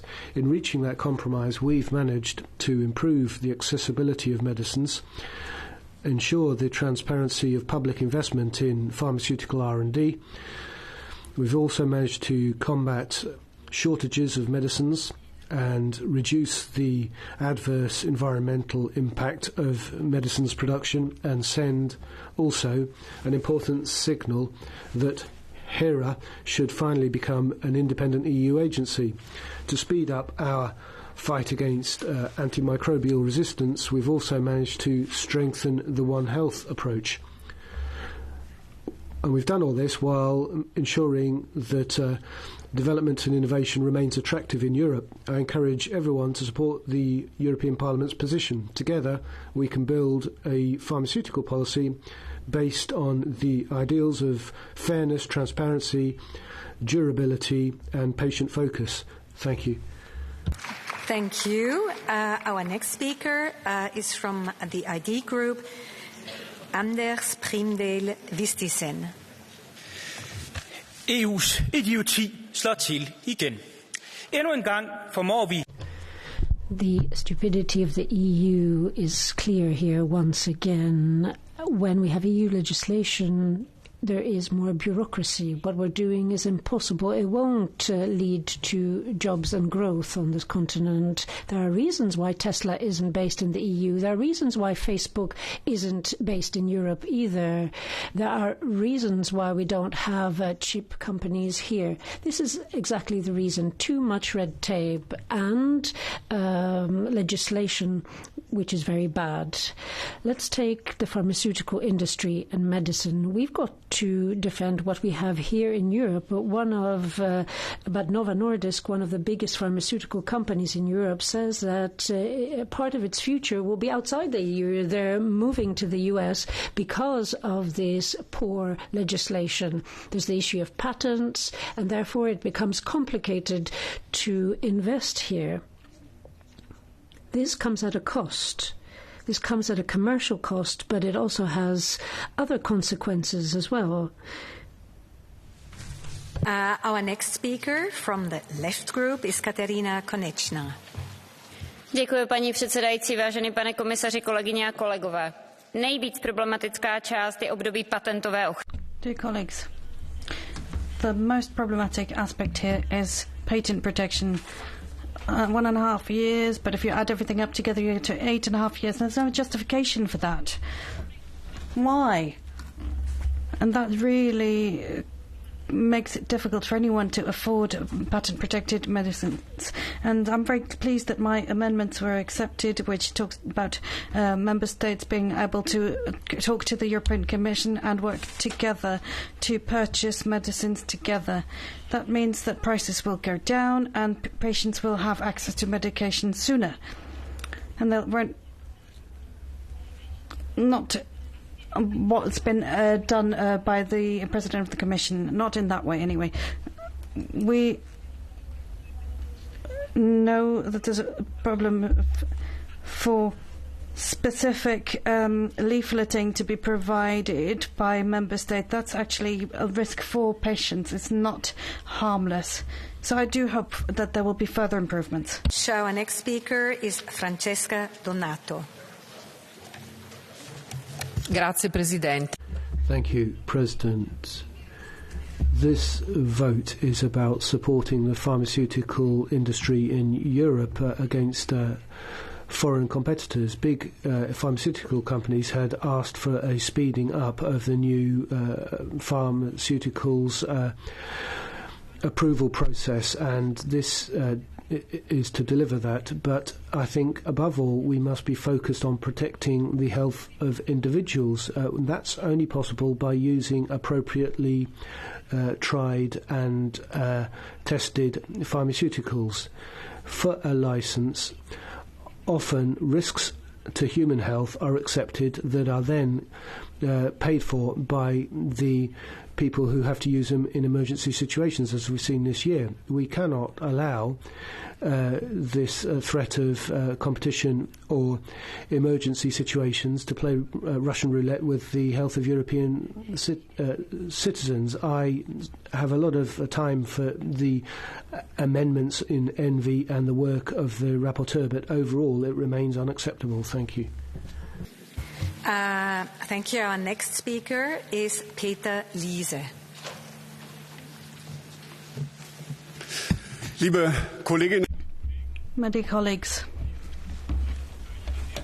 when we adopt these texts, we will be taking an important step towards helping those patients who we were unable to help in the past. So my heartfelt thanks to all those who contributed to this result, in particular the staff. I do think that there was one area where the committee went wrong. I do think that we should stick to existing legislation in this European Parliament. And there's been a court ruling which stated that abortion is a matter of national competence and cannot be legislated on by the European Union. And that's why I would advise against voting for Amendment 85. But on the whole, it's a good text. We need to fight antimicrobial resistance. We need a sensible, cautious approach to using antibiotics, but I think we need research as well. And I do feel confident that there will be the voucher system that will get support. I'm very pleased that that support's been given. And I think when I look at this text, I see that we talk about innovation in the legislation. In the past, regardless of what medication you developed, you had 8 years of patent protection. Now that's been cut to 7.5 years. But I don't think we need the 27th blood pressure medication or blood pressure medication. What we need is medication that we don't have yet. And so if you have research into rare diseases, rare medications that we desperately need, you will be rewarded for that. Thank you. And now we'll give the floor to Helene Fritzon. Tack, fru talman, kommissionen. Thank you very much. Commission, over the last few decades, we have had privatization and deregulation. And we have seen this very clearly with the pandemic. There was a lack of medicine. And we've also seen how the systems didn't work when we needed them to do. And then there, of course, is the case of the elderly and those with serious diseases. And the same is happening now. But especially when there are crises and wars, we see these issues. And we have to do something about the situation. European legislation has to make sure that everyone can access medication regardless of who they are. We don't want to have medicine shortages in the future. We also have to create protection for everyone along the lines of what we do in Sweden. In Europe, we have to make sure that we have a democratic access to all this medication. This is the position taken by the S&D. This is what we have in Sweden, and that's what I want for Europe. Thank you. And now we'll give the floor to Frédéric Ries. Merci, Madame la Présidente, Monsieur le Commissaire.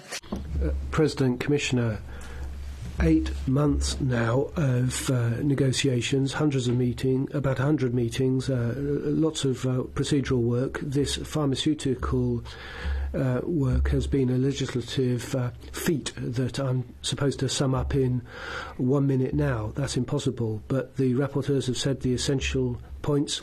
Essentially, we're tackling the silent threat of antimicrobial resistance and the shortage of medicines, and to revitalise an ecosystem geared to innovation and to ensure that European solidarity, the real trump card of our union, works. Now, I'll be finishing the legislature as I started on rare diseases with Mrs. Kyriakides. 300,000 Europeans living with one of these diseases and are looking for a European plan. I echo the Commissioner. Right from the beginning of this parliamentary term, unsuccessfully, I've had a simple question. Will she support the setting up of this plan as enshrined in the regulation that we'll be putting to the vote this evening? Will that European plan for rare diseases be part of her legacy? I'll conclude with just one point to Mr. Casares, who's unfortunately no longer here. Socialist legislation is what he keeps talking about. I know it's the election campaign, but this legislation is focused to and based on the patient and the patient alone. It's not about attaching a colour to it here. Dolores Montserrat. Muchísimas gracias, Presidenta. Thank you, President, Vice President.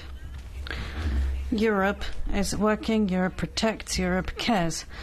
And European citizens need to know that this Parliament in this legislature has taken important decisions in the field of healthcare. We adopted a policy on Europe for health and this pharmaceuticals package today. Why do we do this? Well, to provide easier access to medications for patients and advanced therapies as well. We need to try and promote research for rare diseases, childhood cancer, but also other rare diseases. We need to promote industry made in Europe and strengthen the national healthcare systems that were so badly hit during the pandemic. We need the best researchers, the best professionals to be active. And protecting health for Europeans isn't a choice that we can make, it's a duty. And so I appeal to all the politicians that continue this work in the next legislature. Please don't row back on this. We've made strides forward, and that should continue to be. With Europe for Health, we're going to succeed. Without it, we'll achieve nothing. Thank you. Thank you. And now I give the floor to Susana Solis Perez. Gracias, Thank you very much, Madam President. Commissioner, after very difficult negotiations, we managed to agree on a pharmaceutical package reform. It's very ambitious and successful.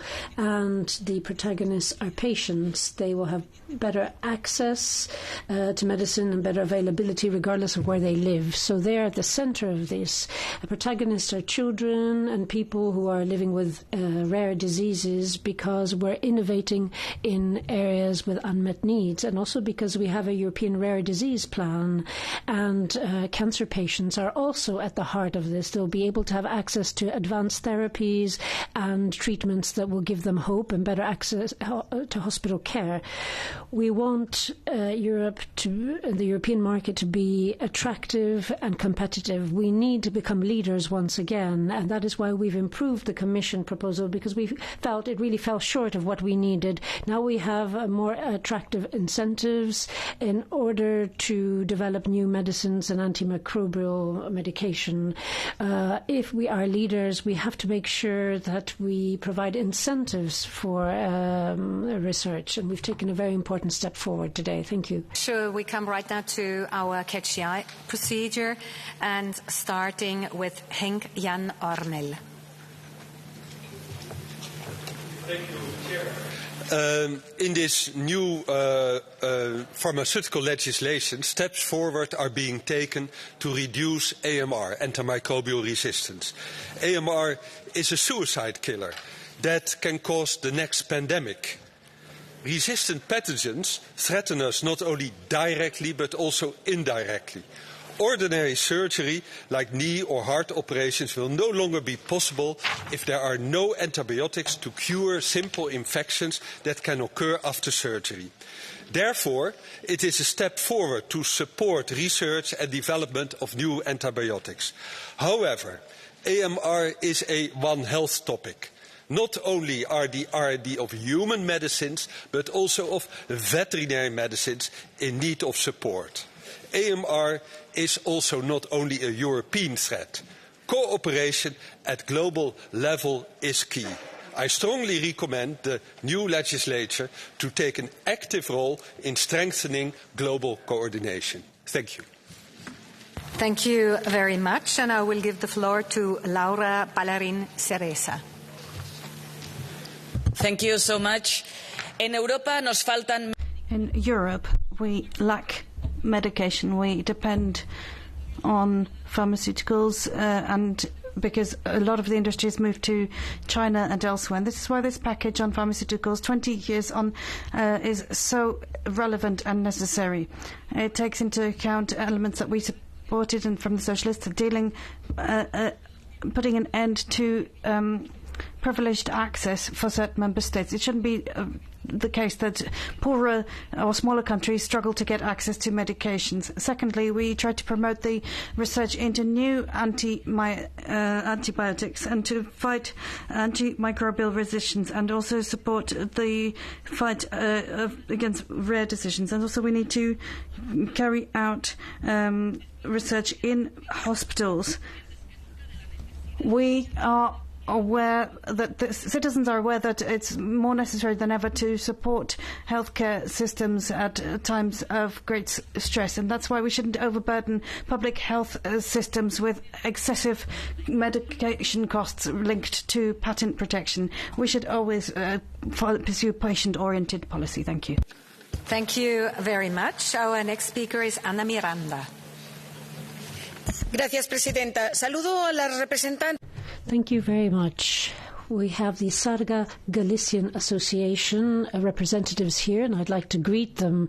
And let me say that this association was set up as a Galician association in my country, but brings together patients from all over Spain. And for a while now, they've been denouncing the lack of access to medicine approved by EMA because there was no funding because they were too expensive.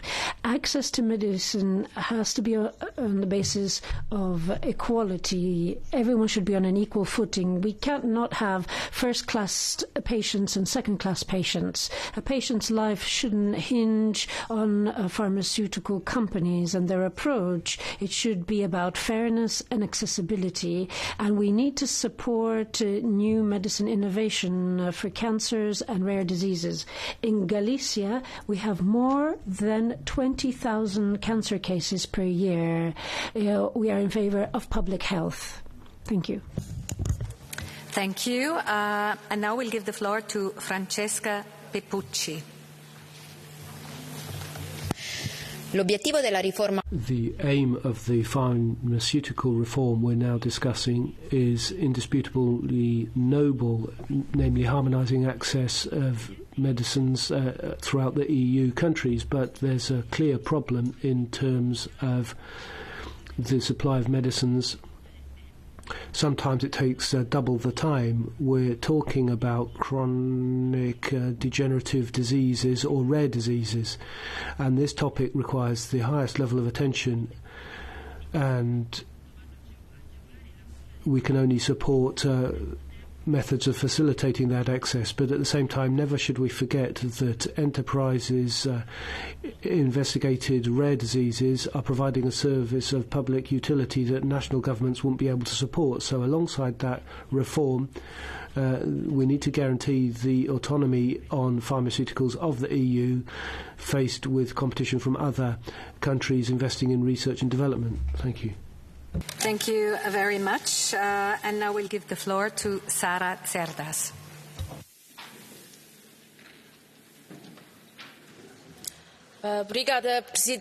Thank you, Madam President. We've got empty pharmacies, citizens who can't access essential treatments for their survival. That is the reality that we cannot accept here in this European Union, and that's why we will adopt the pharmaceutical package. It's European solidarity at a time of adversity. This package will make it possible to distribute essential medication in member states where the stocks are running low or where there's no stocks. And we're going to deal with these situations and avoid shortages in real time. This package, which will be voted on tomorrow, will be a major step forward when it comes to guaranteeing access to medications for all citizens, and it will be life-changing. Thank you. Very much. Our next speaker is Sean Kelly. I'm Reverend Pakashta Shaw. I'm coming from Ireland South. An awful lot of our jobs are farmer jobs, and they invest hugely in the economy. And for that reason, I was delighted that the original proposal by the Commission to reduce market protection from 8 to 6 years was not accepted, because it would have driven a lot of the research out of Europe. For every research project that's successful, there are 9, 10, maybe a lot more that aren't successful, so they need that protection. That's good. Also, I welcome the streamlining of the approval process at EMA level, because this then should make medicines available to those who need them right across the European Union in a much quicker and more efficient manner, and also in a cheaper situation. So this is a very good package. I think it will work well both for the industry and above all for patients right across the European Union, and I think a good job was done. Thank you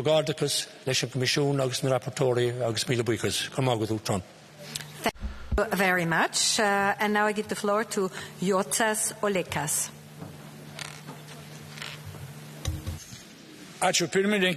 Thank you, Madam President, Commissioner, colleagues. Our objective is clear, healthy Europeans, but COVID has shown that on our own, our separate member states sometimes have difficulties coping with their needs. That's why we need to have a health union, and this package is a step forward to ensure that our citizens could have access to affordable medicines everywhere in the European Union. We also want to make sure that the antibiotics are not abused. That's important to make sure that we can cope with antimicrobial resistance, and patients should also have access to affordable medicines. We need to strengthen our pharmaceutical industry. We need to invest more in new technologies, and also to streamline all the procedures so that people could get all the medicines that they need, especially when we're talking about cancer and rare diseases. We also need joint procurement. Thank you. Very much. And now I give the floor to Stelios Kimpuropoulos. Ladies and gentlemen, we are at a crossroads, ladies and gentlemen, to reform the pharmaceutical legislation. It's the first time in 20 years so that Europe can spearhead innovation, and so we can meet the needs of our citizens. I'd like to congratulate Mr. Sokol and Mr. Vulcan for this agreement against a very difficult backdrop. The Commission proposal didn't make it easy for innovation and investment, but the proposal that we're voting on today managed to strike a balance. We support competitiveness and innovation, but at the same time it promotes direct access to medicine. I'm referring to patients. We're going to have a strategically autonomous EU, and we're going to make sure that we have security of supply as well. So voting in favor of this will be the cornerstone of having a good and solid system. Thank you. We come to the statement, the final statement of Vice President Shinas on behalf of the Commission. Please. Thank you, Madam President. Honourable members, this debate showed that there is a high level of convergence and common ground on what we want to achieve with this reform of the pharmaceutical sector. I wish once again to congratulate the European Parliament, the rapporteurs, for the quick progress made so far. I also heard your voices and arguments on a number of key issues where your position differs from the proposal we made. And beyond these differences, I'm sure that we can join forces and work together to achieve more for patients in the EU, to ensure that something that is an integral part of the European way of life, that wherever they live, patients must have the same opportunities to reach medicines. We will do this. At the same time, we can make the system more attractive to the pharma sector by shaping rules that are competitive, innovation-friendly, so that Europe stays on the cutting edge and keeps this sector as the European champion it currently is. And we will do this too. And to do this, we don't need warnings or messages in the metro stations to tell us. We know. We will do it. The reform of EU pharmaceutical rules is the opportunity to reach these objectives, which, I repeat, are not in opposition, are not antithetical, We can design a system that is more sustainable and stands for the next 20 years. I want to assure this House that we will support the co-legislators in this process. This is a reform which goes at the core of what we now call the European Health Union, which is one of the biggest success stories of the current European political cycle. A success story, if I may add, which has not been sufficiently told to Europeans. We still have 2 months to say so. This is a success that is not exclusive to the Commission. It belongs to all EU institutions working together, delivering for Europe, for citizens, patients and the industry. Thank you. Thank you very much, Mr. Schinas. And now the floor goes to Rapporteur Pernille Weiss. Thank you all so much for the debate. Thank you, Commissioner Schinas, for your closing remarks. Very appreciated. And also thank you for saying that the Parliament took the proposal from the Commission. We preserved what was strong and good in it, but we also developed and made more value into the Commission's proposal. Thank you for acknowledging that. That's very much appreciated. I said a couple of times in my first intervention, I used the word ecosystem in my speech. And I use that very, very precisely, and I also invite more colleagues, more commentators, more stakeholders to acknowledge that healthcare in Europe really is a very complex ecosystem. And we can expect, and we must expect, a lot from the pharma package. But it is not the only legislative package that can make healthcare in Europe develop in a more innovative and a more citizens and patient and family friendly way. And I really appreciate the colleagues who mentioned that in your interventions. My dear colleague Vistisen from Denmark, the Spitzenkandidat from ID, has left the room, but before he did, and in his intervention, he actually took the work we have made, and where his group has also been a part of that, and tossed it into the bin. Also saying that if it was stood to his opinion, this House should not touch the pharmaceutical legislation because we don't know what we are dealing with.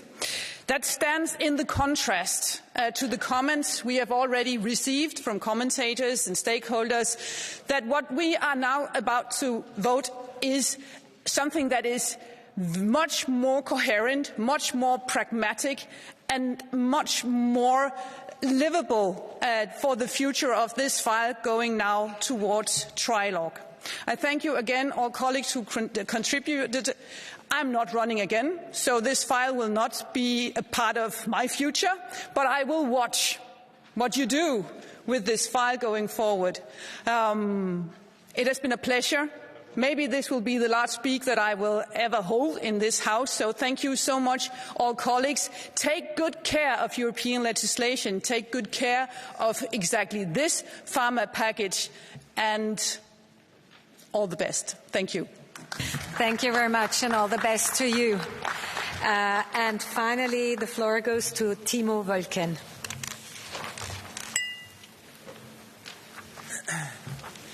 Sehr geehrte Frau Präsidentin. Madam President, colleagues, thank you very much for this intensive debate, for the very intense 3 months of negotiations, which I think were used very productively indeed.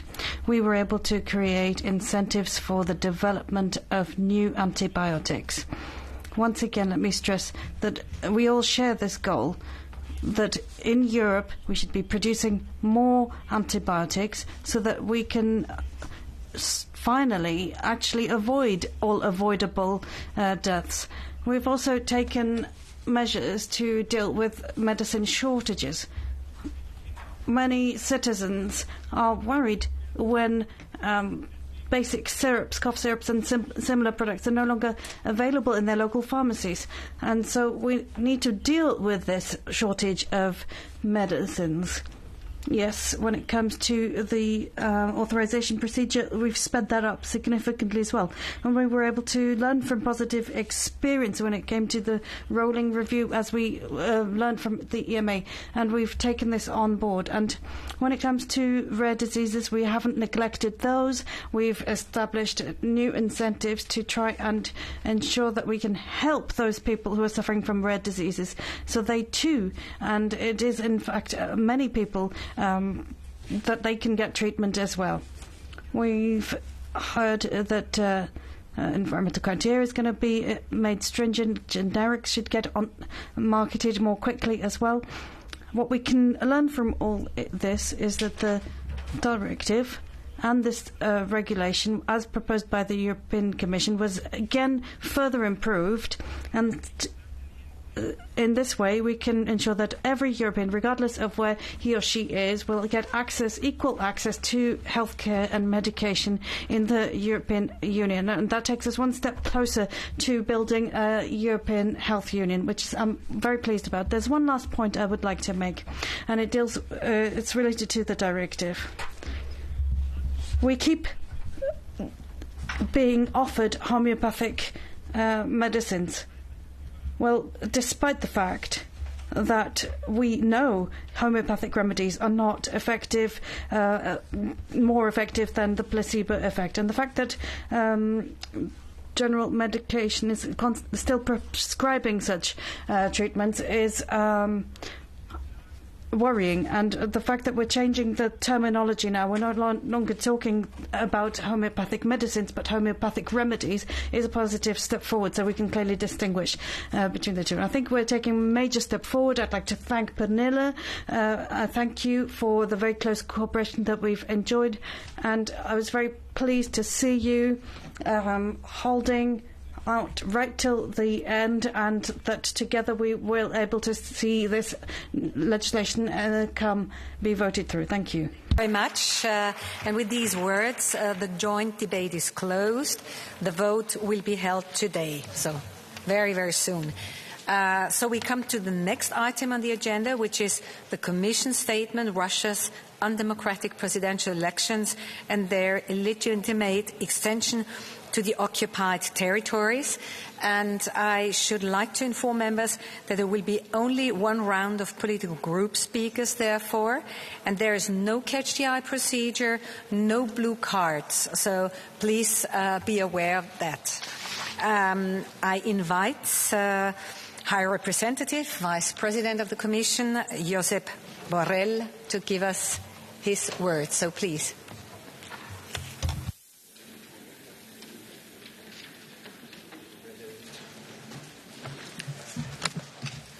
President, honourable members of the European Parliament, as you know very well, the Russian presidential elections held on the 15-17 March met not democratic standards and were illegally held in the occupied territories of Ukraine, temporarily occupied. These elections were based on repressive laws, persecution of political opposition leaders, civil society representatives and journalists, including those opposing Russia's illegal war of aggression against Ukraine. These elections were marked with arbitrary detention, the terror caused by the poisoning and death of key figures like Alexei Navalny. They took place under a flood of disinformation, lack of access to independent media, and a strong propaganda supported by massive public funds for many years.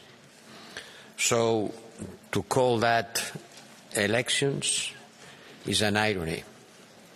For the first time, Russian authorities decided not to invite observers from the Organization for Security and Cooperation in Europe.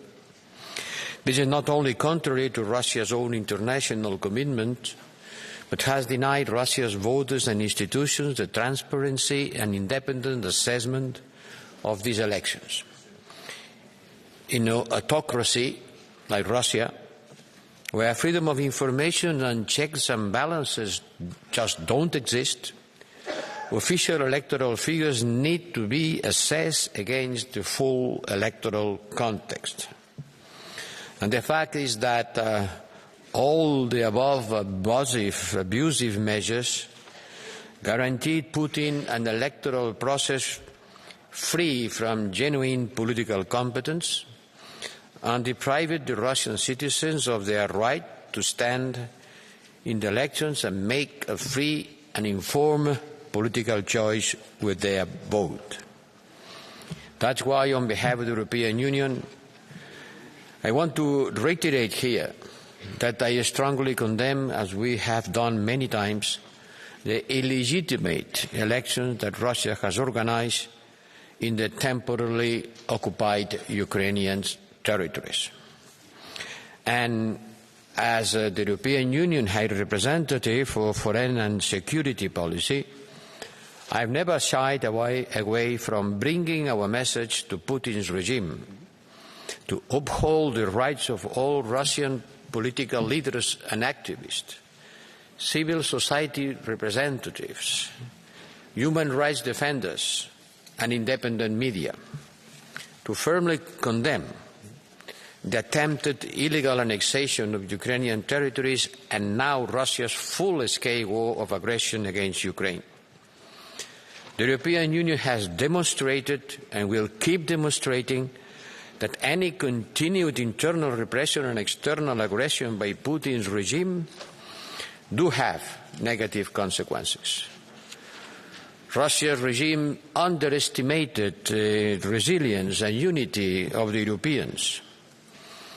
We have demonstrated that our unity is unbreakable and that despite Russians' attempt to interfere in our democracies, as I am sure they will try to do again in the next European elections, and no matter how much they invest in disinformation, on manipulation of information, and even trying to pay or maybe paying a few European Union politicians to spread Russia's propaganda.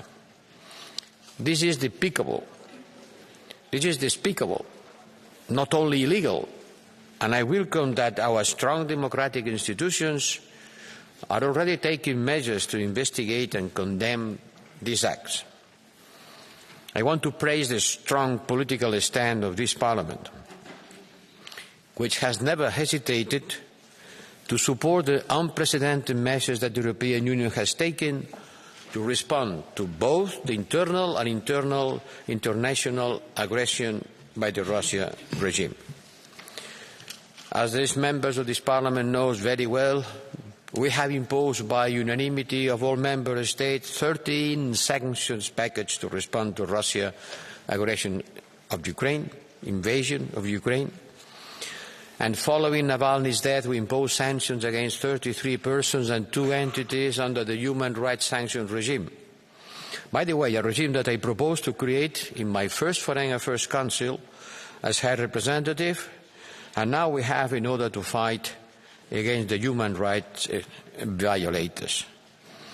And now we have a new Russian-specific sanctions regime, which is under discussion by member states, and I hope it will be approved swiftly as well. The Russia's economy and their war machinery has been considerably weakened by our sanctions. And on time, the effect of these sanctions will be increasingly evident as volume and quality of investment deteriorate, and Russia is being deprived of the advanced technologies needed to support its war and its growth. We expose Russia's propaganda, disinformation and interference, and information manipulation orchestrated by Putin's regime.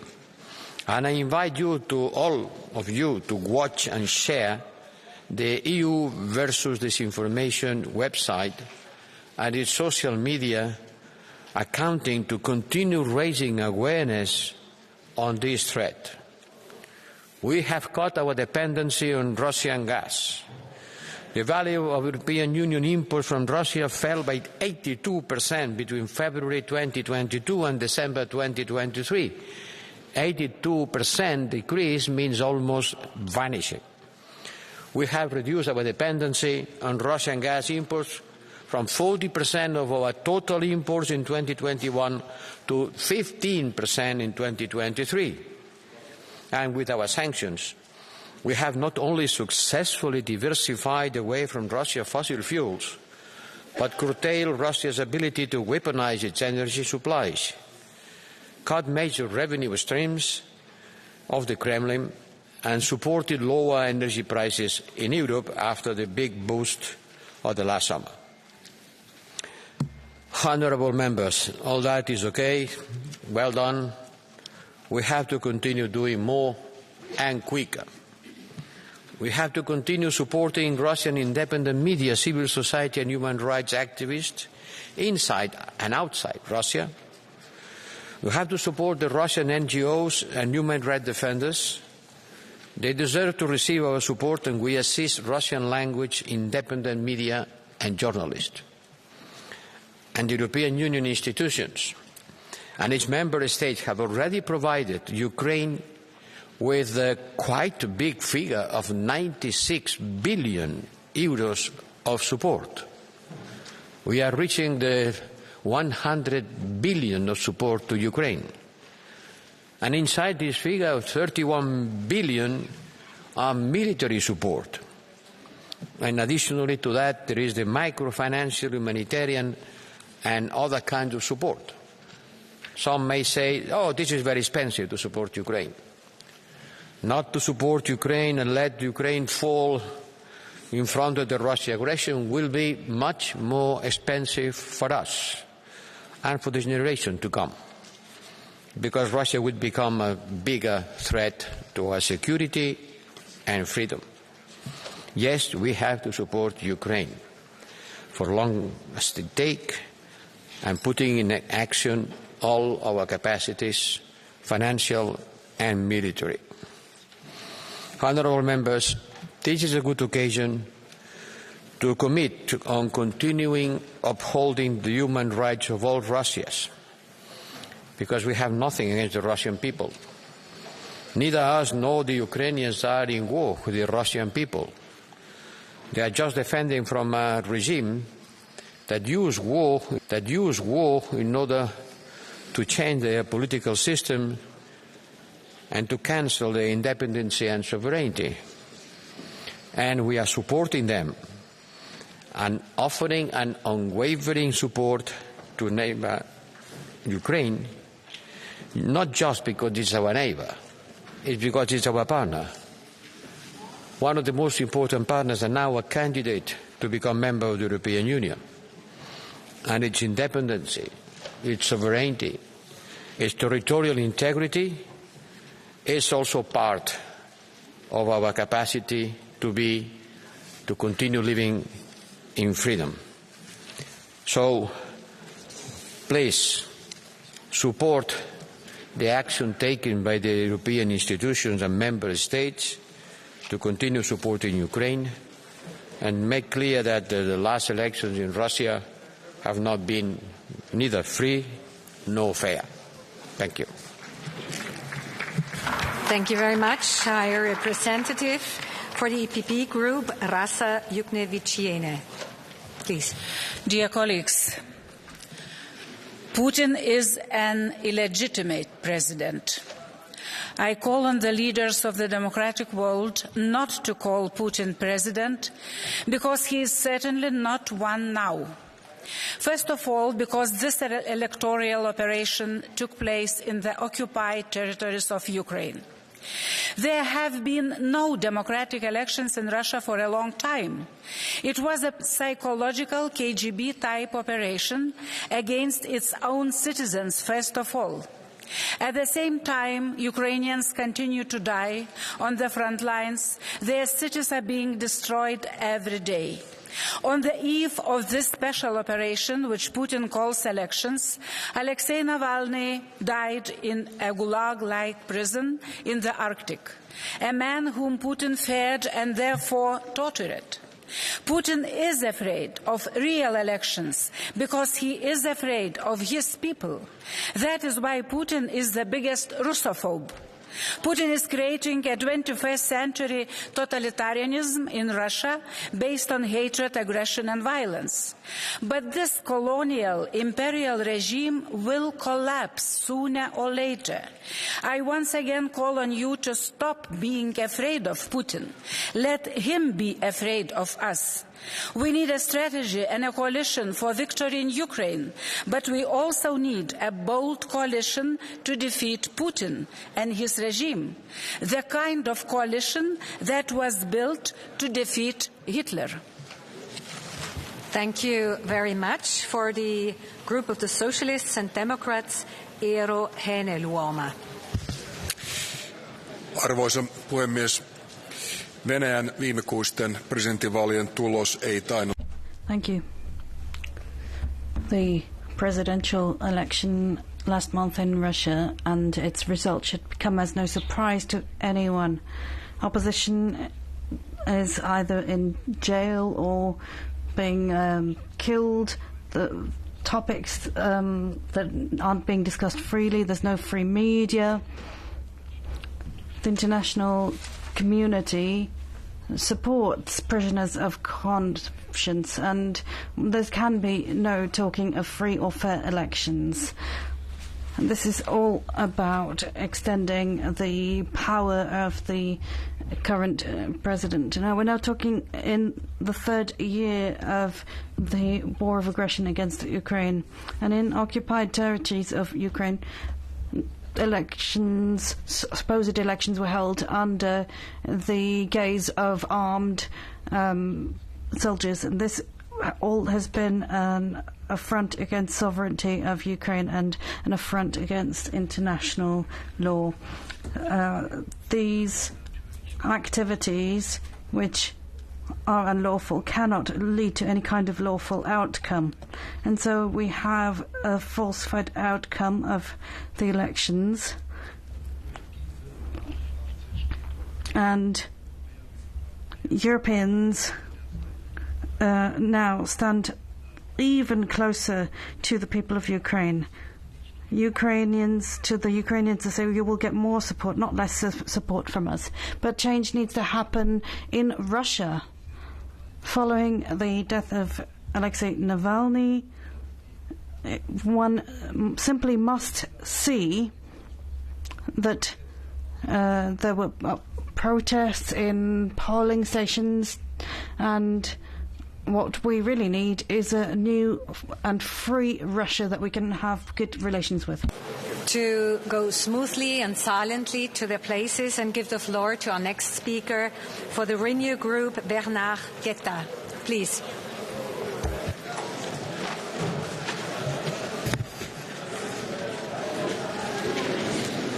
Dear colleagues, it would be nice to listen a little bit.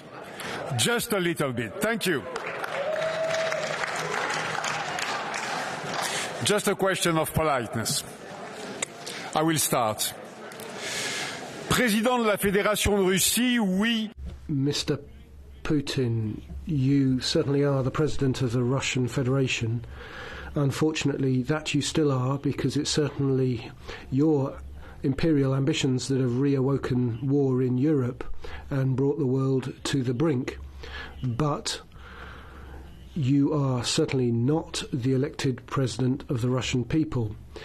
That you are not, because you have pushed that sham so far as organising elections in the annexed territories of Ukraine.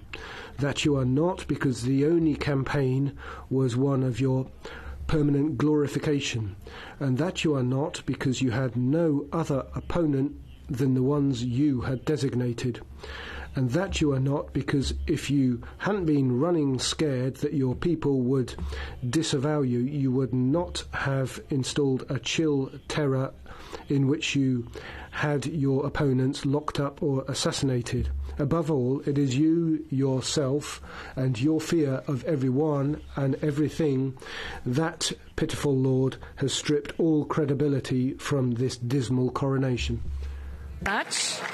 And now the floor goes to Sergei Lagodinsky.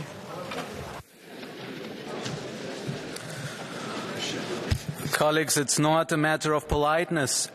For many people in Ukraine and in Russia, it's a matter of survival.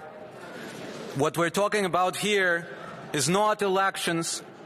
It's a mockery of choice that we've been experiencing for the past months and witnessing for the past months in Russia.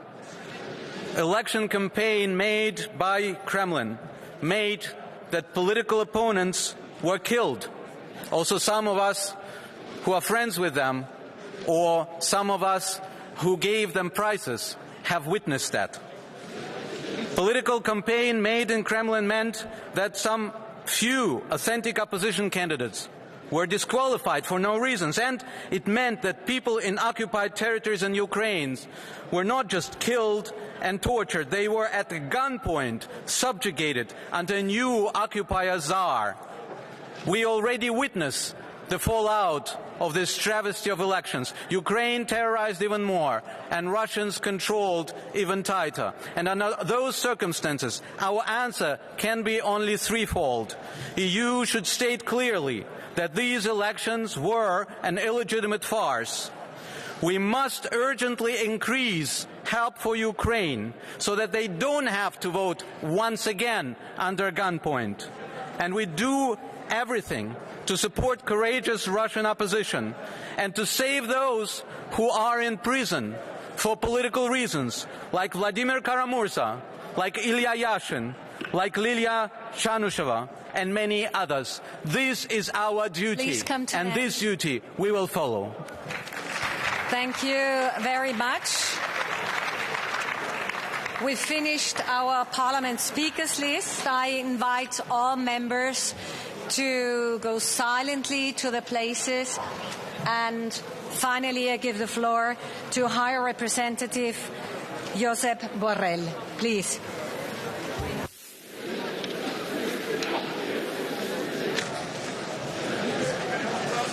And again, really everybody silently go into your seats. Thank you. Thank you. Thank you, President. I am very happy that so many members came to listen to my concluding remarks to this important debate. Thank you for your attention. I'm not joking. The debate is important because what has happened in Russia is important. These elections did not bring any change in Russia, and so there is no change in our policy toward Russia. These elections took place in an ever-shrinking political space. Russian voters were deprived of a real choice. Many candidates were precluded from running, including all those who oppose the Russia war of aggression against Ukraine. Happy to see that all the members that took the floor in this debate support the important work that we are doing in order to support the Russian civil society organizations, the human rights defenders, and independent media. As regards the rights of minorities in the electoral process, according to the Russian Constitution, Russian citizens, including minorities, can run to vote. And we have been topping up the funding for Russia pro-democracy anti-war actors in size and in a number of operations. We will continue supporting the Russia human rights defenders and their agenda in international human forum. We monitor judicial cases in Russia together with member states. Support independent media is crucial, as has been demonstrated in the electoral context. All Russians should have access to reliable information. We will continue calling on Russia to abolish its repressive legislation concerning what they claim to be foreign agents. Any one of you would be considered undesirable or more recently wanted. And to be called undesirable or wanted in Russia opened the door to arbitrary detentions. I think I have to finish my speech because maybe you have more important things to do in the coming moments. I know you are going to face important decisions. But I want to reiterate that Russia must cease its illegal war of aggression against Ukraine, to withdraw its military forces, and we demand also the United Nations General Assembly by an overwhelming majority of 141 member states. The international community has sent this message loud and clear, and I am very happy to see on this debate that we count on the support of the European Union Parliament. Thank you. Thank you very much. The debate is closed and the vote will be held at the next part session.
For the rest, we have the majority.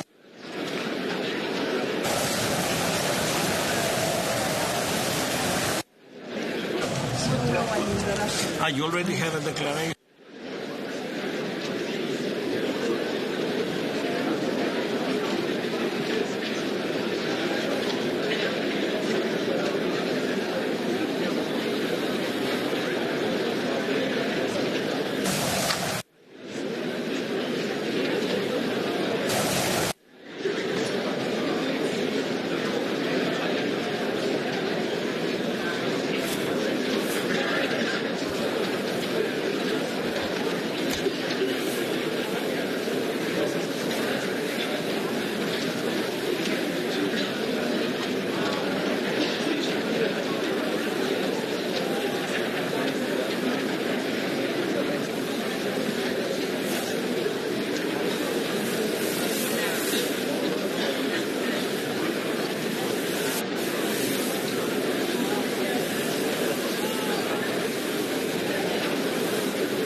Because we have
So good afternoon.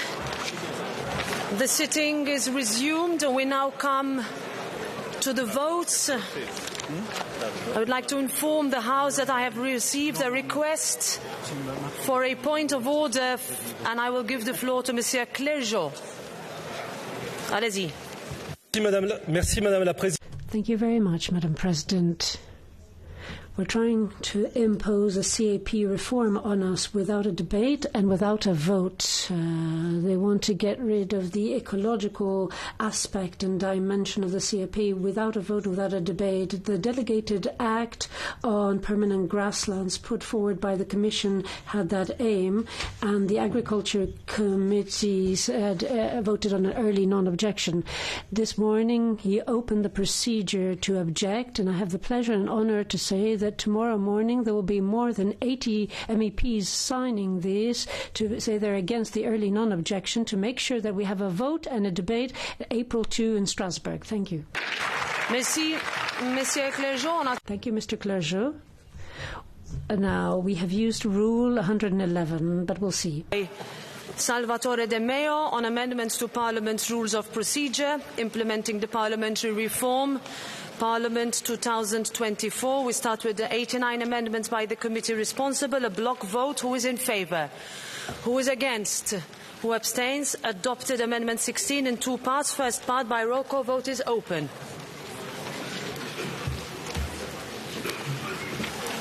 Vote is closed. Adopted. Second part by roll call. Vote is open.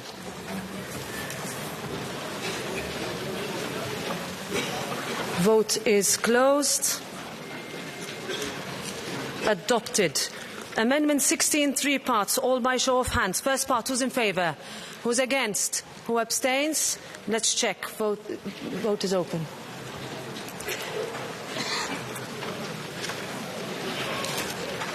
Vote is closed. And it is adopted. Second part, who's in favour? Who is against? Who abstains? Same majority. Vote is it's carried. Third part. Who's in favour? Who is against? Who abstains? Let's check this. Vote is open. Vote is closed.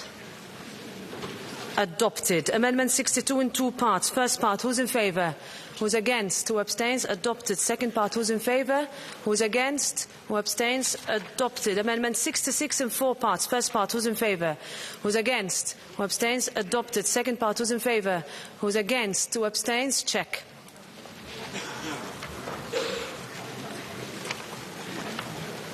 Vote is closed.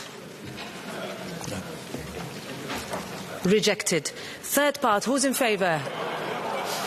Who's against? No. We need absolute majority. So we need 353. That's why. So it's even harder to see. So, third part. Who's in favour? Who's against? Who abstains? We check this.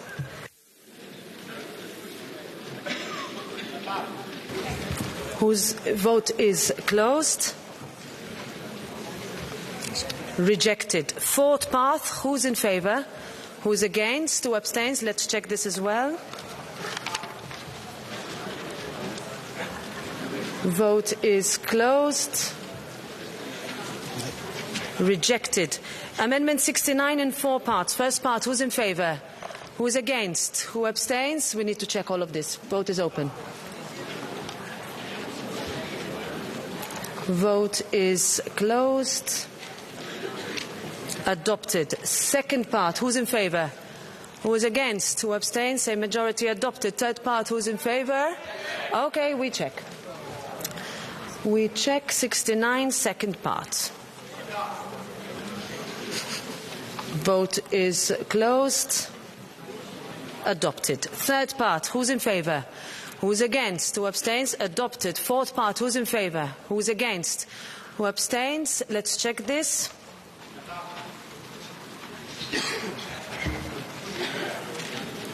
Vote is closed. Adopted. Amendment 71. Who's in favour? Who is against? Who abstains? Check.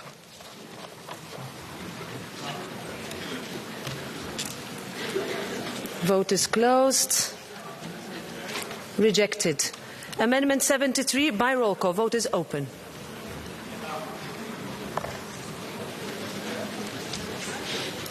Vote is closed. Adopted. Amendment 75 in two parts, both by roll call. First part, vote is open. Vote is closed. Adopted. Second part, vote is open.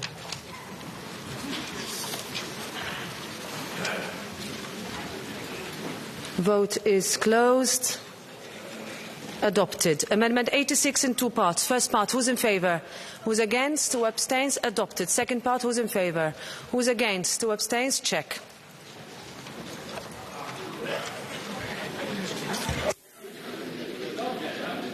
Vote is closed. Rejected. 91 in two parts. First part and second part by roll call. First part, vote is open.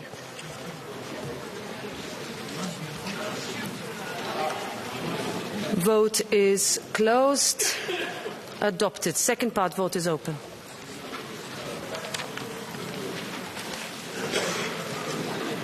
Vote is closed. Adopted. Amendment 92 by roll call. Vote is open.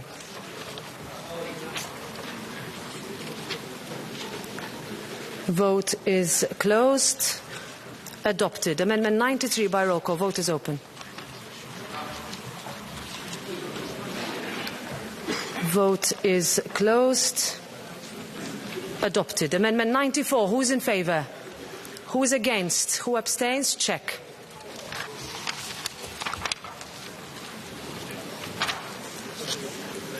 Vote is closed. Adopted. Amendment 97 in two parts. First part, who's in favour? Who's against? Who abstains? Adopted. Second part, who's in favour? Who's against? Who abstains? Adopted. 101, who's in favour? Who's against? Who abstains? Adopted. 144 by roll call. Vote is open.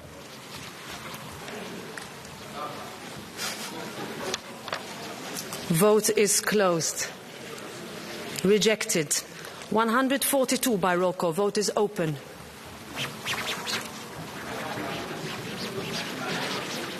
Vote is closed. Rejected. 126. Who's in favour? Who's against? Who abstains? Rejected. 25. Amendment 25 in two parts, both by roll call. First part, vote is open. Vote is closed. Adopted. Second part, vote is open. Vote is closed. Adopted. Amendments 127, 128. Who's in favour? Who's against? Who abstains? Rejected. Amendment 27. Who's in favour? Who's against? Who abstains? Check.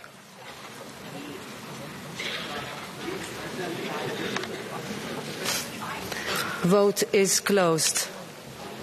Adopted. 118 falls. 129. Who's in favour? Who's against? Who abstains? Rejected. 119 by roll call. Vote is open.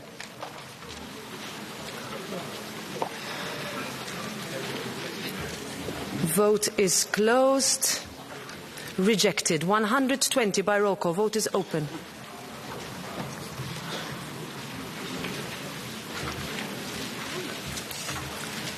Vote is closed. Rejected. Amendment 40. Who's in favour? Who's against? Who abstains? Adopted. Amendment 4. Who's in favour? Who's against? Who abstains? Adopted. Amendment 41 by roll call. Vote is open.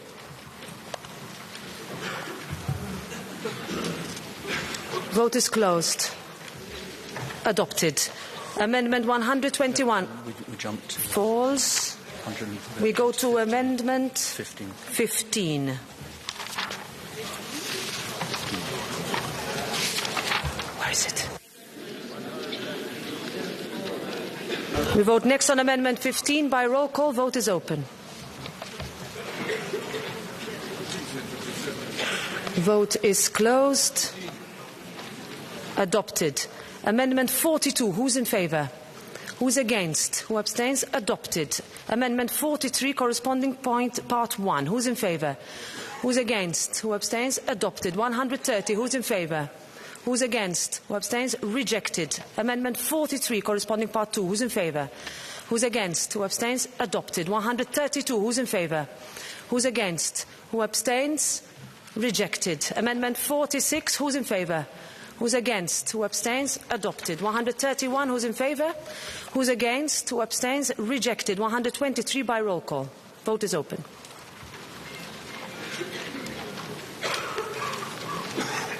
Vote is closed. Rejected. Amendment 88 in 4 parts. First part, who's in favour? Who's against? Who abstains? Adopted. Second part, who's in favour? Who's against? Who abstains? Check.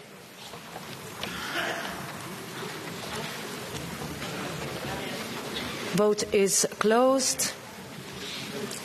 Rejected. Third part, who's in favour? Who's against? Who abstains? Check this too, please. Vote is open. Vote is closed. Adopted. Fourth part, who's in favour? Who's against? Who abstains? Check. Vote is open. Vote is closed. Rejected. Amendment 124 by roll call. Vote is open. Vote is closed. Rejected. 125 by roll call. Vote is open. Vote is closed. Rejected. 138 by roll call. Vote is open.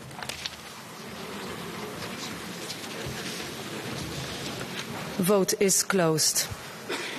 Rejected. 134 by roll call. Vote is open.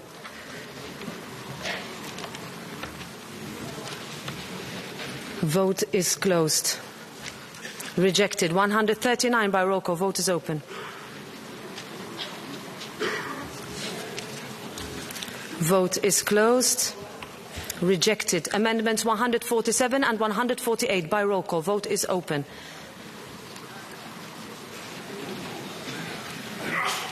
Vote is closed. Adopted. We move to 146. Who's in favour? Who's against? Again. Who's in favour? Who's against? Who abstains? Rejected. 107. Who's in favour? Who's against? Who abstains? Check.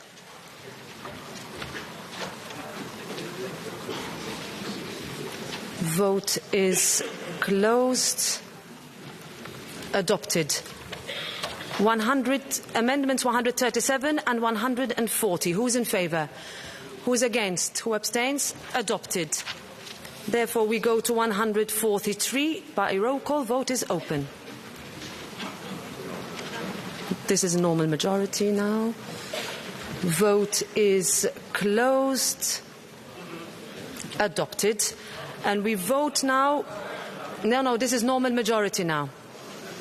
So we vote on the decision as a whole by roll call. The vote is open.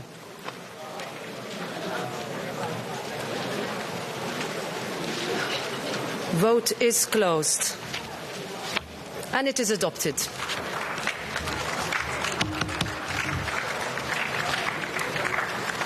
So now we move to the report by Fabienne Keller on the common procedure for international protection in the Union. We vote on the proposal to vote on amendments to the draft legislative act. We vote on a procedural motion first by roll call. The vote is open.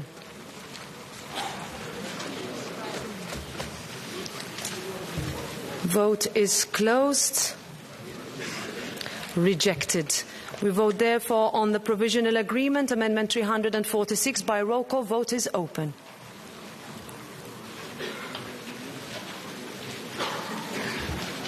Vote is closed.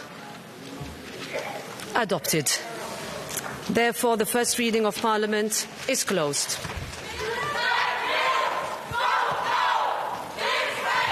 We move to the report. All right. This is a voting session. This is a voting session, and I expect that this session is respected. We are in a sovereign moment.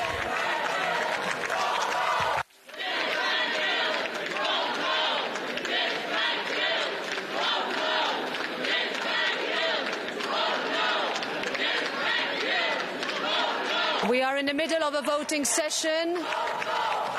This Parliament and its members need to be able to vote with serenity.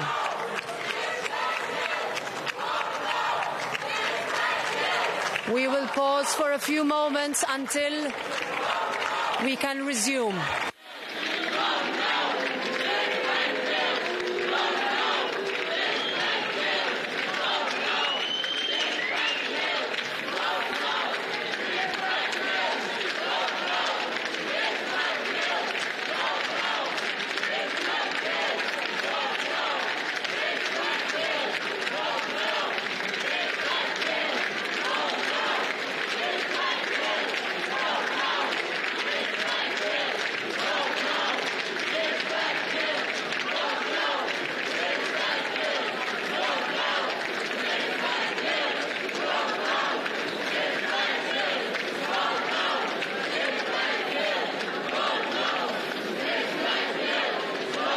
We would like to resume the vote, please. This is an important moment for this mandate and this Parliament. Members need to be allowed the possibility to vote. You have made your point. You have made your point. The members would like to resume the voting session, please. We will wait. I would like us to continue. And I'm sure the colleagues would like to. This is our job and we are doing it. We will continue. Please, everybody keep their seats. Please, everybody keep their seats. We are going to resume immediately. Mr. Weimers, you want to speak? 159. I would suggest that colleagues who are applauding this utter disrespect of democracy will go out and embrace their fellows each other. Because they don't respect parliamentary procedures. That's the way they behave every time. Thank you. All right. All right. Let's resume our work. Let's resume our work. We are going to vote now on the report by Juan Fernando López Aguilar on addressing situations of crisis and force majeure. There is a proposal to vote on amendments to the draft legislative act. Procedural motion by roll call. Vote is open.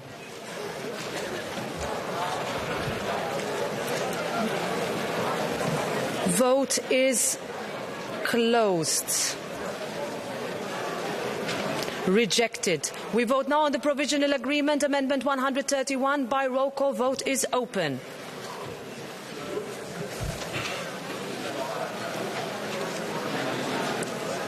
Vote is closed. Adopted. First reading of Parliament is closed. We move to the report by Thomas Tobé on asylum and migration management. There is a proposal to vote on amendments to the draft legislative act. A procedural motion by roll call. Vote is open.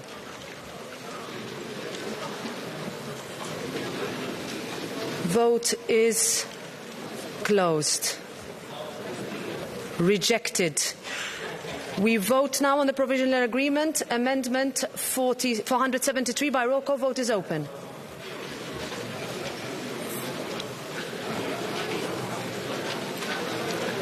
Vote is closed.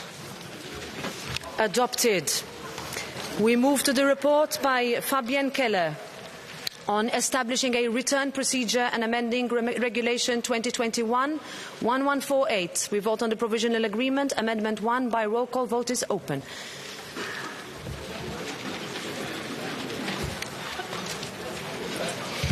Vote is closed. And it is adopted, and therefore the first reading of Parliament is closed. We move to the report by Birgit Sippel on screening of third country nationals at the external borders. Proposal to vote on amendments to the draft legislative act. Procedural motion by roll call. Vote is open.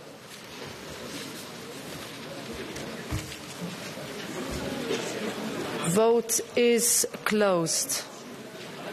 Rejected.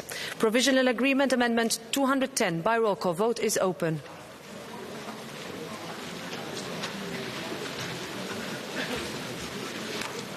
Vote is closed. Adopted. The first reading of Parliament is closed. We move to the report by Birgit Sippel on the European Criminal Records Information System for third country nationals. Provisional Agreement Amendment 21 by roll call. Vote is open.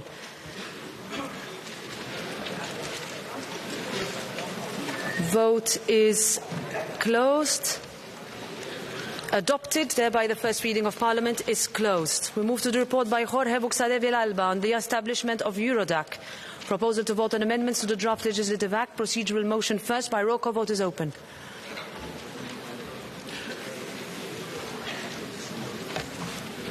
Vote is closed. Rejected. Move to the provisional agreement. Amendment 158 by roll call. Vote is open.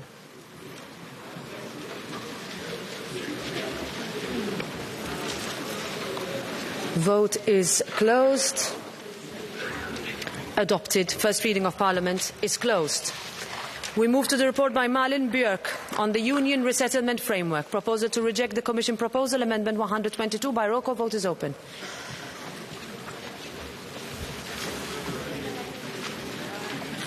Vote is closed.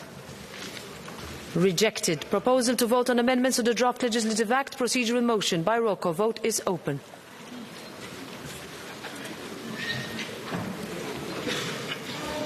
Vote is closed. Rejected. We move to the provisional agreement. Amendment 121 by roll call. Vote is open.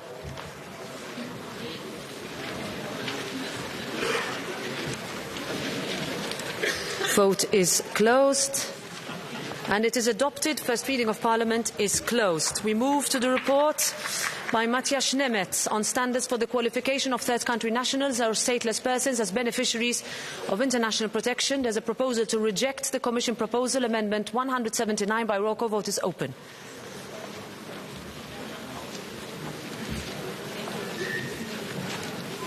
Vote is closed. Rejected. Proposal to vote on amendments to the draft legislative act. Procedural motion by roll call. Vote is open.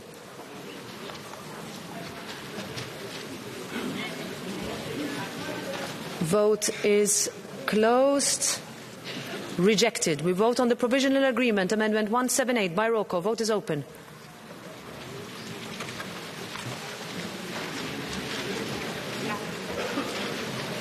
Vote is closed. And it is adopted. Therefore, the first reading of Parliament is closed.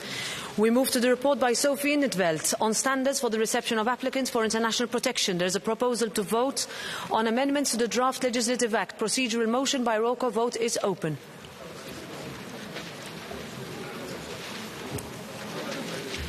Vote is closed. And it is rejected. We vote on the provisional agreement. Amendment 146 by roll call. Vote is open.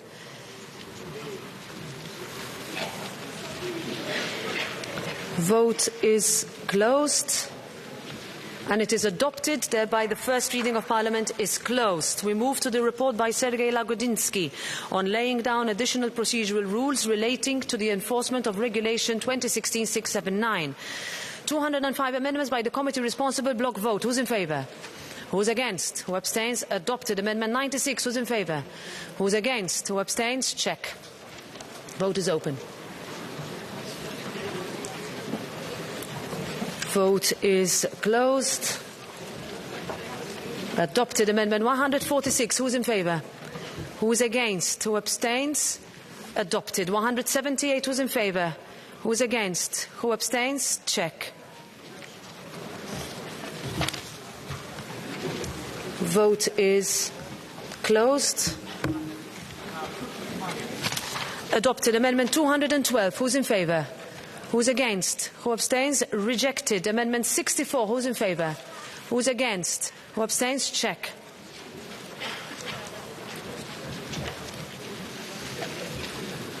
Vote is closed on 64. Adopted. 213. Who's in favour?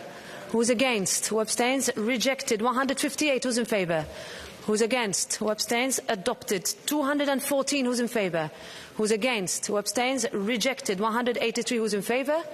Who's against? Who abstains? Check. 183. Vote is closed. Adopted. We vote now on the Commission proposal by roll call. Vote is open.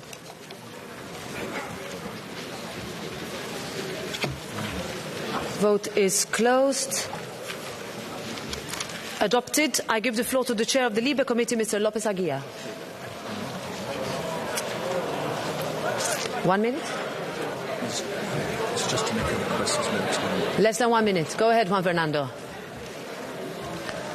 Thank you, Madam President. In view of the vote, I can only invoke Article 59(4) of our Rules of Procedure and ask for the referral back to the committee for institutional negotiations. Thank you. Thank you very much, Mr. López Aguilar. Therefore, we vote on the referral back. Who is in favour? Who is against? Who abstains? I need to check this.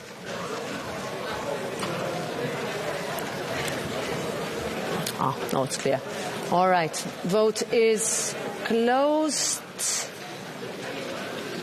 Broadly adopted, and therefore the report is referred back to the committee in accordance with Rule 59(4). We move to the report by Christian Doleshal on a new regulation on construction products, provisional agreement, Amendment 505 by roll call. Vote is open.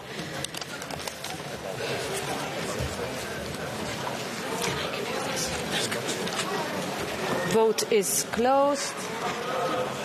And it is adopted. Thereby the first reading of Parliament is closed. We move to the report by Axel Voss on the time limits for the adoption of sustainability reporting standards for certain sectors. Provisional agreement, Amendment 8 by roll call. Vote is open.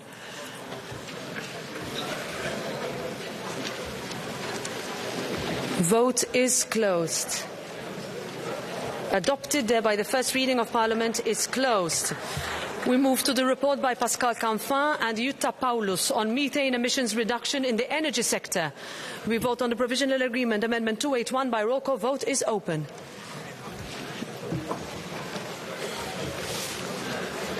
Vote is closed. Adopted. Therefore, the first reading of Parliament is closed. We move to the report by Marlene Mortler on mercury. We vote on the provisional agreement, Amendment 19, by roll call. Vote is open.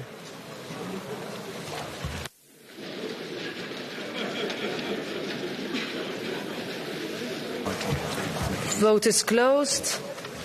And it is adopted. First reading of Parliament is closed. We move to the report by Bas Eickhout on strengthening the CO2 emission performance targets for new heavy-duty vehicles. I give the floor first to the Commission.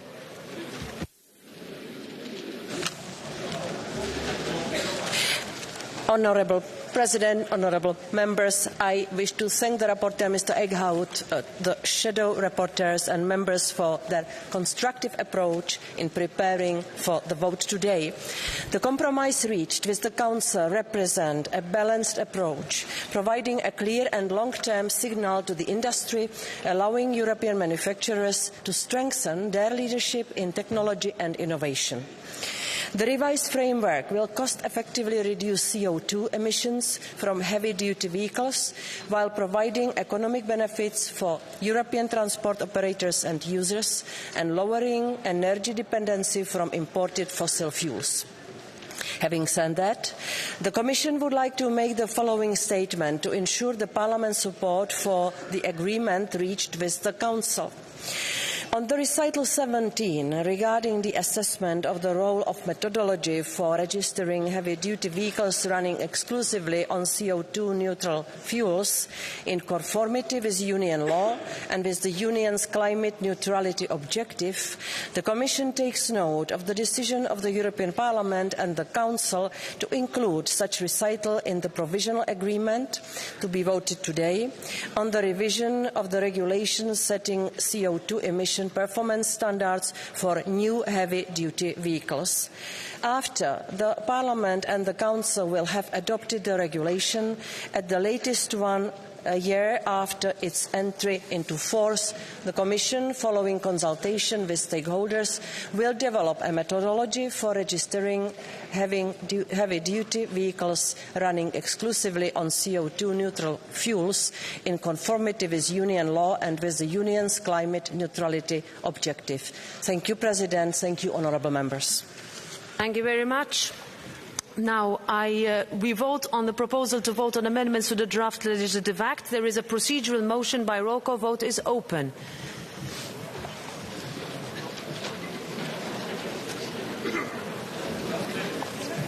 Vote is closed. And it is rejected. Therefore, we vote on the provisional agreement. Amendment 147 by roll call. Vote is open.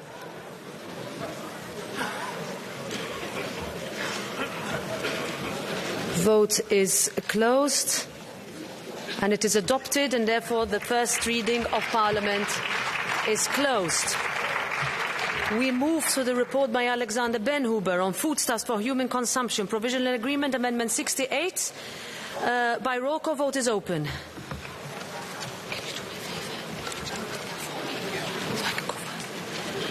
Vote is closed.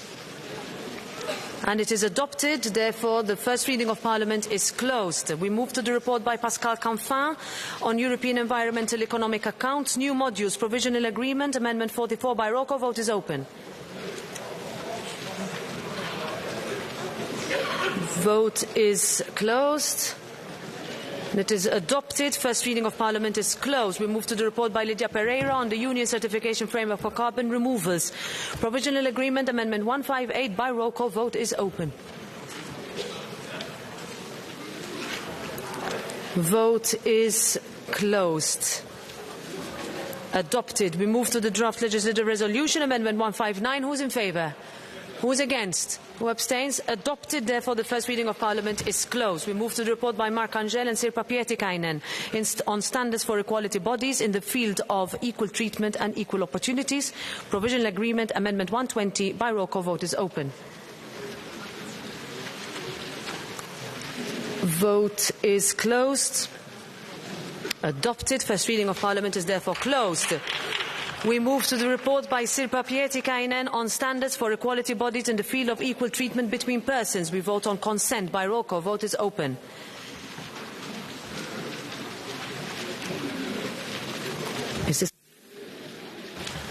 Vote is closed. Adopted.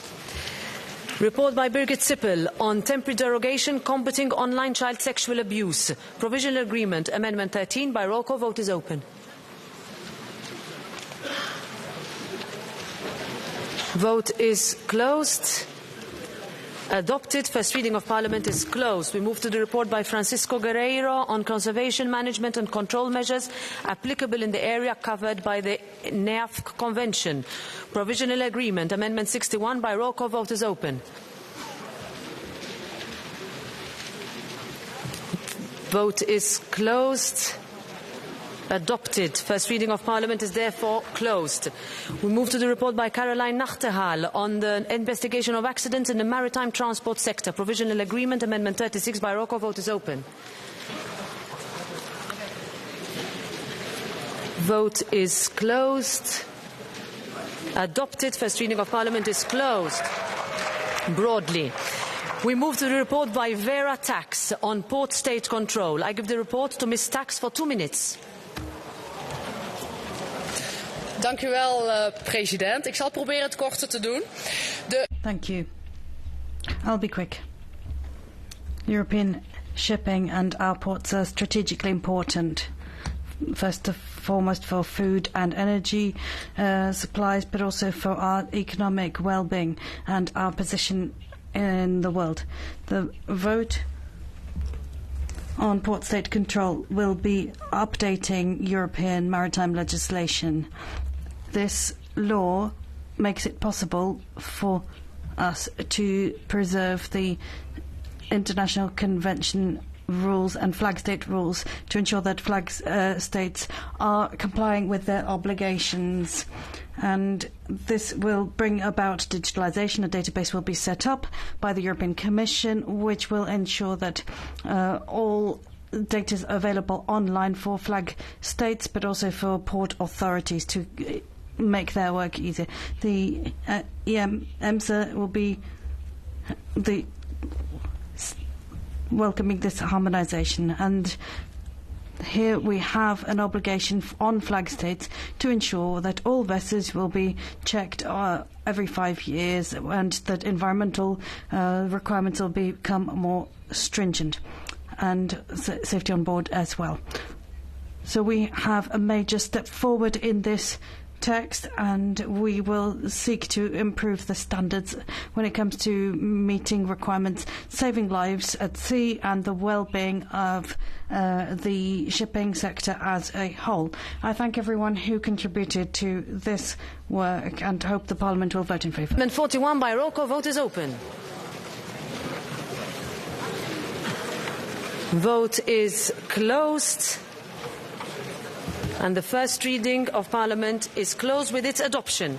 The report by Mr. Marinescu on ship source pollution and on the introduction of penalties for infringements. Provisional agreement, Amendment 50 by roll call. Vote is open.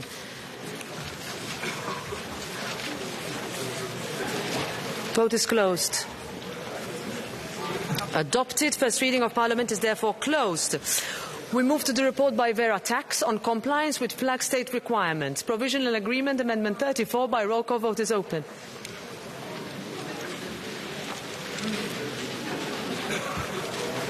Vote is closed. And it's adopted, and the first reading of Parliament is closed. We move to the report by Martin Hojsík on soil monitoring and resilience. I will give the floor to the rapporteur, Mr. Hojsík, for 2 minutes maximum. Thank you very much, colleagues. 3 years ago, this House, overwhelmingly with 86% of you, called for this, called for a legislative framework for soil, because indeed European soil is in peril. Normally, in a handful of live soil, you find more living creatures than there are people on this planet. Yet our soils are dying. And today we can do the first important step. We can actually find out properly what's going on. We can take this information and give it to farmers and foresters around Europe that they actually can act. No, we're not putting new obligations on them. No, we're not asking for new bureaucracy. We are giving them tools and help in this hour of need. So I hope that you will be able to support this report, and I would really like to thank all the shadow rapporteurs, both in Envi and Agri.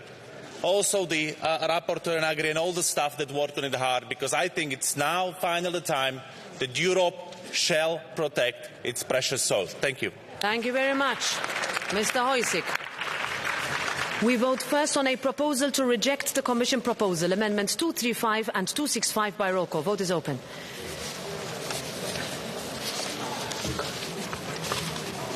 Vote is closed.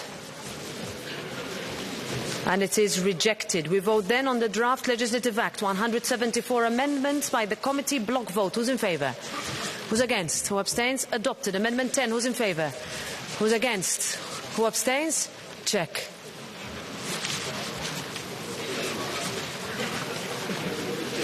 Vote is closed.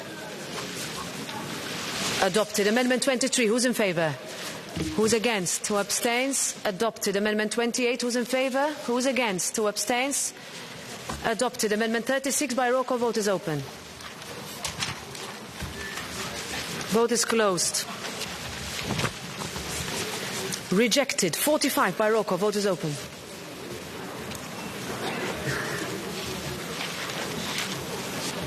Vote is closed. Adopted. 67 by roll call. Vote is open.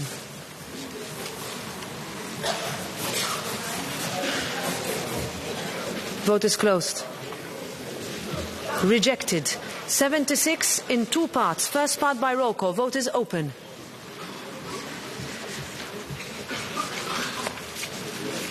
Vote is closed. Adopted. Second part by roll call. Vote is open. Vote is closed. Adopted. Amendment 79. Who's in favour? Who's against? Who abstains? Check.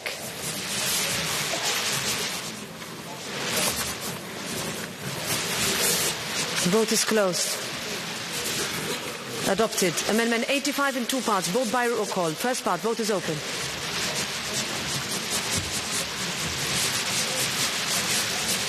Vote is closed. Adopted. Second part, vote is open.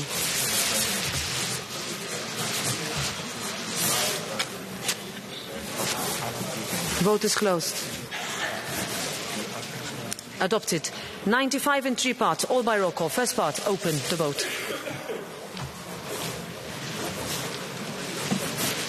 Vote is closed. Adopted. Second part, vote is open.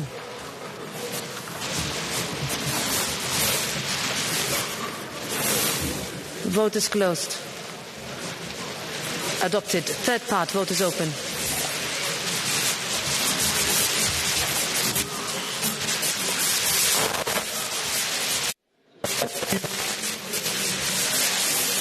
This is me. Vote is closed. Rejected. 105 by Rocco. Vote is open. Sinister. Vote is closed. Adopted. 106 by Rocco. Vote is open.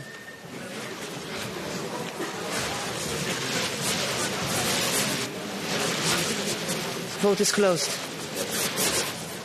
Adopted. 107 in three parts, all by roll call. First part, vote is open.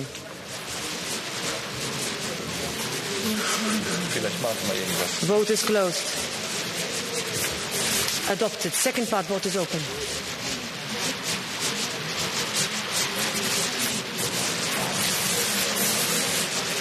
Vote is closed. Adopted. Third part, vote is open. Somewhere else. Vote is closed. Adopted. 108 by roll call. Vote is open. Vote is closed.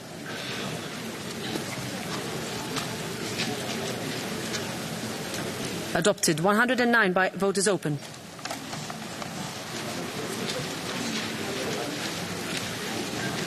Vote is closed. Rejected. 124. Who's in favour? Who's against? Who abstains? Check.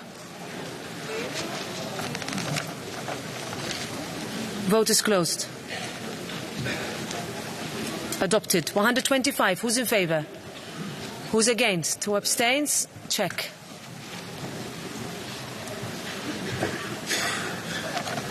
Vote is closed.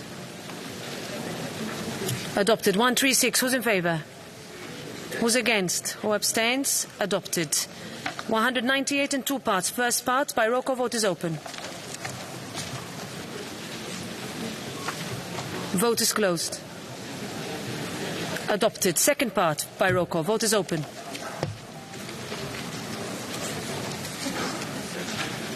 Vote is closed. Adopted. Amendment 199 in two parts, both by roll call. First part, vote is open.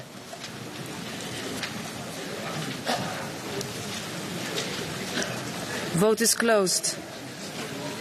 Adopted. Second part, by roll call, vote is open.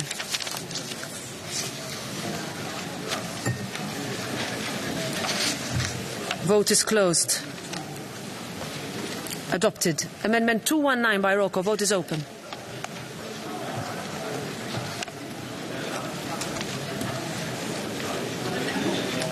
Vote is closed. Rejected. We vote on Amendment 43 by show of hands. Who's in favour? Who's against? Who abstains? Rejected. We'll check. Let's check this.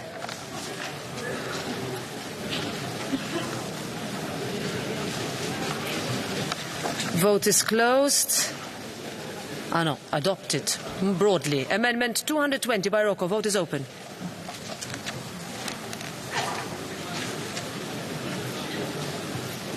Vote is closed. Rejected. 238 by roll call. Vote is open.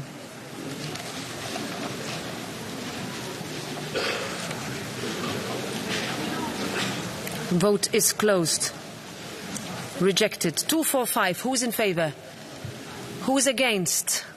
Who abstains? Check.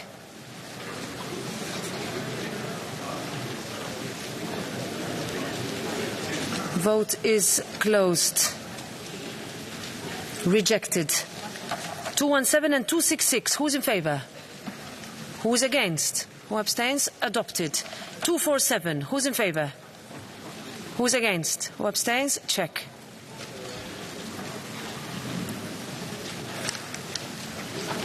Vote is closed. Adopted. 221. Who's in favour? 221. Who's against? Who abstains? Check.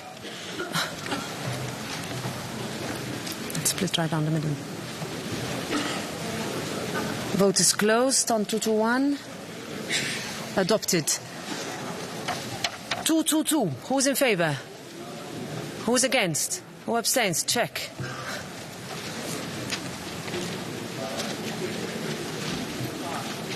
Vote is closed.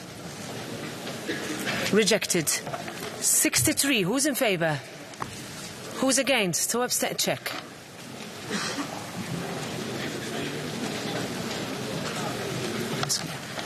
Vote is closed. Adopted. 223. Who's in favour? Who's against? Who abstains? Check.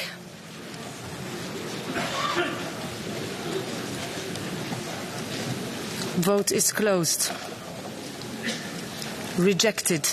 224. Who's in favour? Who's against? Who abstains? Adopted. 225. Who's in favour? Who's against? Who abstains? Check. 225. Vote is closed. Rejected. 226. Who's in favour? Who's against? Who abstains? Check.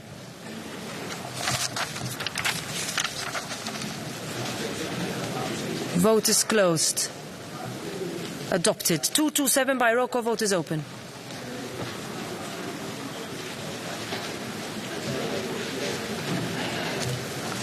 Vote is closed. Ooh. Adopted. 228 by roll call. Vote is open.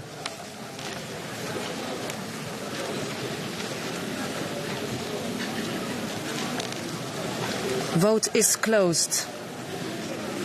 Adopted. 229 by roll call. Vote is open.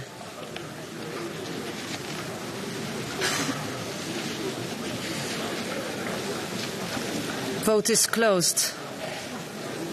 Rejected. 88. Who's in favour? Who's against? Who abstains? Check. 88. Vote is closed. Adopted. 248 by roll call. Vote is open. 248.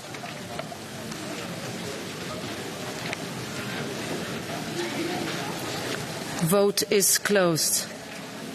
Adopted. So we go to 249. Who's in favour? Who's against? Nobody is in okay, so again, who's in favour? 249. Who's against? Who abstains? Check.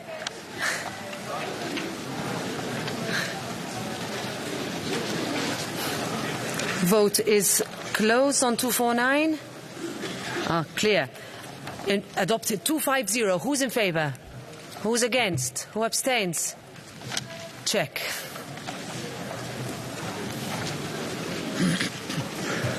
Vote is closed. Adopted. 251. Who's in favour? Who's against? Who abstains? Check.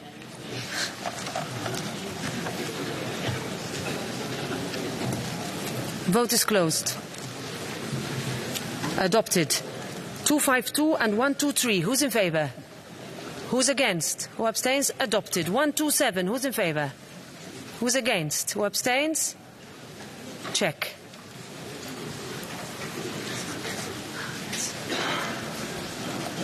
Vote is closed. Adopted. 241 by roll call. Vote is open.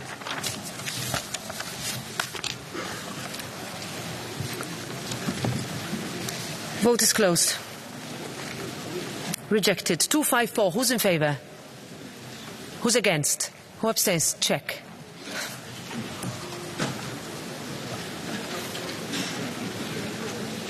Vote is closed. Adopted. 129. Who's in favour? Who's against? Who abstains? Check. They are too close. From here. Oh, no, but it's clear. Vote is closed. Adopted. 256. Who's in favour? Who's against? Who abstains? A check.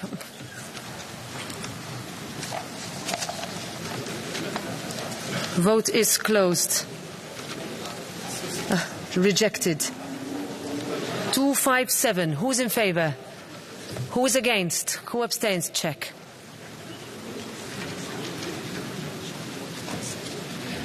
Vote is closed. Rejected. 131. Who's in favour? And who is against? Who abstains? Check. 131. Vote is closed. Adopted. 242 by roll call. Vote is open.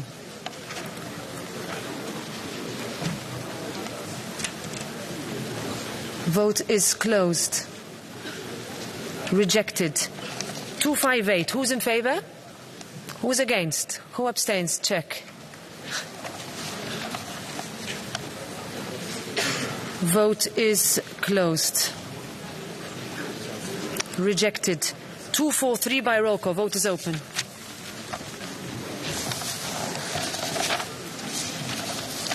Vote is closed. Rejected. 244 by roll call. Vote is open.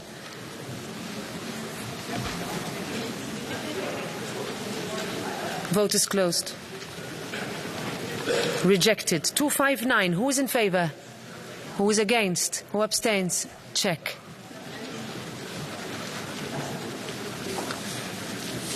Vote is closed. Rejected. 230. Vote is open by roll call. Vote is closed. Rejected. Good that we checked. 231 by roll call. Vote is open.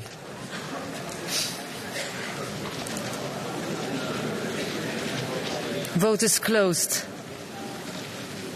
Adopted. 232 by roll call. Vote is open.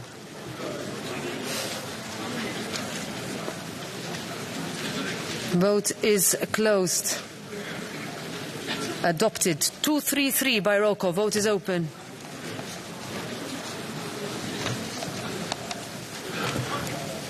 Vote is closed. Rejected. 180. Who's in favour? Who's against? Who abstains? Check. No risk. Vote is closed. Adopted. 234 by roll call. Vote is open.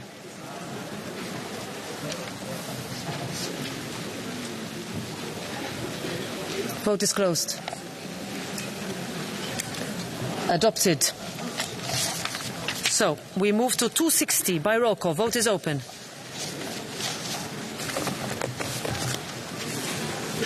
Vote is closed. Adopted. 261 by roll call. Vote is open.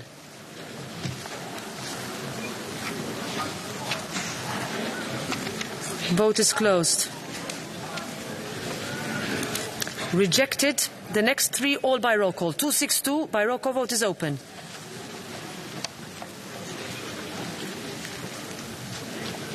Vote is closed.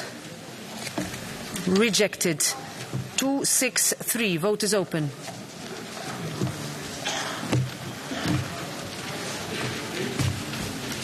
Vote is closed.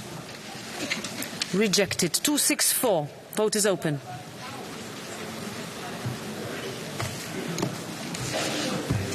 Vote is closed. Rejected. We vote on 216. Who is in favour? Who is against? Who abstains? Check.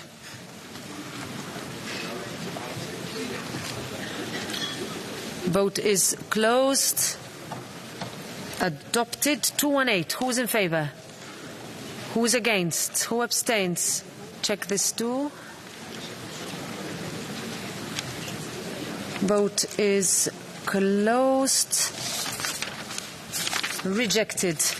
I give the floor now to Ms. Marie Toussaint to move an oral amendment introducing a new recital after recital 21. Chers collègues, ladies and gentlemen, in Guadeloupe and Martinique, for 2 decades, soil was polluted by chlordecone, which is a carcinogen, and this has affected huge parts of the population. They are denouncing the ecocide, and they are proposing the following amendment. Member states should prioritize reducing the risks for human health, animal health, and the environment of particularly harmful contaminations, such as high concentrations of chlordecone, arsenic, or nickel in regions including Guadeloupe, Martinique, and French Guiana, and should consequently establish concrete and ambitious measures to stop degrading soils, to study their quality, and to regenerate soil health in these regions. Thank you, Ms. Toussaint. Is there anybody opposing this oral amendment? Okay, we need 38. And then someone will need to count. Not enough.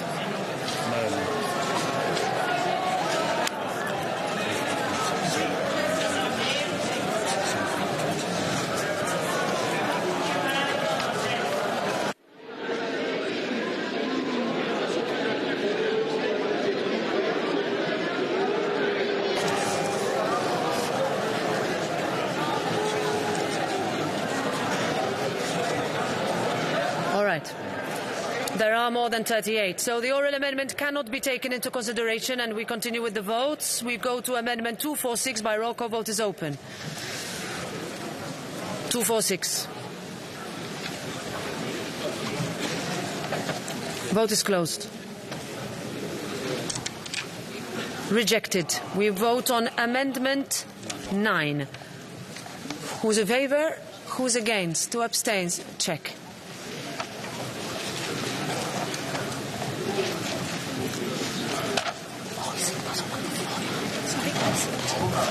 Vote is closed. Adopted. So we vote now on Amendment 236 by roll call. Vote is open.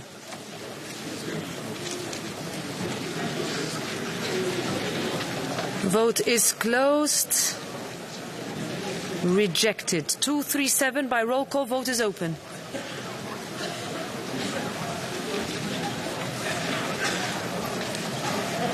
Vote is closed. Rejected. So we vote on the Commission proposal by roll call. Vote is open. Vote is closed. Adopted, and therefore the first reading of Parliament is closed. We move to the report by Pascal Canfin and Barbara Thaler on the accounting of greenhouse gas emissions of transport services. 102 amendments by the committee responsible. Block vote. Who's in favour? Who's against? Who abstains? Adopted. 104 in 2 parts, both by roll call. Vote is open on the first part. Vote is closed. Adopted. Second part. Vote is open. Vote is closed. Adopted. Amendment 115. Who's in favour? Who's against? Who abstains? Check. No, rejected. Vote is closed. Yeah, rejected. 116. Who's in favour? Who's against? Who abstains? Rejected. 35. Amendment. Who's in favour? Who's against? Who abstains? Check.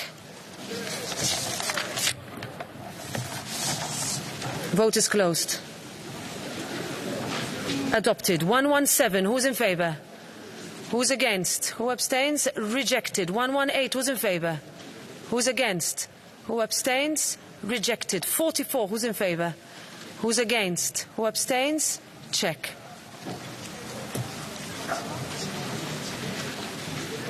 Vote is closed.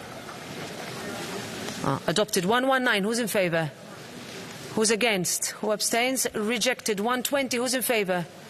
Who's against? Who abstains? Rejected. 121 by roll call. Vote is open.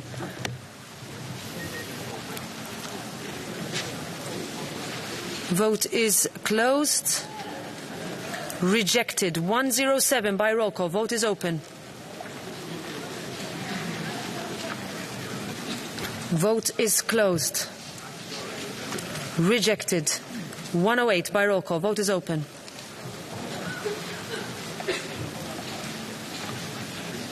Vote is closed. Rejected. 109 by roll call. Vote is open.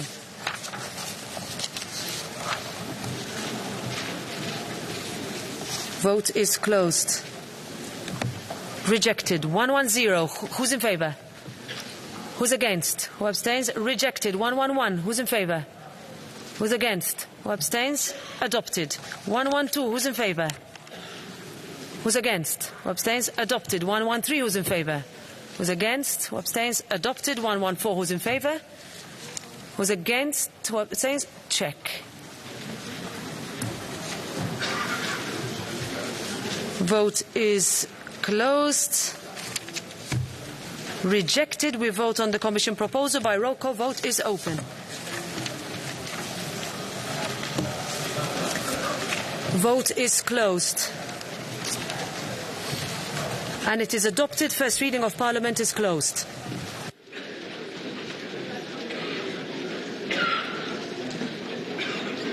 Report by Thomas Tobé on the partnership agreement between the European Union and the Organisation of African, Caribbean and Pacific States. We vote on consent by roll call. Vote is open. Vote is closed. Adopted. Report by Thomas Tobé on the partnership agreement between the European Union and the Organisation of African, Caribbean and Pacific States resolution. Single vote by roll call. Vote is open. Vote is closed. Adopted. The report by Karen Karlsbro on EU-Côte d'Ivoire voluntary partnership agreement, forest law enforcement. Vote on consent by roll call. Vote is open. Vote is closed.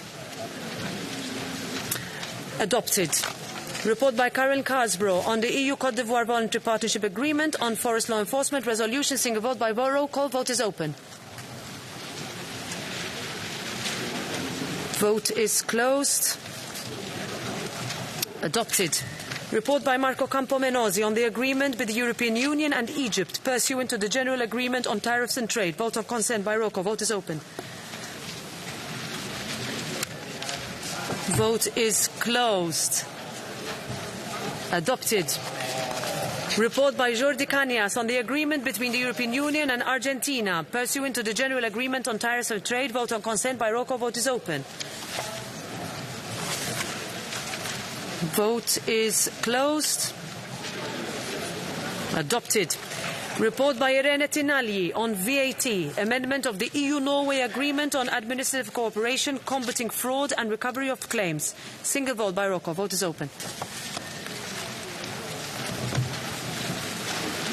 Vote is closed. Adopted. Report by Malika Zmani on the EU-Iceland Agreement on the Instrument for Financial Support for Border Management. Vote of consent by roll call. Vote is open. Vote is closed. Adopted. Report by Charlie Weimers on the EU-Norway Agreement on the Instrument for Financial Support for Border Management. Vote on consent by roll call. Vote is open. Vote is closed. Adopted. Report by Jadwiga Wiśniewska on the EU-Swiss Confederation Agreement on the Instrument for Financial Support for Border Management. Vote of consent by roll call. Vote is open. Vote is closed. Adopted. Report by Thijs Ruijten on the conclusion of an agreement between the European Union and Armenia. I give the floor to the rapporteur, Mr. Ruijten, for 2 minutes maximum. Thank you, President, colleagues. I welcome this important step in the international judicial cooperation between the European Union and the Republic of Armenia, and I ask the floor because this agreement marks the first agreement between Eurojust and a third country since the entry into force of the Eurojust regulation of 2019. And it will improve cooperation in the investigation and prosecution of serious crimes, and it is subject to strict safeguards in relation to data protection, privacy and fundamental rights, and will be monitored. I want to thank the shadows and ask for your support. Thank you. Thank you very much, Mr. Reuten. So we vote on the consent by roll call. Vote is open. Vote is closed. Adopted. We move to the report by Paolo Rangel on the EU-Liechtenstein agreement on the instrument for financial support for border management. Vote on consent by roll call. Vote is open. Vote is closed. Adopted. Report by Lydia Pereira on establishing a head office tax system for micro, small and medium-sized enterprises. Single vote by roll call. Vote is open. Vote is closed. Adopted. Report by Kira Peter Hansen on transfer pricing. Single vote by roll call. Vote is open. Vote is closed. Adopted. Report by Pernille Weiss on the Union Code relating to medicinal products for human use. 330 amendments by the committee responsible. Block vote. Who is in favour? Who is against? Who abstains? Adopted. Amendment 25. Who's in favour? Who's against? Who abstains? Adopted. 55. Who's in favour? Who's against? Who abstains? Adopted. 85 by roll call. Vote is open. Vote is closed. Adopted. 159 in two parts, both by roll call. Vote is open on the first part. Vote is closed. Adopted. Second part. Vote is open.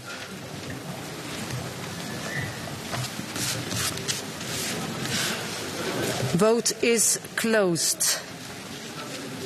Adopted. 341. Who's in favour? Who's against? Who abstains? Rejected. 342. Who's in favour? Who's against? Who abstains? Rejected. 343 by roll call. Vote is open. Vote is closed. Rejected. 176. Who's in favour? Who's against? Who abstains? Adopted. 190. Who's in favour? Who's against? Who abstains? Adopted. 345 by roll call. Vote is open.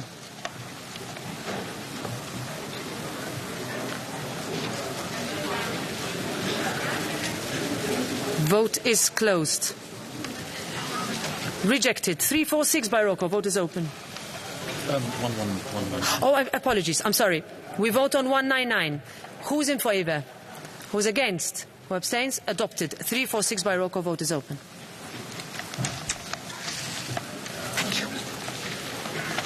Vote is closed. Rejected. 339 by roll call. Vote is open.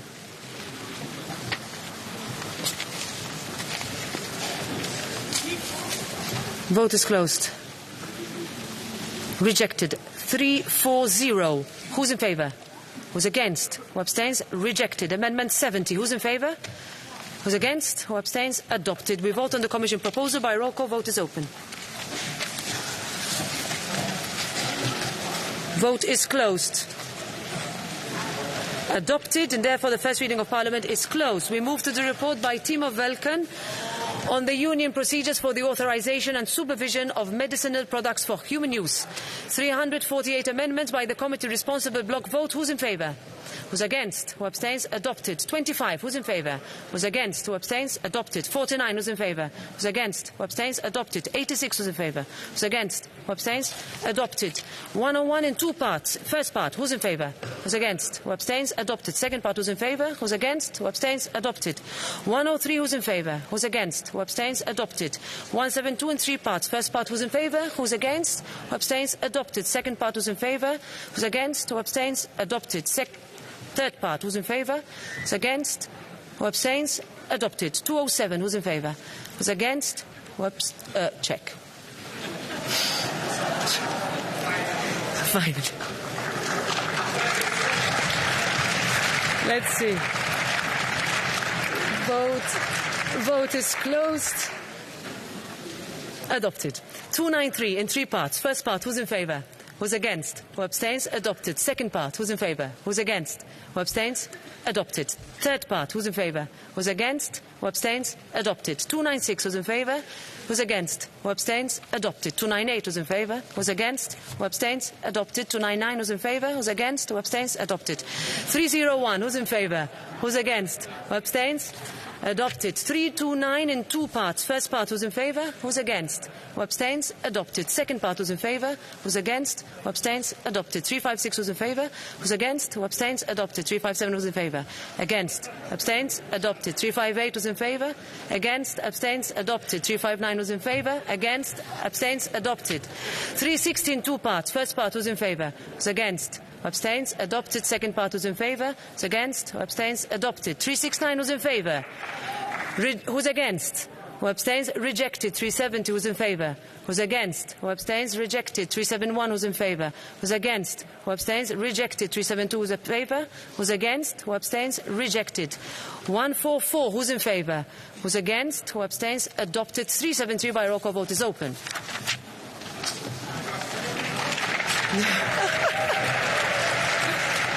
Wait. Vote is closed. We still have a few more to go, huh? Rejected. 374, who's in favour? Who's against? Who abstains? Rejected. 375, who's in favour? Who's against? Who abstains? Rejected. 376, who's in favour? Who's against? Who abstains? Rejected. 379 by roll call vote is open.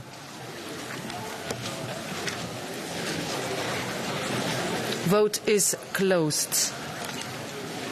Rejected. 378 by roll call vote is open. Vote is closed. Rejected. 377 by roll call vote is open.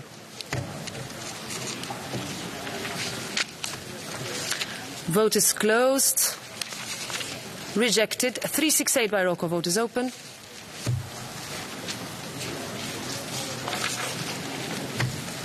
Vote is closed. Rejected. We vote on the Commission proposal by roll call vote is open.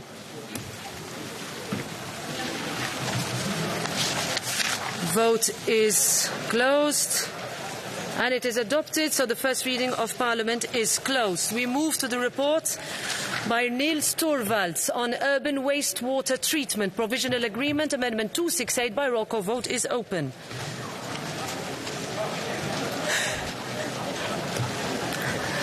Vote is closed. Adopted. First reading of Parliament is closed.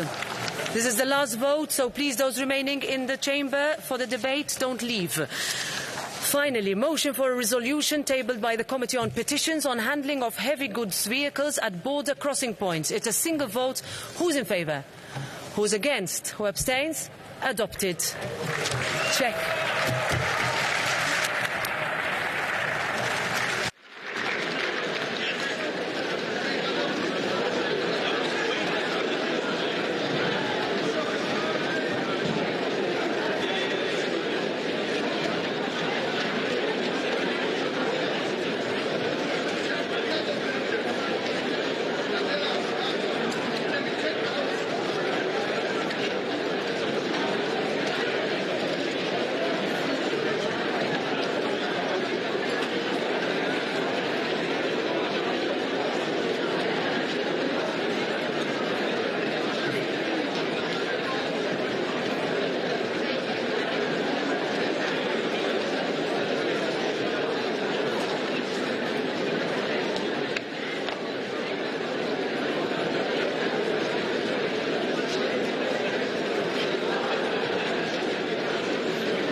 This is the backup.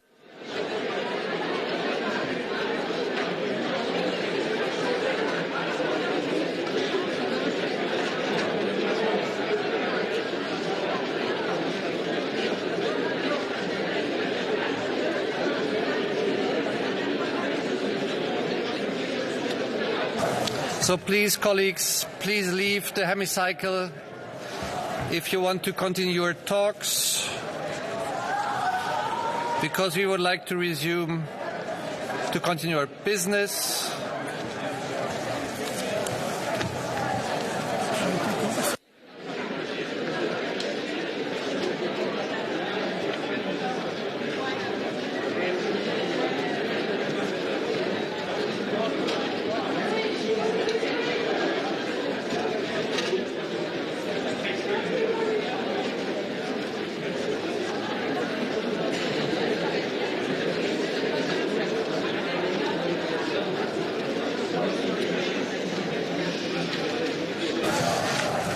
So, verehrte Kolleginnen und Kollegen, dear colleagues, having had this rather exciting round of votes, we can now move to the next agenda item.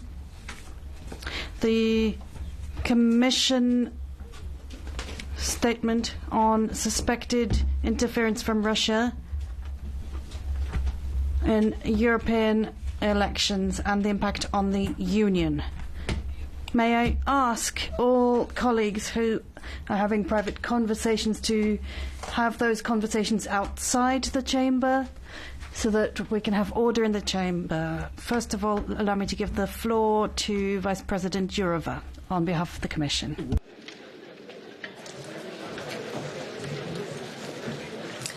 Mr. President, honourable members, 2 months ago you expressed in this Assembly your outrage and grave concern about the repeated efforts by Russia to undermine European democracy. It is obviously disturbing that Parliament has had to return so quickly to the same issue. I find the recent revelations by the Czech Secret Service in cooperation with other Member State services about the Russian influence network and the operations of the Voice of Europe website very troubling. But they only confirm what I have been saying for a long time. Our democracy cannot be taken for granted, and Kremlin will continue using disinformation, malign interference, corruption and any other dirty tricks from the authoritarian playbook to divide Europe. We have to remain vigilant, both against corruption and against unjustified foreign involvement.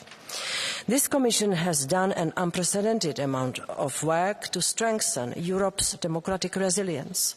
I fully agree with what you wrote in your February resolution. We need a cross-cutting approach. Or what we called in the European Democracy Action Plan, a whole-of-society approach. And let's be aware of the fact that there is no silver bullet. There is no one solution. We need to be alert and work both on the European and national level. We need to involve not only authorities, but also civil society, media and the citizens. In the last months, I have been touring Europe with exactly this goal in mind, to raise awareness across the board, to share and learn best practices. I have no doubt Russia will continue to be active in our information and decision-making space. So we have to constantly learn and adapt. This is why in December last year we presented the Defence of Democracy package to shed more light against hidden foreign interference. As the key element in this package, we proposed a directive laying down common transparency and accountability standards for interest representation activities on behalf of third countries. Thanks to this proposal, citizens will know who is behind different interest representations when they are used by third countries to influence political debates and decision-making processes in the Union. Specifically on elections, the Commission issued a recommendation on inclusive and resilient elections in December last year.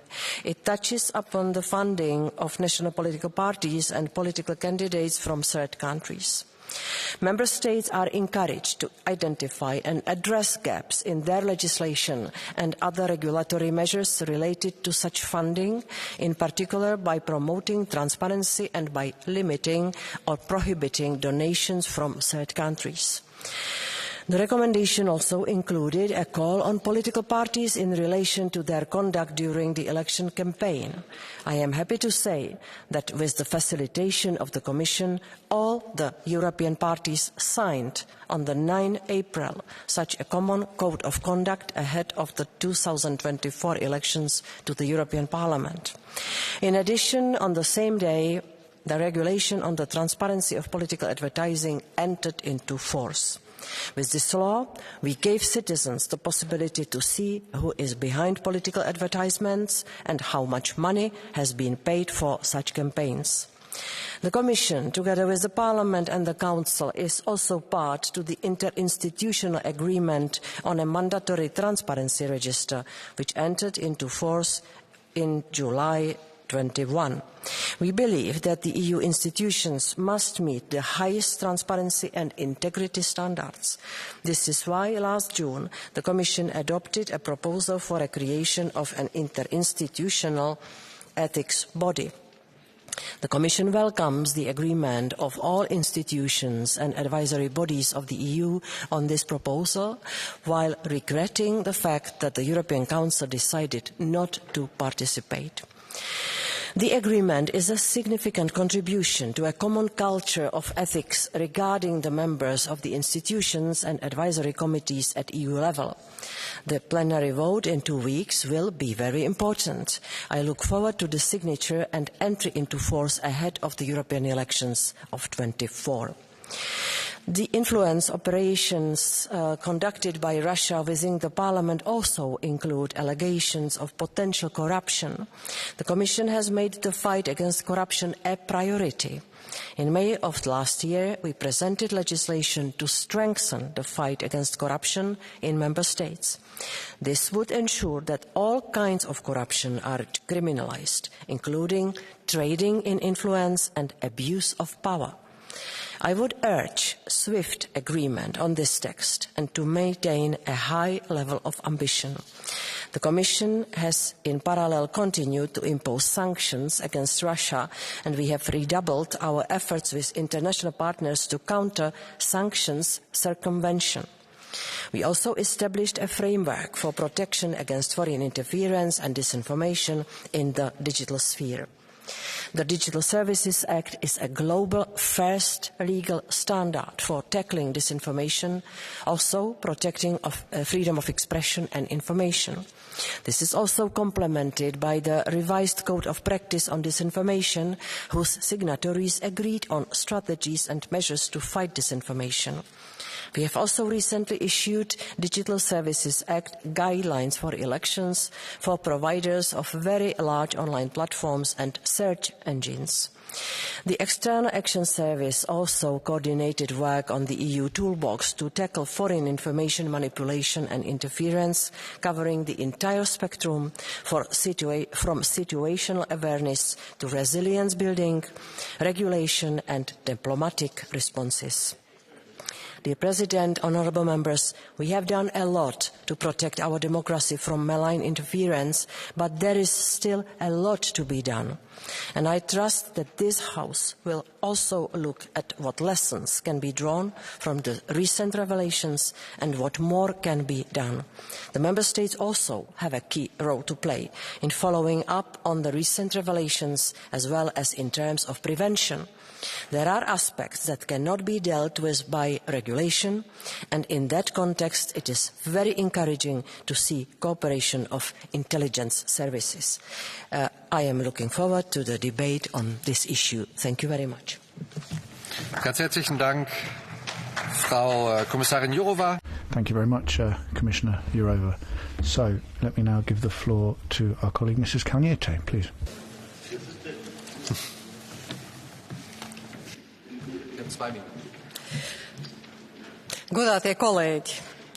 Dear colleagues, after Ždanoka cooperated with Russian intelligence services, and it was discovered, it was clear that she was not the only MEP working for Russia. Recently, Czech intelligence services confirmed this corruption. We have to understand that the network of Russian agents of influence is very wide, very toxic. Kremlin inherited it from the Soviet Union, and they have developed this network involving representatives of political elite. They have involved members of parliaments and heads of municipalities. In the next 5 years, the task of MEPs will be to make decisions how to strengthen the defense capacity of Europe, how to develop the military industry, also work on laws which aim to reduce our dependency on the third countries' supply chains. Those are the decisions that need to be made. We need to secure ourselves against the risk of the foreign influence agents. We see that our institutions face large spectrum of hybrid attacks, and all these experiences have been shocking. So we have to immediately strengthen the internal security system of the Parliament. We have to develop and introduce information access system, similarly as in national parliaments. That would guarantee that in the circumstances of hybrid war, also the European Union, for especially important security issues, only those MEPs could work with those issues that have the highest security clearance. This agreement will not be an easy task, but we are able to do it if only we have political will to do it. Thank you. Ganz herzlichen Dank. Very much indeed. Let me now give the floor to Mrs. Irache Garcia Perez for 2.5 minutes. Gracias, Presidente. Thank you very much, President. We are 2 months away from the European elections, and Putin's regime is increasing its espionage, its disinformation, its propaganda, and carries out reprisals against dissidents or those who desert the regime. We call on President Metsola. We're not dealing with just suspicions now. We know with certainty what the situation is, so there should be a thorough investigation into Russian interference, which would comply with what we asked for in plenary last February. We already raised these matters and we called for this investigation. Especially now we know all the information about these interferences. We cannot allow this blow against the credibility of the European Parliament just before the elections. These elections are key for the future of our European project and to continue to support Ukraine in its fight for survival faced with the tyranny of Putin's regime. Interfering in elections is one of the key objectives of the Russian Secret Service, as was shown in the elections with Trump in the USA and Brexit in the UK. Putin's objective is also to support the extreme right of Le Pen, Orban, Wilders, Salvini and Widl.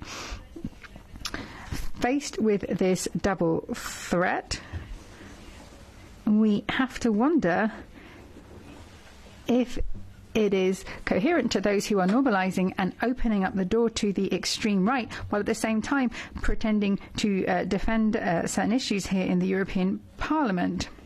How can you say that you're standing up for freedoms in Europe while at the same time you're making pacts with the extreme right that will not speak out against people being imprisoned, tortured, exiled or killed, which is the fate of anybody that doesn't accept Putin's authority? How can the EPP, for example, talk about more military capabilities for defending Ukraine while at the same time that its partners from the extreme right will not speak up against Putin's massacres carried out against the Ukrainian people?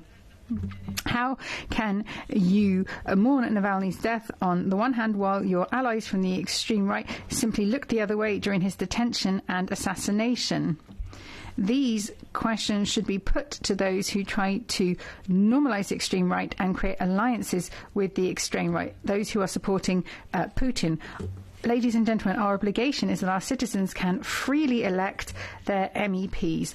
Our citizens should be very clear what's at stake on the 9th of June. It's the Europe of the autocrats who are backsliding and who are focused only on the past, or a Europe of Democrats that want to be progressive and in charge of their own future. Thank you. Thank you very much. Let me now give the floor to our colleague Valérie Heyer for 1.5 minutes, please. Merci, Monsieur le Président. Thank you, Chair.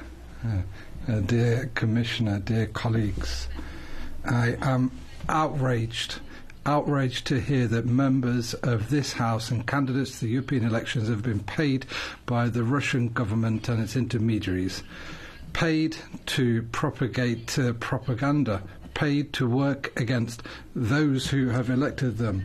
That's why we in Renew are asking for names. We want names and figures. Who is paid? Which parties? Which intermediaries? What were the aims? And how much has been paid? This information is absolutely vital because this is an attack against our European vision of the world, against our Parliament, against our democratic mandate here. We need to be clear this is interference once again, but it's also people who have betrayed us, people who are hypocrites, candidates and MEPs didn't want to act for European people. This is MEPs and candidates who have just two key aims: to make easy money and to serve Putin. And it's an urgent matter. It's urgent to identify and communicate those individuals who be involved into this so that we can be fully involved in the investigation and take the necessary measures. It's urgent because in 2 months we will be holding European elections. Europeans need to be aware of who they are voting for. The best way to put Putin's affiliates out the door is to vote them out in June. Thank you. Thank you, colleague. Our next speaker is Terry Reintke for 1 minute, please. 1.5. President, dear colleagues, there are people in this very House, here in the European Parliament, pretending to represent the people of Europe, pretending to protect their freedoms and their interests. But there are serious allegations that some of them have become the very agents of foreign influence by Russian autocrat and warmonger Putin. If those allegations are confirmed, this would constitute a betrayal of the voters and an attack on the very substance of our democracies. At the heart of this alleged treachery is not just personal gain, but a concerted effort to dismantle the pillars of our democracy, to erode the liberties we hold dear, by Putin and his friends here in this House. As we face the revelations of influence and interference, let us be clear.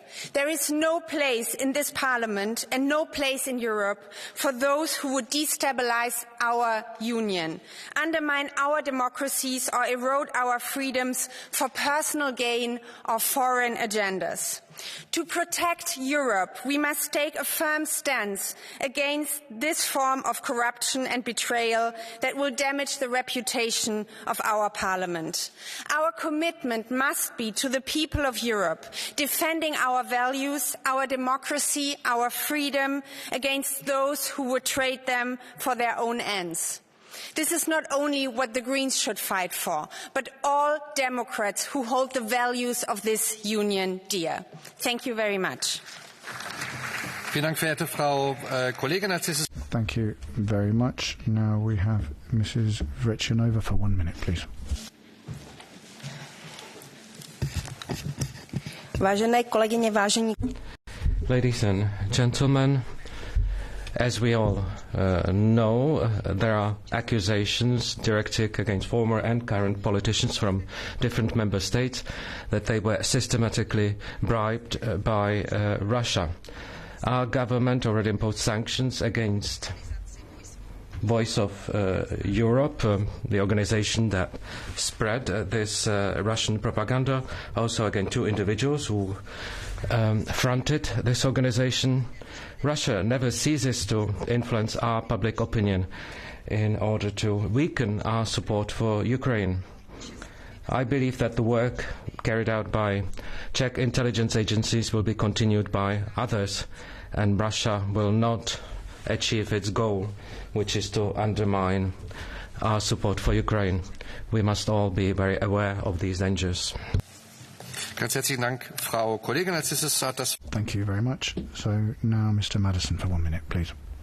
Suur aitäh, hea istungi juhataja, head vähesed kolleegid. Thank you. Thank you, President. Thank you, colleagues. Most of the colleagues speak in their mother tongue, so do I. 705 members in the European Parliament. So it's obvious. Some of them, or maybe even tens of them, are agents who are ready to sell their soul to the devil. And they do it because of their beliefs, because of their values, or for money. Those people exist. But this process is bigger than we think, because politicians' souls are sold easily.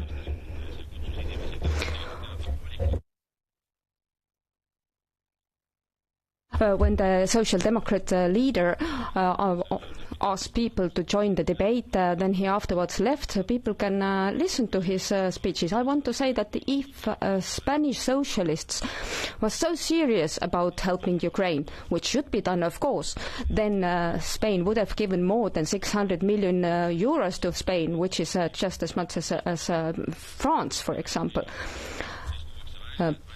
Politicians are good at speaking, but not so good at acting.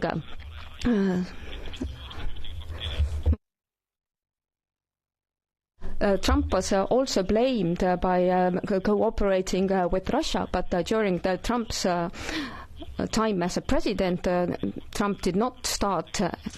Russia did not dare to start any attacks on the American Union. Vielen Dank, Herr Kollege. Als nächstes. Thank you very much. Our next. Kære kollegaer, vi står i en meget alvorlig situation.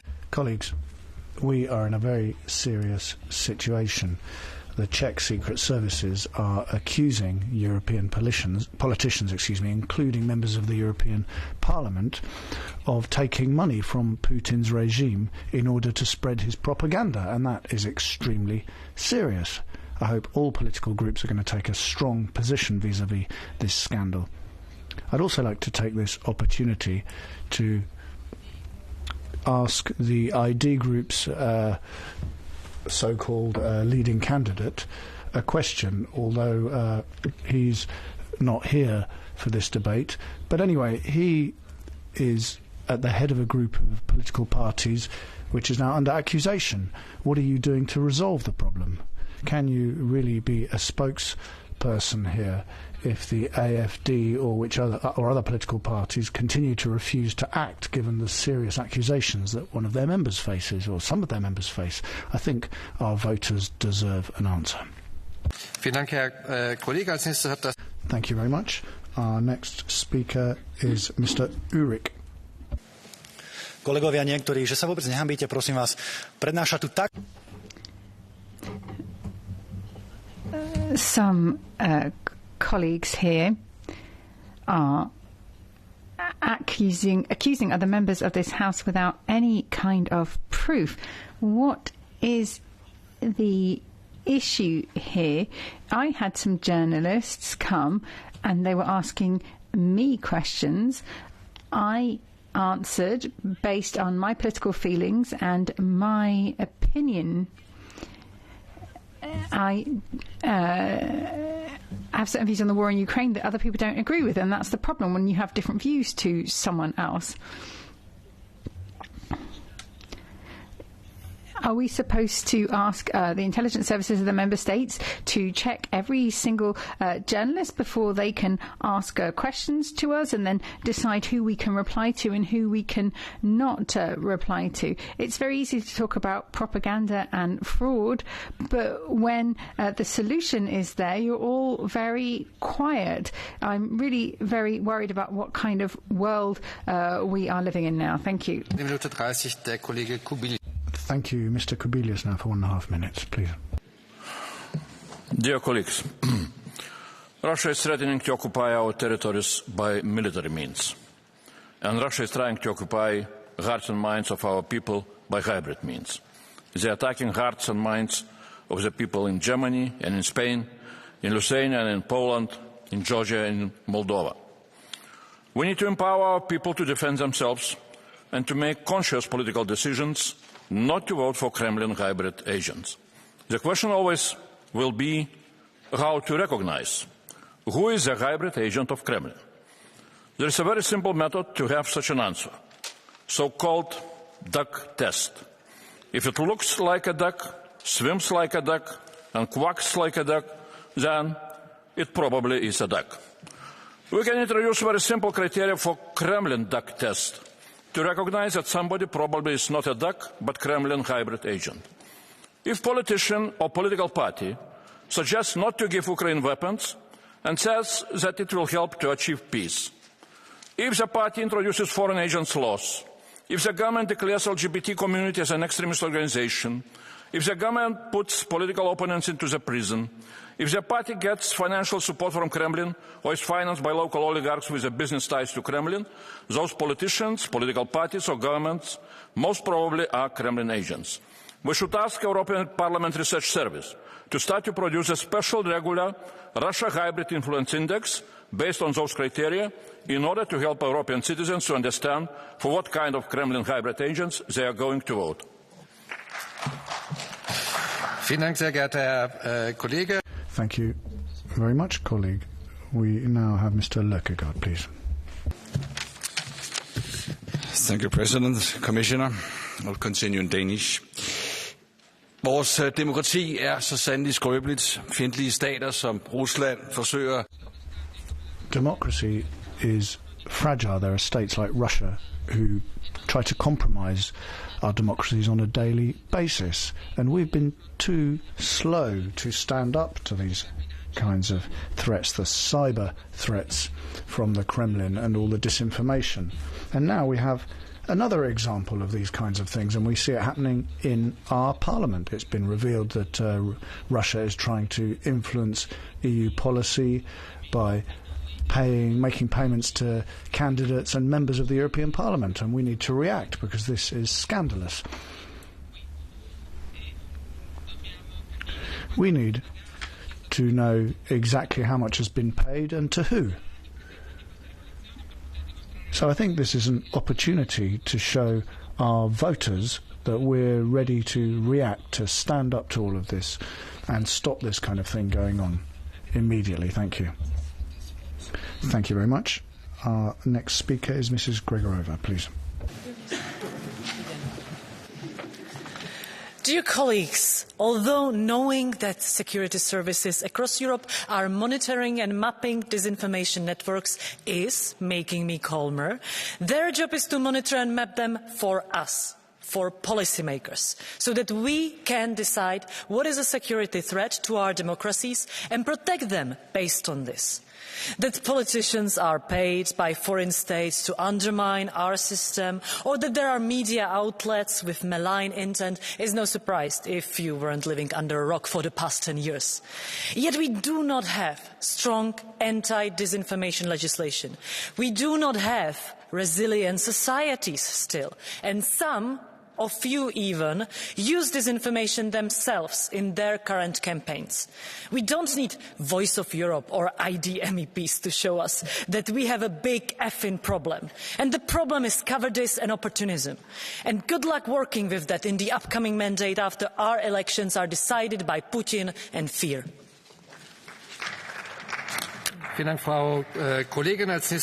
Thank you. Our next speaker is Mrs. Ruohonen-Lerner. Thank you, President. Russia is trying to influence the European policy, especially in order to undermine the support of the European Union and its member states for Ukraine and its people Russia's disinformation campaigns have been uncovered everywhere in Europe, and I consider extremely serious the information revealed by the Belgian Prime Minister Alexander De Croo that Russia has approached some MEPs and offered them bribes in order to promote Russian propaganda. Belgian and Czech intelligence services are said to have worked closely together to destroy this propaganda network. Putin's agents in Brussels must be exposed. Before the elections, it is important to make public the names of those who have received Russian money. Full disclosure of all candidates' election funding could be one way to find the Russian corruption money. Those who accept bribes will remain in debt, and they will contribute to the bribers' cause. As the Finnish saying goes, you will sing the song of those whose bread you eat, and this game must be stopped. Thank you. Thank you very much. Our next speaker is Mrs. Begin, please. Grazie, Presidente. Thank you, President. Well, first we had Qatargate, and now we have Russiagate. European institutions are finding that they're vulnerable to the many efforts that we're seeing from foreign countries to take influence. I mean, for us it's clear if there are members of the European Parliament who've taken money or favours with the goal of manipulating European democracy, they should be thrown out. Whether it's a member of the European Parliament, an official, an assistant, a commissioner. Those who make mistakes like that need to pay the price, and they should no longer work for European institutions. And that shouldn't just be the case for Russia, but also for all other third countries. Those who are working for the European Union can't be directly or indirectly being paid by third countries. That's fully incompatible. We should put aside all conflicts of interest and bring back honesty and transparency. Thank you. Thank you very much. Our next speaker is Vladimir Bilčić, please. Pani podpredsednička, dámy a páni kolegovia, často sa hovorí, že neviem. Dear colleagues, it's often said that we can't predict the future, that we don't have a crystal ball. But that is not the case when it comes to Russian interference in the democratic processes in our member states. We knew pretty much how this interference would look, how systems would be weakened, and which politicians would be there to serve the Kremlin narrative. This is thanks to work, investigative work by journalists and secret services. We even have specific names now. Spreading of propaganda, misinformation is done by these agents in order to weaken the EU and different member states, and it is actually quite effective. Let me be quite frank, we can see the effects of Russian interference on EU elections. We saw that in Slovakia in the second round of the presidential elections. We saw the Russian disinformation machine spreading false information about the war in Ukraine, and it works when it comes to affecting democracy and in our presidential election. It is very important that we strengthen our institutions in Slovakia. We need to tackle this, these systematic efforts by Russia to undermine our institutions. That is our duty, and we must live up to that. Thank you. Thank you, colleague. Let me now give the floor to our colleague Natalie Loiseau, please.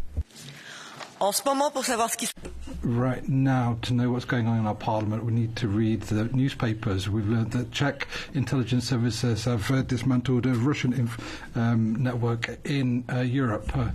We're learning from the Belgian Prime Minister that Russia has approached European parliamentarians, but they've also paid them to promote Russian propaganda. So we're talking about members of Parliament who receive money. The Belgian Prime Minister is responsible for security in his country, and he didn't use the conditional, he said quite clearly. Now, the far right in this hemicycle are the spokesperson of Vladimir Putin, and they're not ashamed to be so. The fact that some of them have collaborated with the Russians, especially in their involvement in disinformation, we find this out and it surprises us. But the fact that MEPs have received money from a hostile regime is something else, and we are disgusted. President Metzeler needs to do everything possible. Intelligence services need to publish all the information. In 2 months, voters will have to vote to renew this House, and they have the right to know whether they're voting for honest candidates or candidates which have been bought. They need to know who acts on their convictions and who is susceptible to corruption. Thank you. Now let me give the floor to Mr. Lagodinsky, please. Liebe Kolleginnen, liebe Kollegen, ich spreche heute. Dear colleagues, I often speak with people who have fled from Russia or the Ukraine, and they really don't understand. They ask how we can be affected by Putin's propaganda in this way. In Germany, in Europe, what's happening here is not a one-off case. It's not a coincidence. It's not an isolated situation with one member of parliament. We see that there is ideological closeness with a regime that has become our stated enemy. This closeness we see in certain isolated cases on the left, and in a lot of cases on the extreme right side of this room. As Russia has began this latest war, I said it was very important not just to defend Ukraine, but to rid our democracy of Putin. And this is a real opportunity to do that and to make sure that citizens can vote in the elections. Citizens, through your decision in the elections, you can help contribute to that, to fight against those who are enemies of democracy in this parliament, that they don't sit here in the next legislative period, that we have only democratic and anti-Putin parties. That is what you can do. Thank you. Thank you very much, colleague. Next, Mr. Hammond-Tatch. Tiene mucha gracia, desde luego, escuchar. Well, it's very interesting listening to a German Social Democrat or German Green or German member of the EPP talking about doing away with Putin's influence, because they're the ones who've ensured that he has an influence right across Europe. I mean, let's think about Steinmeier, Scholz, Merkel, Nord Stream, etc. Now, Spain is the largest purchaser of Russian gas after China. Spain has an alliance with Venezuela and Cuba, all Russian allies, and they draw up reports to try and frighten people because they're worried that they're going to have problems. And given that they're frightened, they're coming up with disinformation campaigns, and they're drawing up lists with people such as me on them. And I've spent 40 years working and 20 years writing against Putin. I mean, they're so obvious when they provide this disinformation that it's clear what they're doing. I mean, they're afraid. I mean, it's obvious what's happened in Europe now over the last 20 years. Putin's always had an influence, and you've stood with him. Thank you. Thank you very much. Next is Mr. de Graaf. Voorzitter, het leven van elk individu. Chair. The rights of everyone is inalienable. Marriage is the link between a man and a woman, which leads to life, and the life of the children depends on the traditional family. This European Union, in all areas is overreaching. Vaccination, abortion. There's so many different areas where we are violating human rights, and there's also the whole range of violation of Christian rights. War is raging, and the European Union is convinced that their policy is correct. So any criticism is demonized. If we're not in line with the EU's policy, then we're sanctioned. But I will continue to defend the European Union against this idea to globalize Europe and to expose it to this slavery of what I think it will be defeat for Europe. Thank you very much. Next speaker is Mr. Gala. U bent de laatste die van christelijke waarden mag spreken. I don't think you can talk about Christian values, colleague. Colleagues, my country lived through 2 dictatorships. The first one led to war all over the world, and the second one basically just suppressed its own people. European countries that have suffered under foreign dictatorships can see what's going on. I mean, there are efforts being made to manipulate us. It's happening via social media. I've seen a massive increase over recent months in activity on Facebook, which comes from Russia or outside Europe, to say the least. And then, in addition, we've got this political scandal which has affected this House and also member states. Everywhere there seem to be politicians who, in spite of their experiences with dictatorships, have autocratic inclinations, and they see Putin as their spiritual mentor. I mean, it doesn't matter whether you've received goods, money or trips for services provided to Russia, or whether you're being motivated by Führer deprivation syndrome. But we have a duty to uncover spies, and we really need to ensure that at every political level we ensure that we boost the resilience of our society so that they can resist this kind of manipulation. That is the task of all democratic parties and also the media and civil society. So let's work together on that to ensure that Putin is not successful in what he's trying to do. Thank you. Das Wort unser Kollege Raphael Glucksmann. Thank you very much. Chair, next, Raphael Glucksmann has the floor. Thank you very much. Dear colleagues, Putin's war did not start on the 24th of February 2022. It is not limited to the borders of Ukraine. This is a hybrid war. It targets our democracies and has done for too many years already. During this war, Vladimir Putin has managed to infiltrate our very institutions, starting with the members from the extreme right and nationalist European leaders. They say that they are nationalists, that they are the defenders of our nations, but in reality, for a long time now, they have been working for a foreign hostile regime. I was chair of the special committee in this parliament on foreign interference for 3 years. I can tell you that corruption, misinformation, cyber attacks, all of this is a key aspect of this hybrid war. We are just 2 months away from the European elections, and Russia is multiplying its attacks. Their one aim is to destabilize our democracies. They want to help triumph the Rassemblement National in France or the AfD in Germany. We need to strongly tackle this interference. At this moment in history, any kind of weakness would be criminal. Merci, cher collègue. Thank you very much, colleague. Next, Bart Grotius.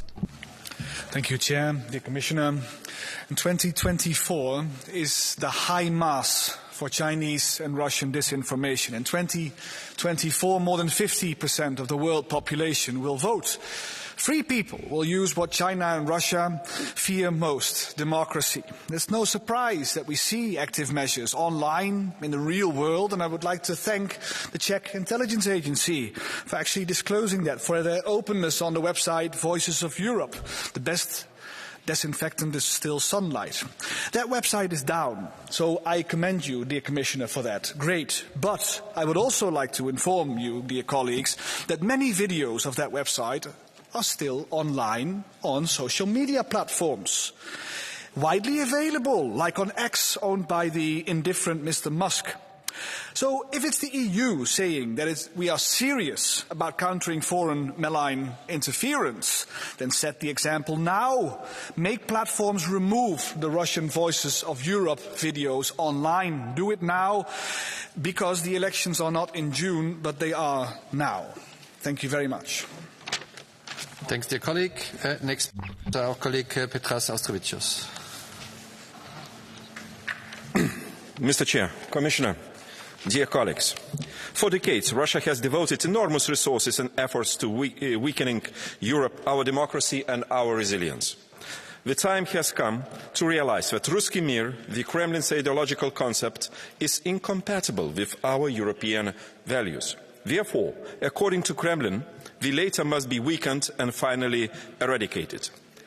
All the recent evidence of Russian interference in European political processes must be taken seriously and followed by our concrete action.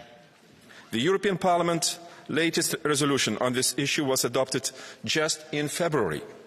But we need to go well beyond declarations. Firstly, EU rules on the financing of the political parties and associations must be harmonized. Secondly, the European Media Freedom Act must be fully implemented, now and forever. We must realize that Moscow's voice and hand will continue to try to imprison us in false narratives and distorted reality if we do not build a solid firewall. Thank you. Thanks, colleague. Next speaker is our colleague, Vice President Dita Sharantsova. Thank you very much, Madam Vice President of the Commission. It is now 2 weeks since we heard the name of Voice of Europe. An investigation by Czech authorities revealed that it was a pro-Russian influence operation in Europe.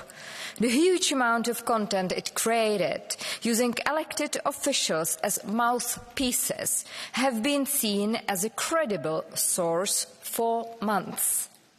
It is scandalous that despite Voice of Europe being shut down by the Czech government, its content was still available for days afterwards on YouTube and elsewhere. That other member states, including those hosting large platforms, have taken little or no action. It's clearly a bad signal if one member state sanctions an organisation for disinformation and we as the European Union are not able to follow up quickly. In this cyber war with Russia, we need to act as one and act quickly. Thank you. Vielen Dank, verehrte Frau Kollegin. Thank you very much.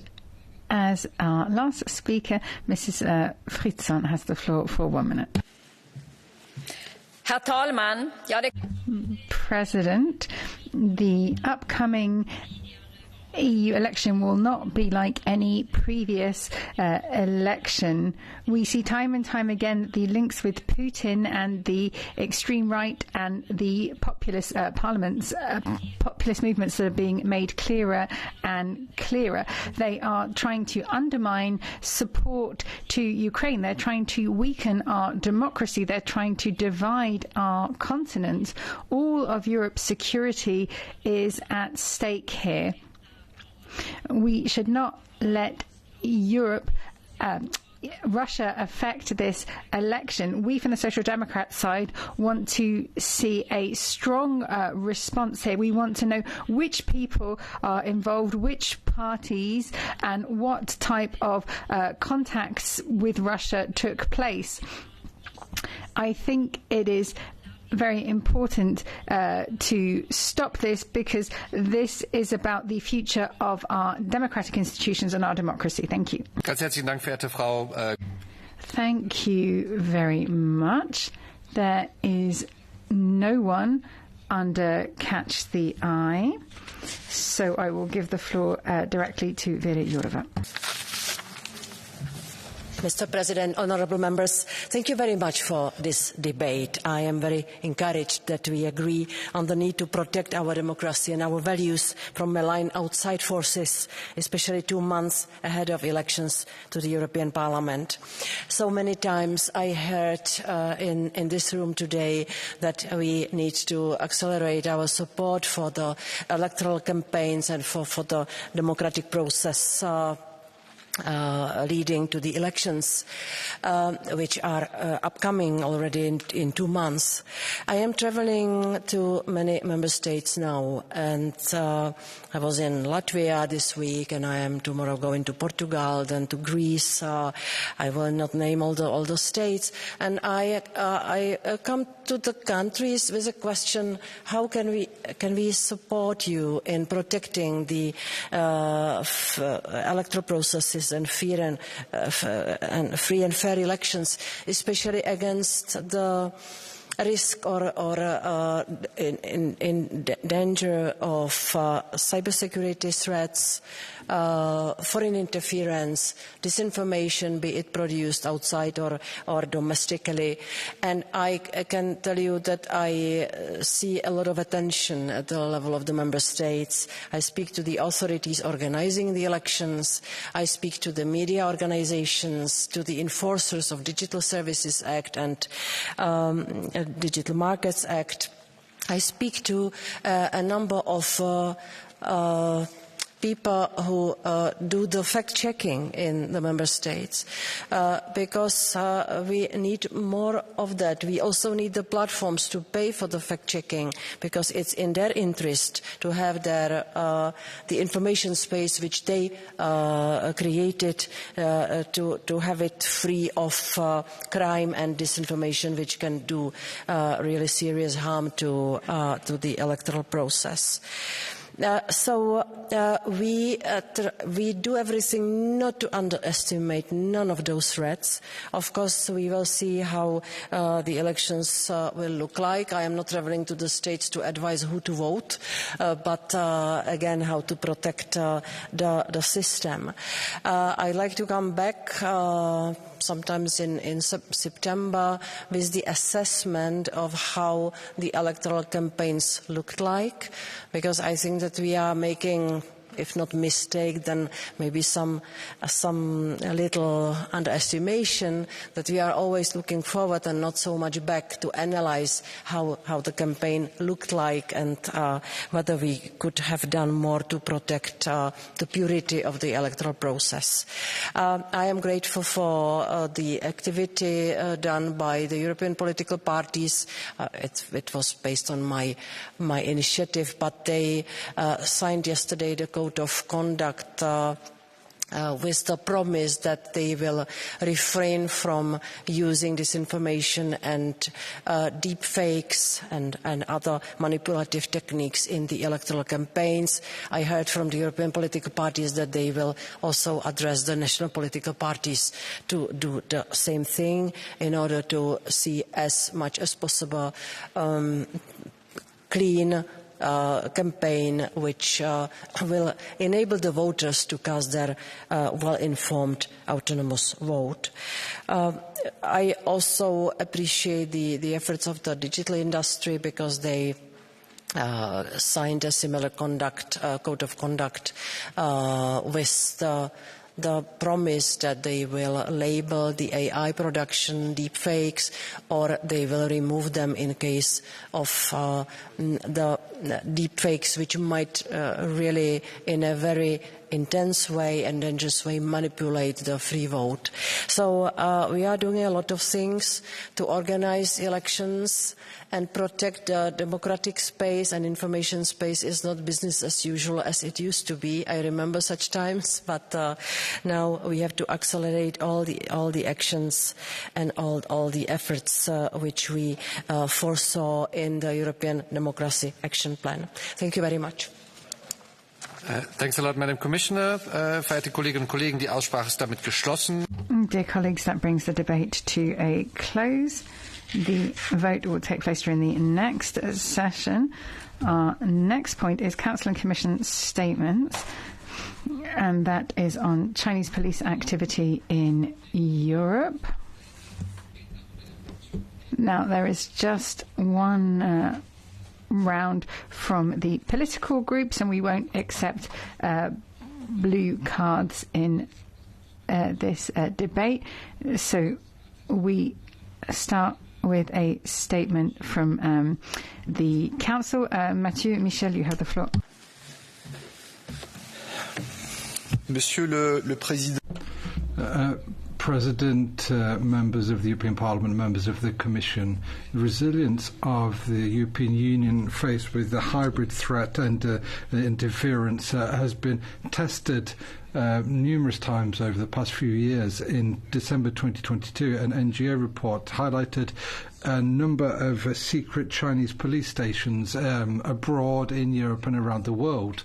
The states concerned have to maintain internal security in their own territories. Now, there were investigations as a result of this. They looked at a violation of the internal security competences and their laws, and that includes human rights violations as well. Now, in this context, I'd like to highlight the most recent conclusions from the European Council on the importance of the fight against hybrid threats and also information manipulation and interference. It also looked at the strategic compass and previous Council conclusions in relation to EU-China relations. These points have highlighted the EU's commitment to promotion of human rights and fundamental rights. We should highlight the fact that any extraterritorial police activity needs to be done within the framework and with the agreement of the local authorities and needs to be in line with both national and international law. We remain vigilant about all illegitimate interference against diasporas in Europe, and particularly in case of interference which includes intimidation or coercion. Generally speaking, in the Council, Member States experts exchange information and coordinate on a regular basis about foreign interference. Member States and the EU bodies look at the different usage which is being made of certain instruments, and they also look at what is being done in the EU, and also using a hybrid toolbox which has been developed as part of the strategic compass. These tools will allow us to better identify hybrid threats and provide a framework for a coordinated response from Member States for any interference which affects the EU and Member States and our partners. The Belgian presidency of the Council will continue to build our capacity to respond to these hybrid threats. We'll also continue to promote human rights and fundamental rights of all citizens on European soil. Thank you very much. Merci beaucoup. Et pour la Commission, c'est le vice-président. Thank you very much. We have Vice President Margaritis Schinas for the Commissioner. Merci, Monsieur le Président, Monsieur le Ministre, honorable members. Our relationship with China has always been a broad and complex relationship based on a shared interest in peace, security, as well as the effective functioning of the rules-based multinational order, but also on a trade relationship that needs to be balanced and reciprocal. This bilateral relationship of major importance in the current economic and geopolitical context requires open and frank exchanges, including on a growing number of irritants that, as partners, we need to address. On human rights violations, trade imbalance, foreign interference.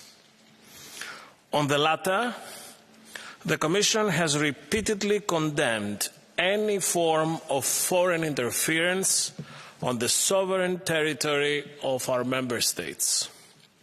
This is why the EU has been following with concern reports about Chinese overseas police stations in a number of member states which allegedly carry out tasks involving extraterritorial action by branches of the Chinese state in the territory of our member states. The Commission had already expressed our strong concerns regarding such alleged practices in the 5th Progress Report on the implementation of the Security Union strategy back in December 2022. As the Vice President in charge of our Security Union, I find these practices simply unacceptable. If true, such unlawful actions would constitute serious violations of human rights, democratic principles, and the rule of law on which our Union is founded. EU member states are the ones who are responsible for maintaining the law and order and safeguarding internal security on their own soil. They are also responsible to investigate any alleged violation of their laws or transgression of their competences in internal security whenever these occur on their territory. And they should do so with determination and commitment.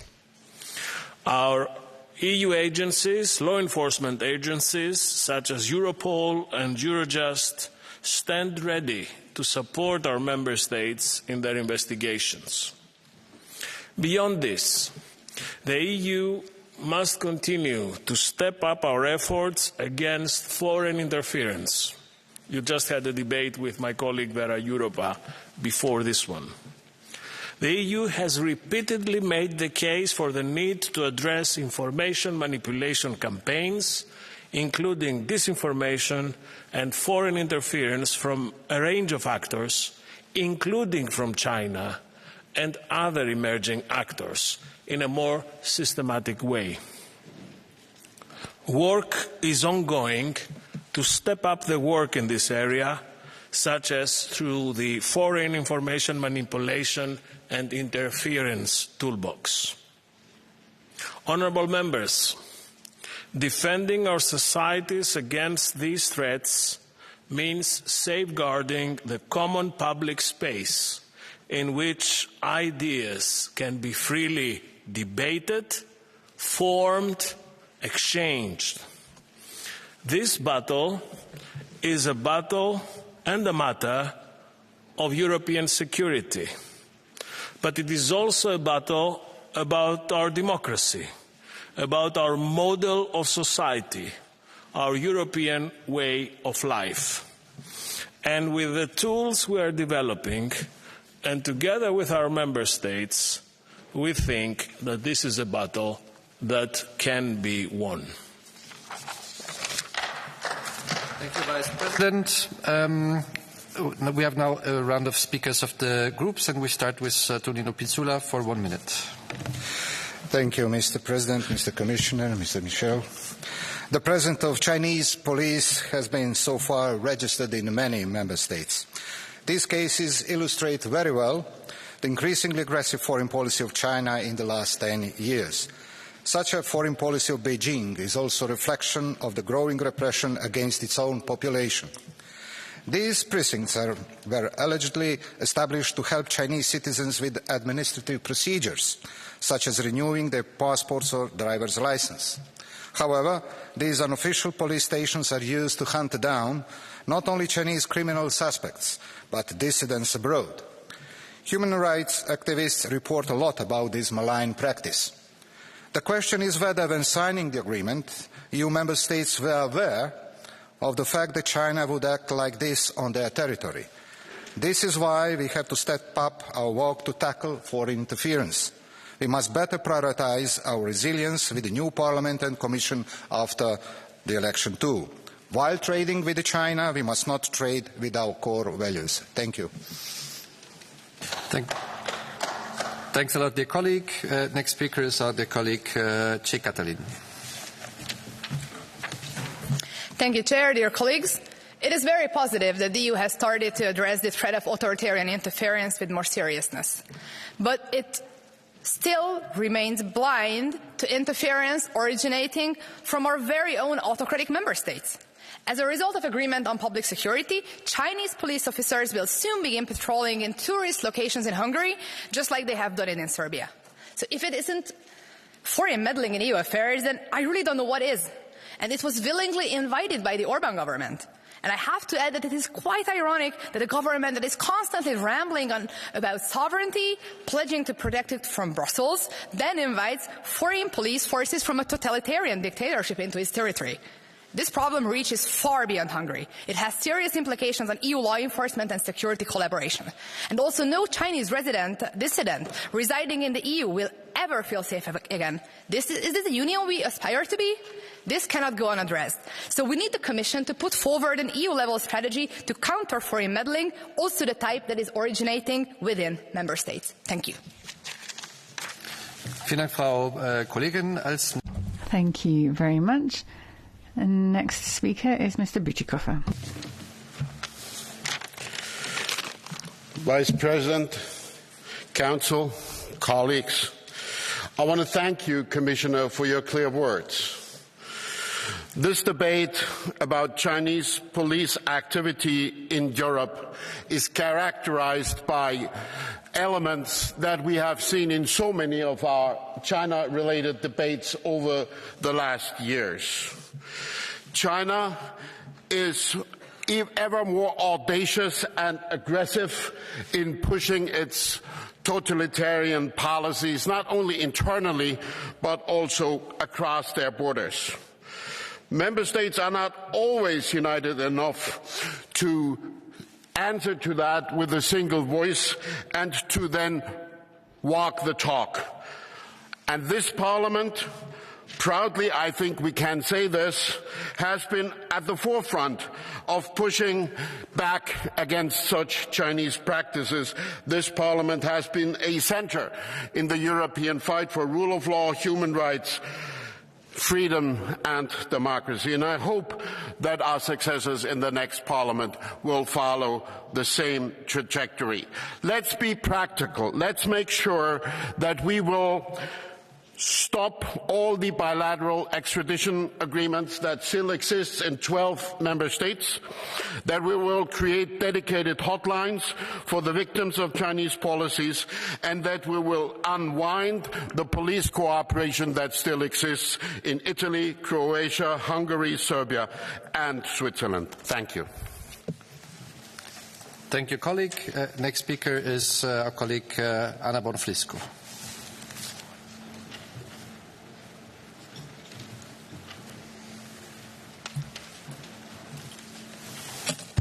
Grazie, Presidente. Thank you, President, representatives of the Council and Commission, colleagues. Well, the size of the network of Chinese police stations in Europe is something that we've known about since at least 2022. So it's quite alarming that it's just now that we're looking perhaps to deal with something that is a serious threat to European citizens. Now, Italy's done its part to try and row back on the agreements that we had, and also to deal with issues such as the links between public officials from the Communist Party, organised crime, and Chinese organisations, because actually it's the Chinese Communist Party that's using Europe as an area where it carries out its spying activities and violates human rights, because it aims to have control over every element of human life. It doesn't want people to have the right to speak, to decide, and to live.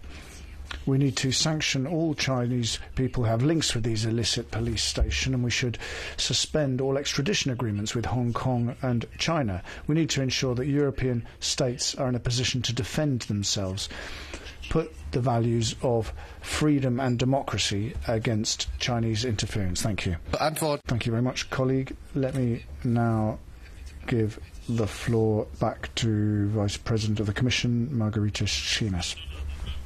Minister, As I said in my opening statement, foreign interference poses a real threat to the European Union, to our member states, and to open societies across the globe.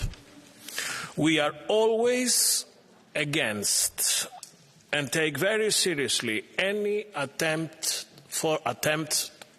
to interfere by foreign actors, any attempted threat or intimidation against the sovereign territory of EU member states. China's hybrid threats, including information manipulation, are a challenge to our security, and we need to address them. The EU-China strategic outlook from March 2019 already reflected this, and we have raised these issues with China in bilateral meetings. We are, of course, following very closely the reports on China's Public Security Bureau / overseas police stations allegedly established in several EU member states. And we will continue to support these member states to maintain law and order and safeguard internal security on their own soil. We must never, ever let any third country's threats or intimidation to go without a response.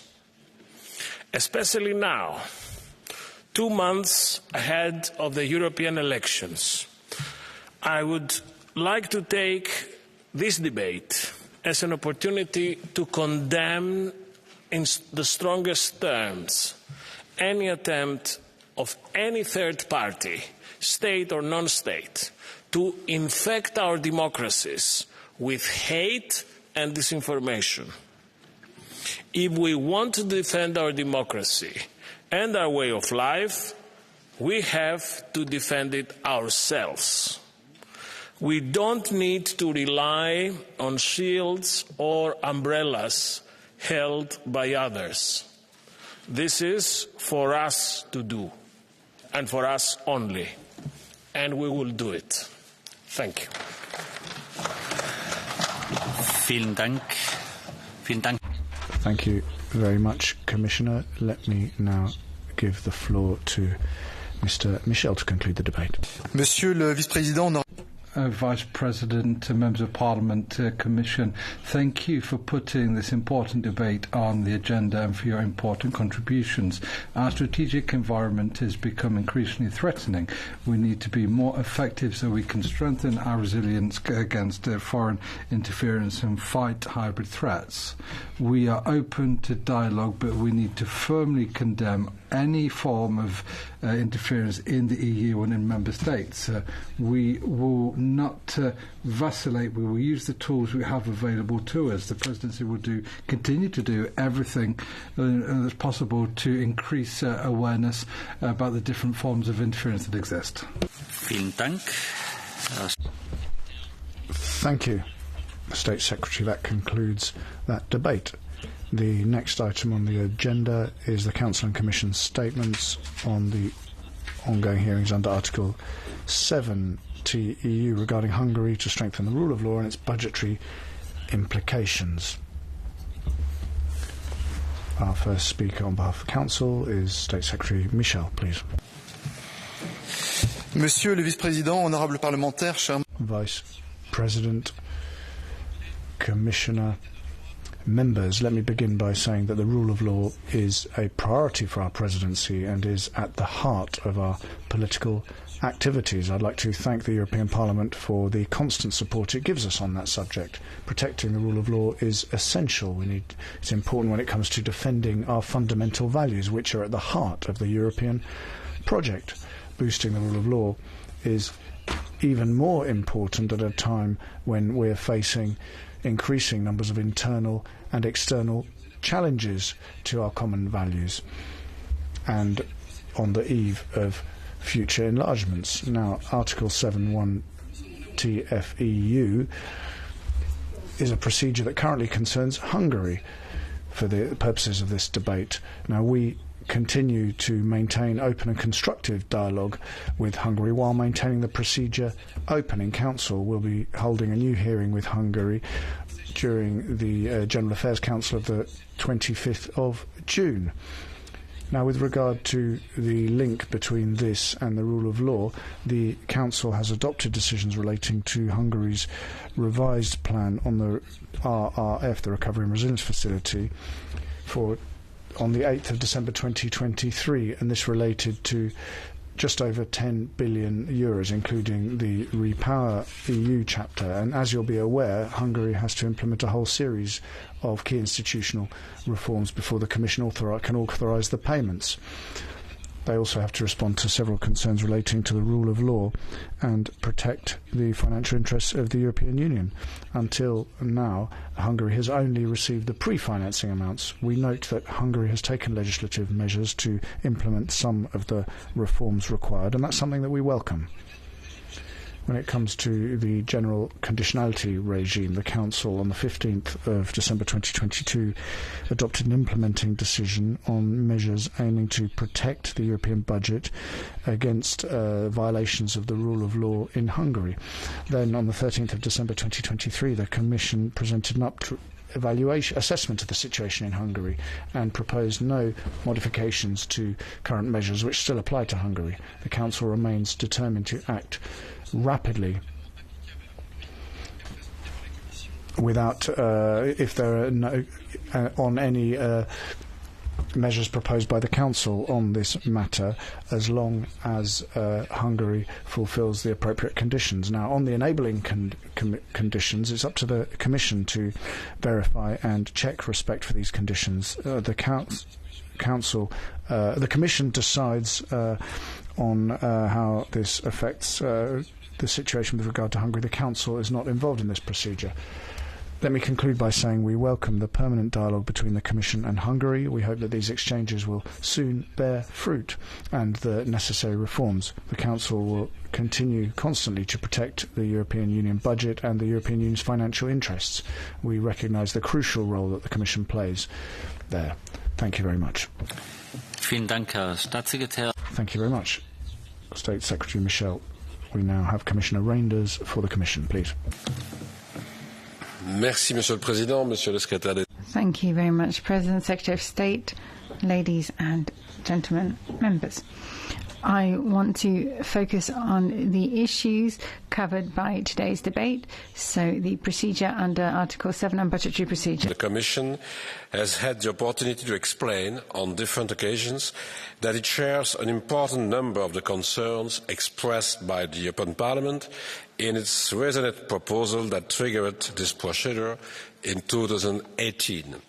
The Commission has made clear that whatever position the Council will be taking on the Article 7 procedure, it must ensure a fair handling of the proposal tabled by the Parliament.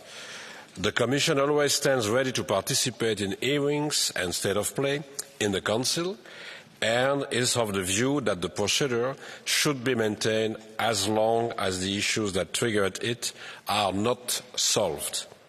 As you know, the Commission also addresses the respect of the EU common values in Hungary under various work strands, which run in parallel with the Article 7 procedure. As the President of the Commission, Ursula von der Leyen, stated during the January plenary session, Hungary's access to EU funds is also about the fundamental values that bring us together. When this Commission took office, we promised to safeguard the rule of law in the Union while treating all Member States equally. This has been a priority for us. That is why the Commission has published its annual rule of law reports, and we have used all the instruments available to protect both the EU values and the EU financial interests. Our goal has always been to push for reforms in the Member States, in all the Member States. The Commission has relied on the recommendations from the Rule of Law report to identify the criteria for Hungary to access EU funding. This has been notably the case under the Recovery and Resilience Facility and regarding the horizontal enabling condition linked to the respect of the EU Charter of Fundamental Rights. In May last year, Hungary passed a new law setting up a justice reform that addresses the relevant recommendations from the 2022 Rule of Law report. This law strengthens judicial independence and limits the possibility of political interference in the judiciary. This was required for Hungary to meet the conditions for accessing reimbursements from cohesion policy funds. This is what we requested, and this is what Hungary delivered, after long and intense discussions. The decisions taken in this regard relating to the horizontal enabling conditions fall under the responsibility of my colleague, Commissioner Schmid. The Commission has kept the Parliament regularly briefed about this process and stands ready to provide updates anytime. The Commission considers that it acted in full compliance with EU law and will defend its decision of last December concerning access to certain cohesion policy funds, including before the EU courts. Funding is still suspended under the horizontal enabling condition linked to the respect of the EU Charter of Fundamental Rights for concerns relating to LGBTIQ rights, academic freedom and asylum rights. Funding is also blocked under the general regime of conditionality for the protection of the EU budget, notably when it comes to issues linked to the fight against corruption and the transparency of public procurements, as well as academic freedom. This instrument is under the responsibility of my colleague, Commissioner Johannes Hahn. Finally, no regular payments can be made at this stage from the Recovery and Resilience Facility, as Hungary still does not meet all the super milestones under its recovery plan. These funds will remain blocked until Hungary fulfills all the necessary conditions. Hungary has received some pre-financing under Repower EU, like any other member states, as requested by the applicable regulation. This pre-financing is not subject to any condition for any member state. As you know, the European Parliament's recent proposal triggering the Article 7 procedure against Hungary covers a wide range of issues. Judicial independence is only one of them. Other concerns remain, as I touch upon, including as regards corruption, freedom of expression and the right to equal treatment. Permettez-moi de conclure en soulignant que pour la Commission, allow me to conclude by saying that it is particularly important for the Commission that Council maintain, as announced the Article 7 procedure on its agenda, until all of the concerns related to this have been dealt with in a satisfactory way. The Commission is ready, as always, to continue dialogue on all of these points together with the Hungarian authorities at a technical as well as a political level to resolve those remaining problems. Thank you very much, and I will listen attentively to all of your comments. Well, thank you, Commissioner. Let me now give the floor to Mrs. Wisela Lima for 2 minutes, please.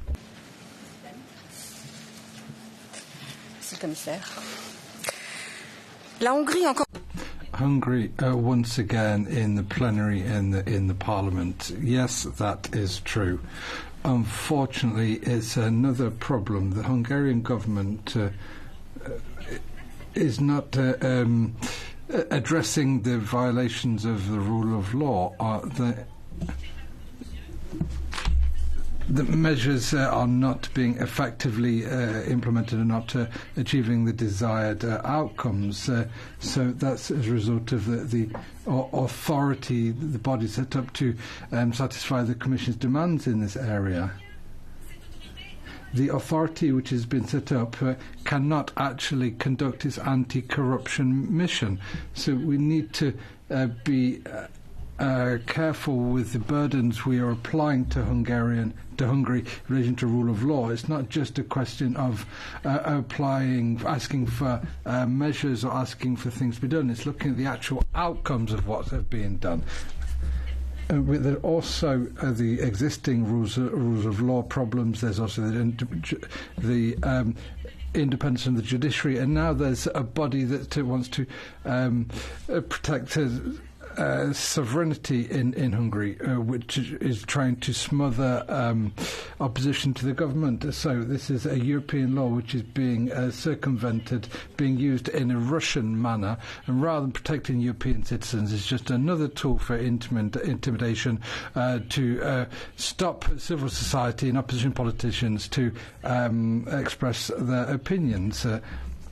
The Commission has taken a position on this very quickly. The Council have not played their role in relation to Article 7, and once again we need to highlight the very difficult position that the EU will be in when Hungary takes over the presidency of the Council.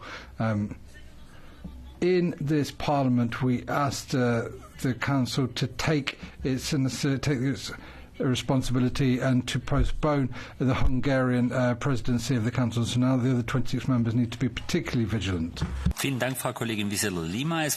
Thank you very much. Now Mr. Reuten for 1 minute. Dank u wel, voorzitter. Collega's. Thank you, President. Colleagues.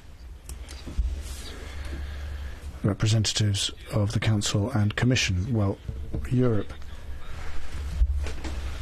faces a pretty depressing 6 months. I mean, in July, Orban is going to take over the presidency of the European Council. I mean, the European Union is based on the rule of law and democracy, but Hungary is no longer a democracy. Judges and the judiciary are gagged in Hungary. Now, here, there was one task that needed to be carried out to work on the Article 7 procedure, which protects democracy in the European Union. Viktor Orban should no longer have a vote in Council, and the Commission shouldn't have unblocked these billions for Budapest either. These are errors, and we've taken the Commission to court for unblocking that money. We say to all Democrats in Hungary, we stand by you. Thank you. Thank you very much. Now, Mrs. Donat, please.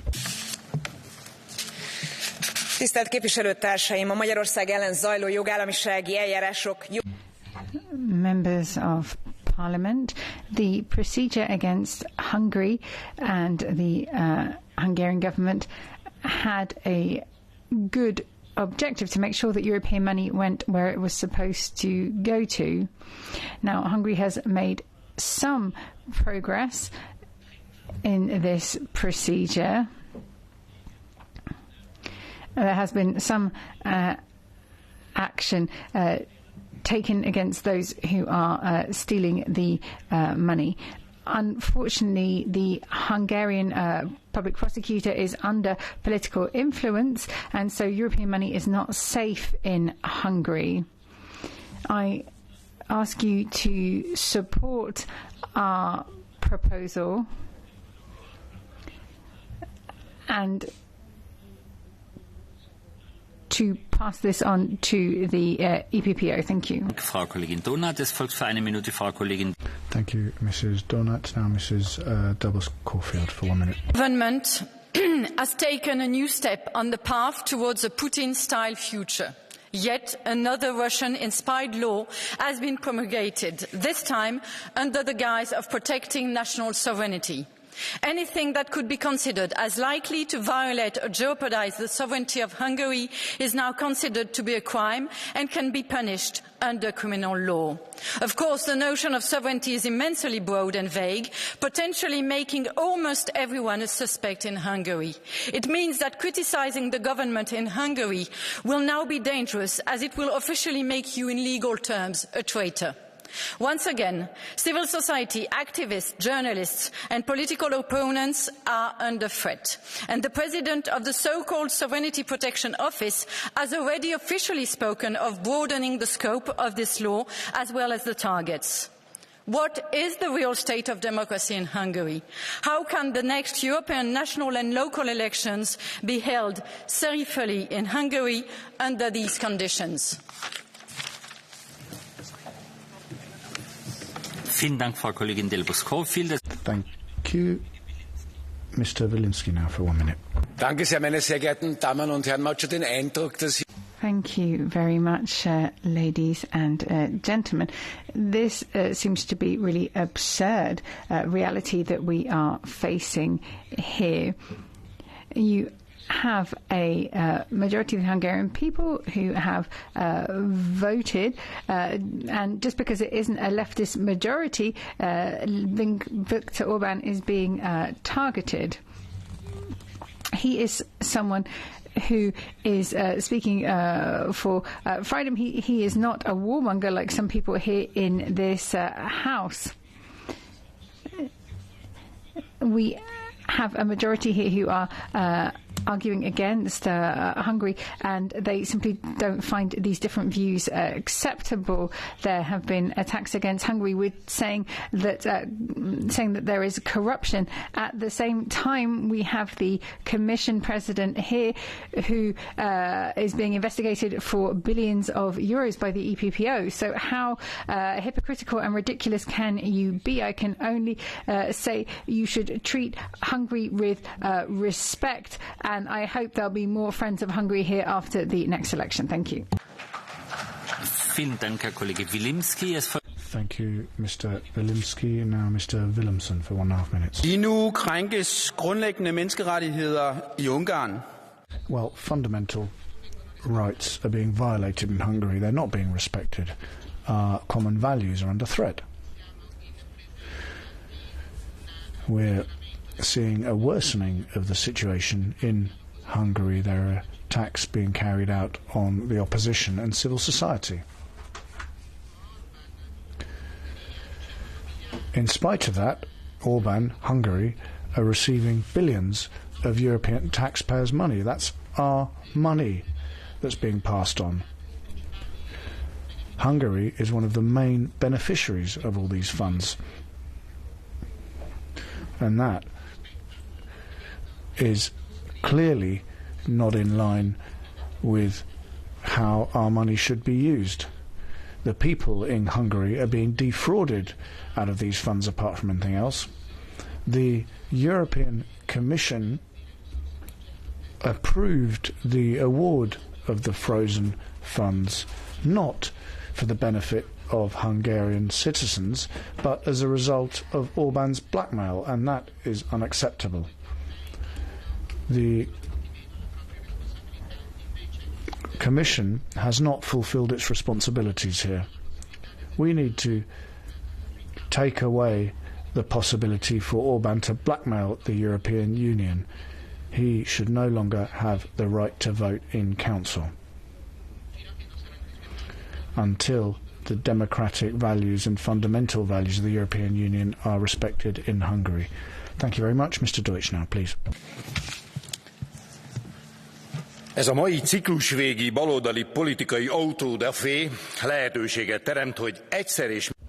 Well, this debate at the end of the parliamentary term is another opportunity for us to say how much we love Hungary. We're proud of what's going on in Hungary and what we do. And however much you try to browbeat us, we're not going to give in to your arguments. You may not like it, but we're on the side of peace in Hungary. We want to see an immediate ceasefire rather than funding being provided for the Ukrainian war. We are against illegal migration as well, and we want to protect our borders. Every week we're seeing yet another debate on Hungary here. Every month the European Parliament adopts a resolution on Hungary. But in spite of that, we will continue to defend our freedom and our sovereignty. I hope that's clear to you all. Thank you. Minuten, Frau Kollegin Hohlmeier. Thank you, Mrs. Hohlmeier, now for 1.5 minutes.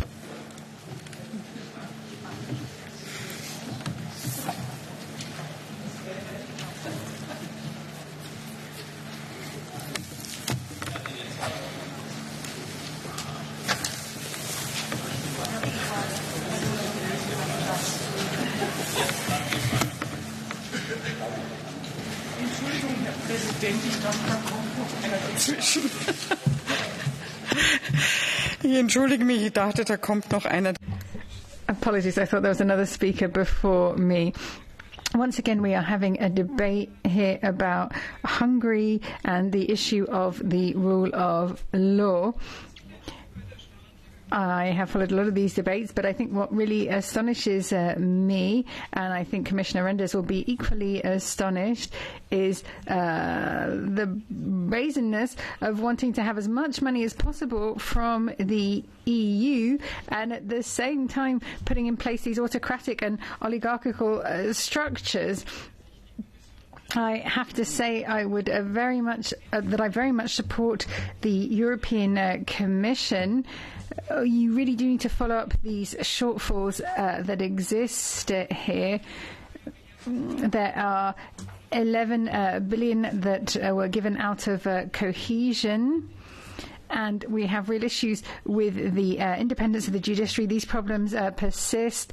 We don't have the authorities don't have the proper information that they should, because we have these oligarch type structures in Hungary. They're using really problematic methods against certain companies. So my request, Commissioner, would be, when it comes to the rule of law conditionality mechanism, that we really do ensure that the rules of the single market are maintained. I think that is extremely important when it comes to protecting the European Union. Thank you. Thank you very much, Mrs. Holmeyer. Then Mrs. Gardiazabal Rubial. Muchas gracias, President. Thank you very much, President. This is the umpteenth time in this mandate that we've been speaking about violation of rule of law in Hungary. This has been one of our major concerns throughout this mandate, and really one of the areas we've been acting most as well. This has been a mandate where we approved the conditionality mechanism for EU funds linked to rule of law. This is a key mechanism in this fight. This has also been the mandate where we've seen how violation of rule of law has serious financial consequences for the governments. The Hungarian government has acted in such a way that funds have not been able to invest it in their country. And the Commission needs to look at this situation in Hungary and not freeze funds until all conditions have been effectively met. The Council needs to move forward with the Article 7 process. We need to use all the tools in the toolbox, because we must never waver in defence of our values. Thank you very much, Mrs. Gardiazabal Rubial. Next is Mrs. Björk.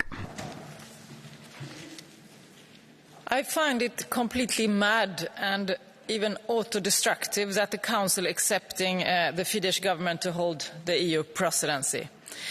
A country that has dismantled democracy since 2010, attacking media freedom, the independence of the judiciary, targeting NGOs, targeting academic freedoms. A government that has systematically attacked migrants' rights, women's rights, LGBTI rights. A country that is under Article 7 procedure for breaches of rule of law. However, to let them hold the presidency is also a sign.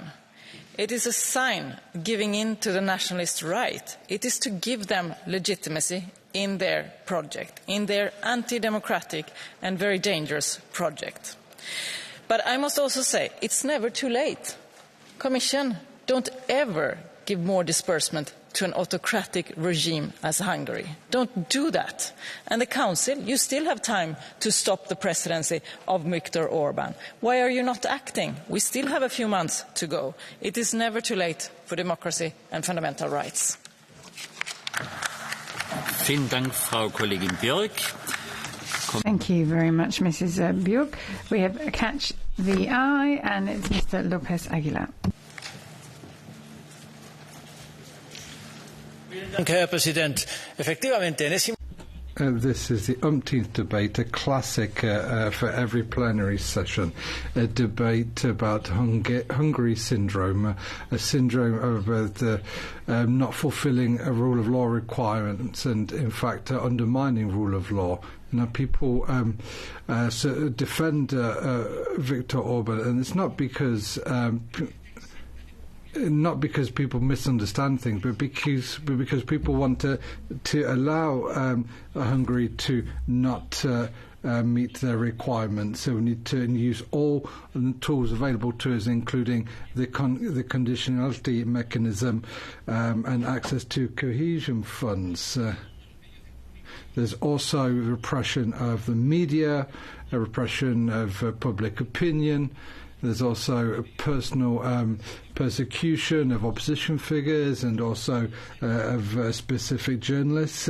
There's also a mass violation of EU law. This is something the next Commission needs to look at. Thank you very much, Mr. Lopez Aguilar. We have the Commission and Council once again to conclude the debate. We have Commissioner Renders first of all. Merci, Monsieur le Président, Monsieur le Secrétaire d'État, Mesdames et Messieurs les parlementaires. Je voudrais d'abord vous remercier. Well, ladies and gentlemen, thank you for your interventions in this debate on the Article 7 procedure and the budget implications linked to Hungary. First and foremost, I'd like to say the Commission is available for any debate about the rule of law in any country. All member states will be treated equally when it comes to examining the rule of law situation, and we'll come back to this dialogue when we have the publication in July on the rule of law report. The second point I wanted to mention is that we are working on a range of instruments. There's obviously the rule of law report. There's also infringement proceedings as well, which some of you have mentioned. Also this protection of sovereignty law, which has been adopted in Hungary, and on the 7th of February, there was an infringement proceeding which was begun against this sovereignty law. It raises many questions about how it is in line with European law. There's looks at right for immigrants, asylum seekers, academic freedoms and LGBTQI laws. Obviously, in the minors' law, I thought there's already a number of European violations of European law. But thank you to member states and the European Parliament for joining the Commission in this infringement proceedings. We're working on the different elements which are highlighted in the recovery plan as well as in the conditionality text. This was adopted by the Council, and also the horizontal enabling conditions as well. Using these different instruments, so there have been 20 billion euros which are still frozen in Hungary. There's been not one single euro which has been dispersed from the RRF. I said, until all milestones are met, there will be no change to that, and conditionality is still leading to the suspension of payment of certain funds to the amount of 6 billion euros. I also understand the comments which were made in relation to changes to the situation in Hungary. There's certain businesses in Hungary. The Commission is in contact with a number of business federations to get up to speed exactly on what is going on there, but also with public procurement as well and fight against corruption. They're also part of the debate around conditionality.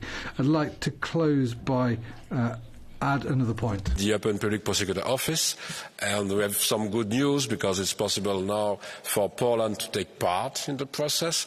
We have good discussions with Sweden in the same way to try to take part, and there are preliminary works in Ireland about that. So maybe a good answer coming from Hungary will be to take part also in the European Public Prosecutor Office, because if there are no problems about corruption and public procurement and other kind of possible infractions or crimes against the European budget, the best way is to take part like all the other member states having such a capacity, because you know that Denmark has a specific situation. But if we have now Poland, Sweden and maybe Ireland going to such a kind of participation, why not the participation of Hungary? But that's just a question. You know that it's an independent from the member states itself. But thanks again for this discussion.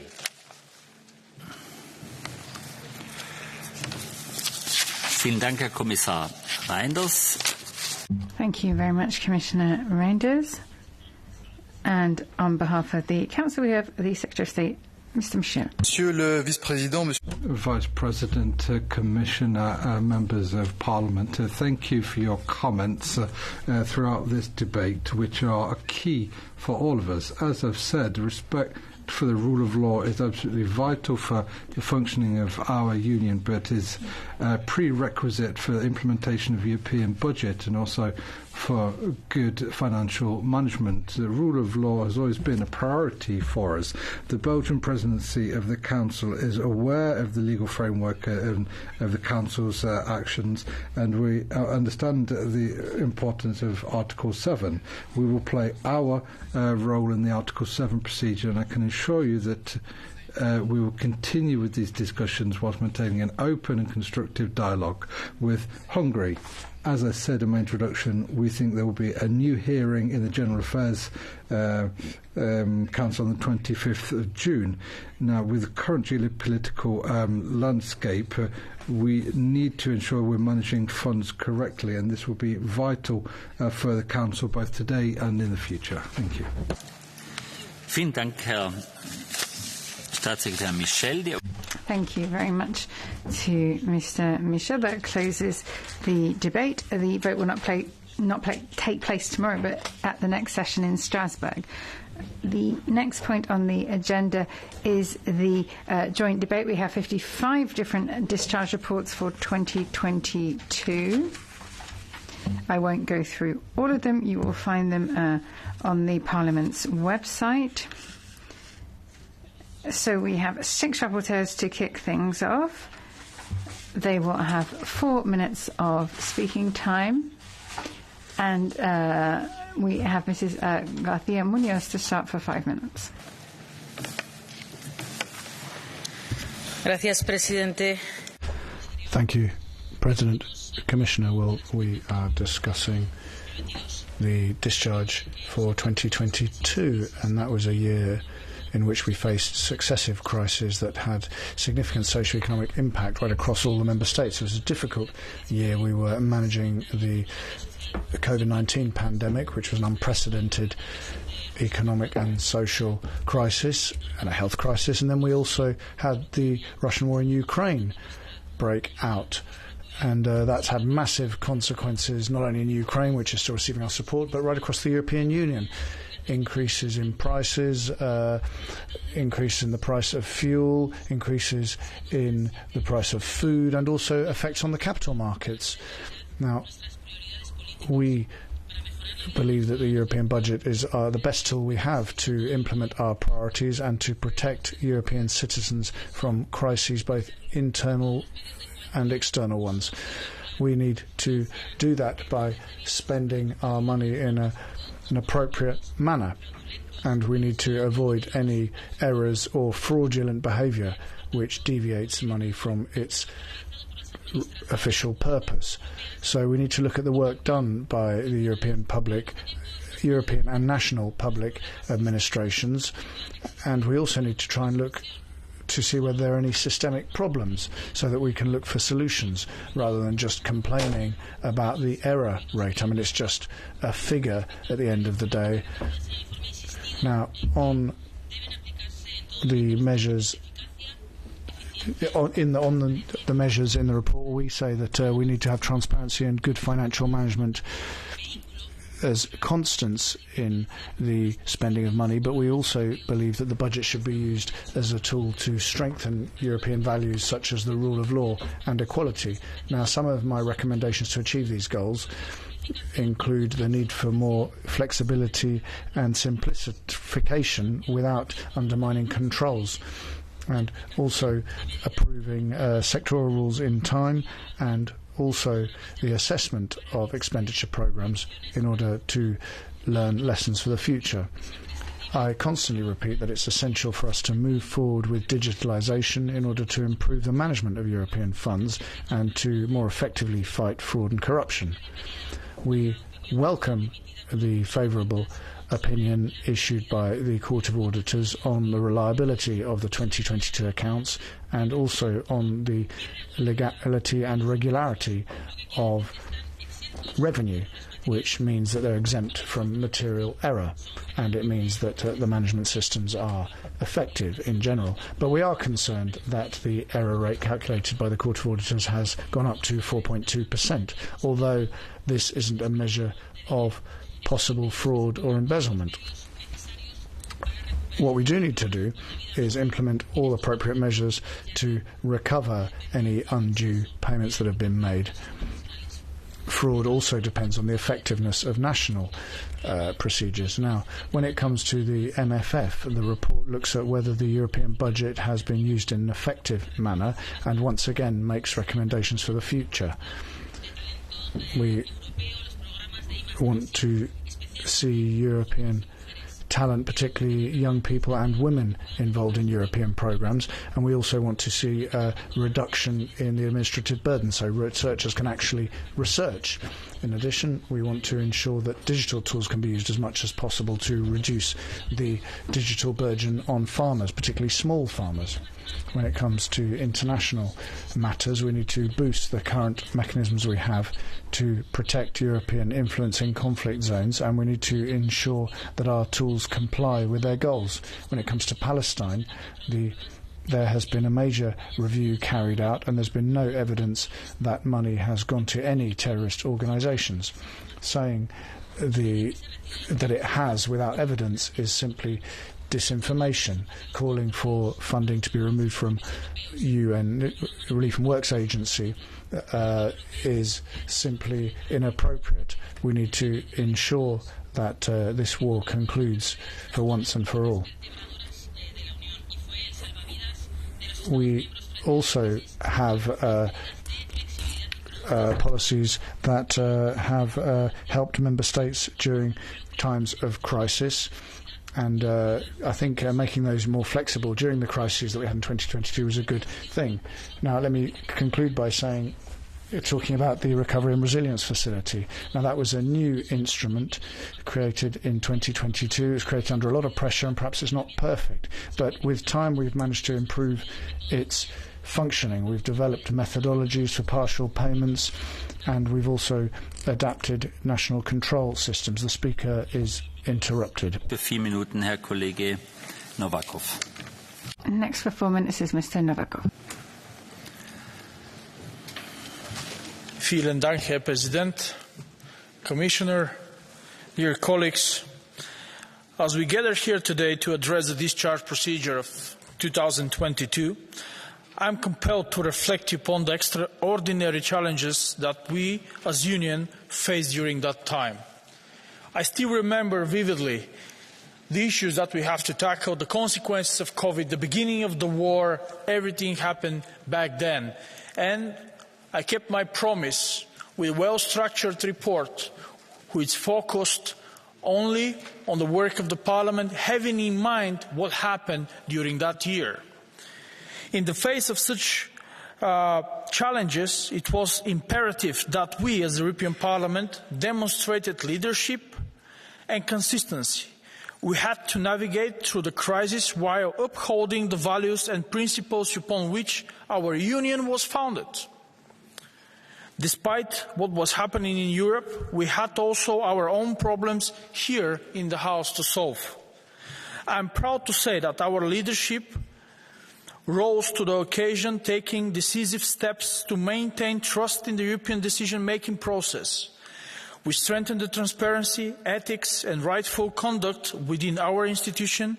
They became paramount, and I commend on our office on our efforts in this regard. As the rapporteur of the discharge report of the European Parliament, my primary goal was to provide a factual assessment of the financial implementation of the European Parliament budget for year 2022. I aim to scrutinize how external events such as the war in Ukraine, the energy crisis, affected our budgetary execution and how our institution responded to these challenges. Throughout this process, I have the privilege of working closely with Parliament's administration. Their invaluable assistance has been instrumental in enabling us to fulfill our mandate effectively. Here I have to say that the structure of the report is a bit, I would say, innovative comparing to the few last reports that we have on that issue before. We had DG by DG approach, having in mind that each DG has specific issues, a specific approach to different challenges, so we keep it objective. Therefore, we need to express our gratitude and support for the tireless efforts of the administration. While we must continuously strive for positive reforms and improvements, we must also acknowledge and appreciate the dedication of those who serve in our institution. As a Bulgarian, but also a dedicated European, I am deeply committed to promote transparency and fostering a modern democracy that truly represents the diverse views of all EU citizens. It is my firm belief that the European Parliament stands as a beacon of democratic values and principles, and it is our collective responsibility to uphold and strengthen these foundations.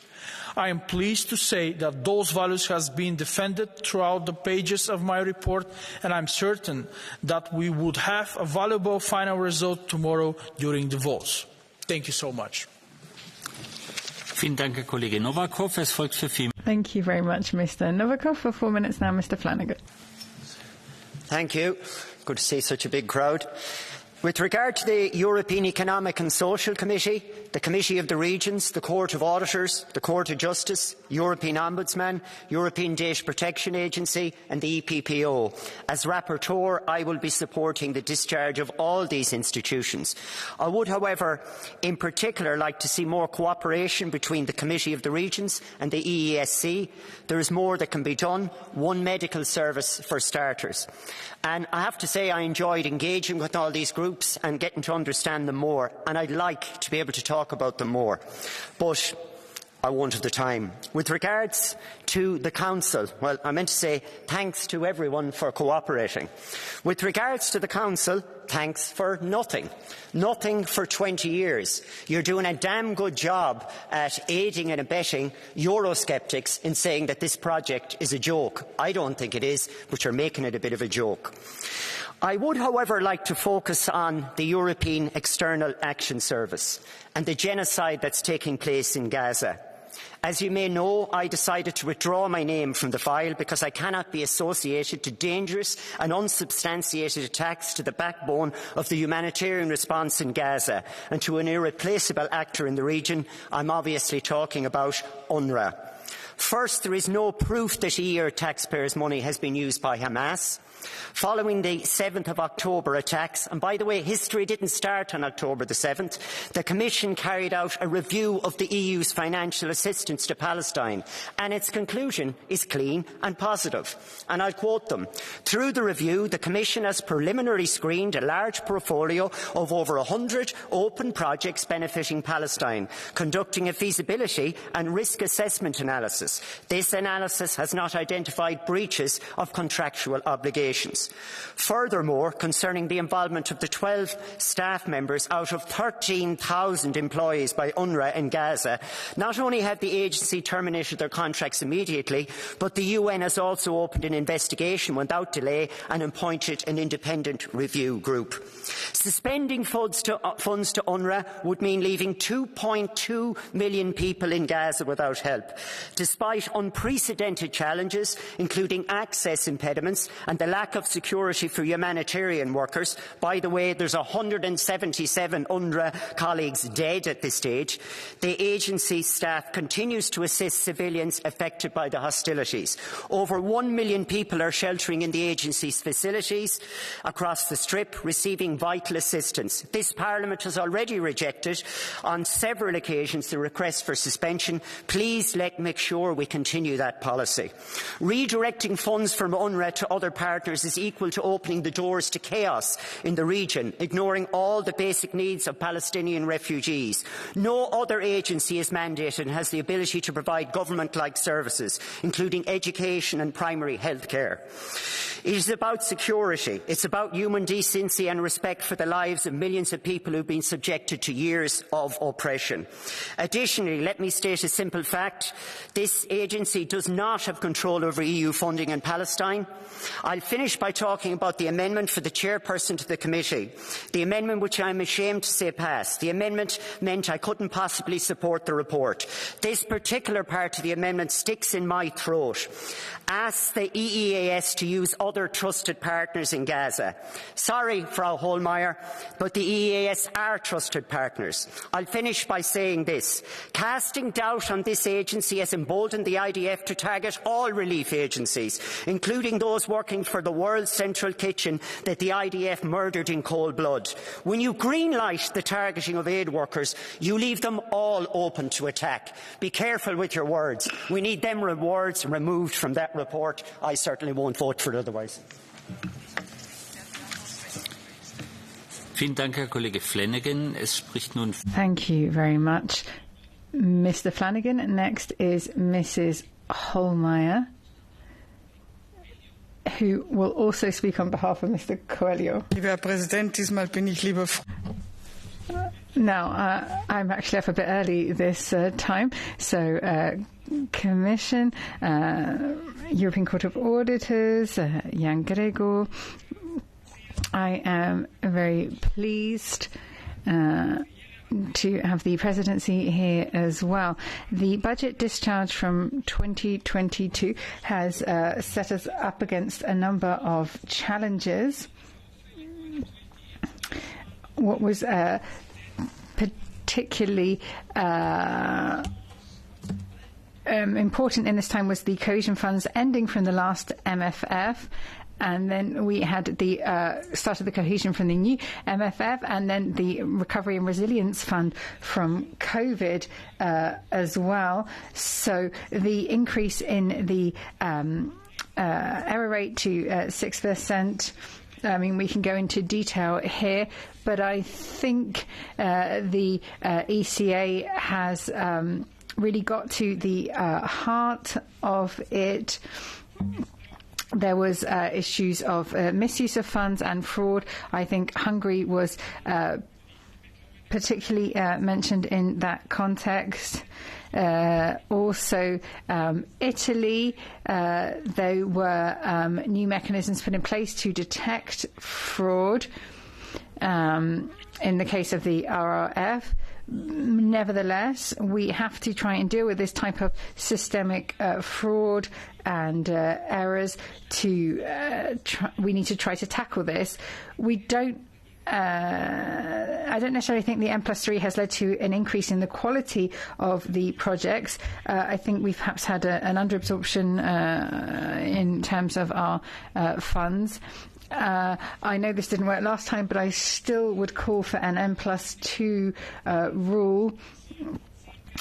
I think, unfortunately, we see with the RRF and with the cohesion funds, we're not seeing an increase in good projects. Countries such as we're seeing problems in countries such as Spain, Italy, Poland, France. In these countries, we can see that a lot of money is not sufficient if you don't have enough administrative capacity or control or auditing or enough expertise in really to be able to implement this and to put good projects in place. Now, I'm not saying that all of these projects are bad, but there are certainly weaknesses that have been identified in the RRF, for example.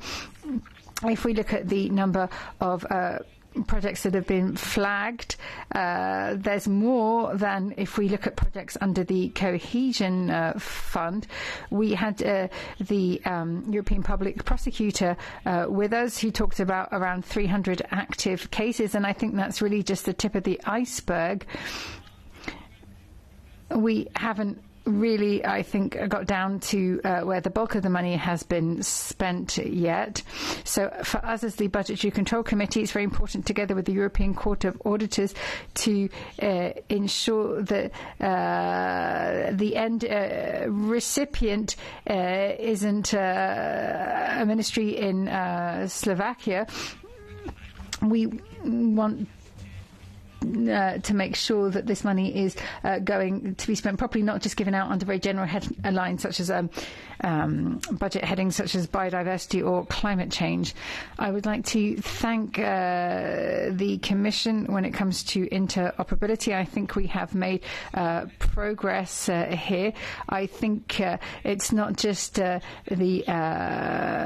member states who are perhaps causing more problems here. So I think we need to think about how we can do this more quickly, how we can be more effective, so more digitalisation in terms of the administration. I wish that the Council could speed things up a little bit and move into the digital age, and I'm certainly not leaving my own member state out of that criticism.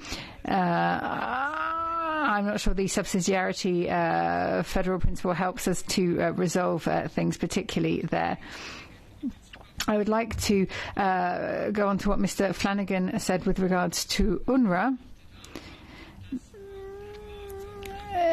There were credible reports that UNRWA had members who were involved.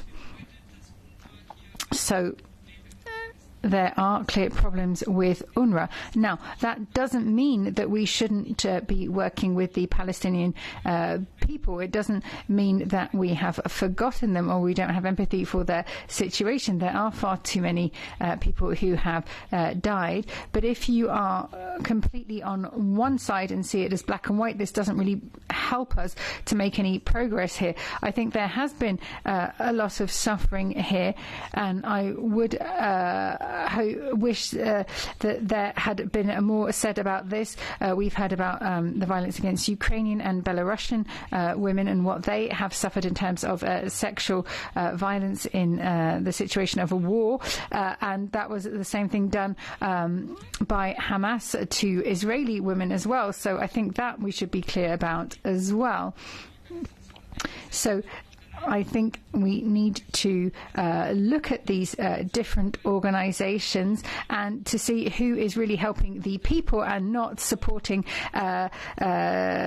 terrorists. You want to make sure that schools are being built, that the civilian population is being built, and I think this terrorist organisation should receive no support or understanding. I would also like to speak about NGOs as well, and talk about agencies. I think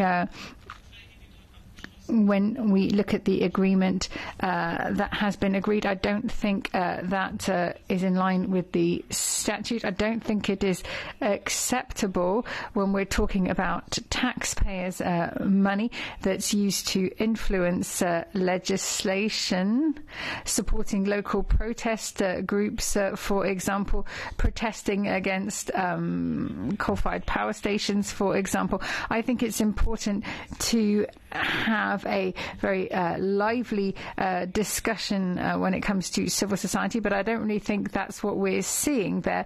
Different constructive groups that are being involved wanting to have a discussion. It seems to me to be a very one-sided situation. I think it's more about a lack of peace rather than creating peace, and I don't think it's acceptable to want to influence members in this way. I think that's unacceptable procedure that we saw in the trilogue. So I would like to thank the Court of Auditors for the very good cooperation, to Commissioner Hahn and his team. So thank you to Commission and Council. Even though we do fight over a lot of points, we do come to solutions in the end. What's important, I think, at the end of the day is that the budgetary discharge can be seen as a tool, and the ECA also is a tool to help us to improve our work, not just to provide criticism. Thank you. Kollegin Hohlmeier. Thank you very much, Mrs. Hohlmeier. I don't see Mr. Wietzig. Ah, there you are. Please, you have the floor for 4 minutes. Let me first thank to European Court of Auditors for their thorough audits, as well as for the clarifications and open cooperation with joint undertakings. Tomorrow we are due to vote also on discharge for 9 joint undertakings. The reports follow the ECA annual report for the 2022 financial year and the individual annual reports of the joint undertakings, and present some observations to improve their sound financial management further. Joint undertakings can be set up under Treaty on the Functioning of the EU or Euratom Treaty as public-private partnerships between the EU and industry, research groups and member states. They play a crucial role in groundbreaking EU research, development and demonstration programs aiming at bringing the EU at forefront of sustainable development in the world and responding to European social challenges currently insufficiently served by industry. The JUs operating under the 2021-2027 MFF implement their specific research and innovation agenda in sustainable transport, fusion energy, health, circular bio-based industries, key electronic components, supercomputing and network systems. Each has a distinct legal personality and adopts its own financial rules in line with financial regulation, and they operate under Euratom and Horizon Europe programs. On 15 November 2023, the ECA published its specific annual report on JUs in the form of consolidated report. Overall, the Court's audit of the JUs for the financial year ended on 31st December 2022 confirmed similar results reported to previous years. In the annual process of granting a discharge, we endorse ECA's recommendations and conclude that all accounts of the joint undertakings are reliable, in accordance with international accounting standards, and with low risk to the legality and regularity of revenues and payments. Nevertheless, through the reports, we would like to highlight also some further improvement in the next financial years, in particular the need for improvement in programme implementation, human resources, and the management and control systems. Given the systemic errors for declared personnel costs, we ask the JUs to strengthen their internal control systems for payments, especially by those beneficiaries that are more prone to errors, such as SMEs and newcomers. Regarding the risk expressed by the ECA in relation to the costs and deadlines for the ITER project, in which Russia participates, we advise to remain attentive to events that may affect the implementation of the programme and exploring alternative supply flows should delivery problem arise. ITER is truly a groundbreaking programme with ambition to reproduce unlimited energy on Earth. However, since the war in Ukraine, Russia's memberships proved unreliable and very problematic as regards delivery of components and risk of inflated costs. Therefore, we stress that this situation presents a high risk of delays and higher costs for ITER project, where EU takes a lead with more than 45% share of construction costs. To conclude, I am fully convinced that all JUs represent successful European undertaking. All of them are operating within the merits of common rules. Thank you very much. Vielen Dank, Herr Kollege Wietzig. Thank you, Mr. Wietzig. Well, now let me give the floor to State Secretary Michel for the Council. Bien, Monsieur le Vice-Président. Vice President, members of Parliament, Commissioner, I have the honour to set out the Council's recommendations for the discharge for 2022 budget. As you know, on the 12th of March, the Council adopted its recommendations to allow the Commission's discharge.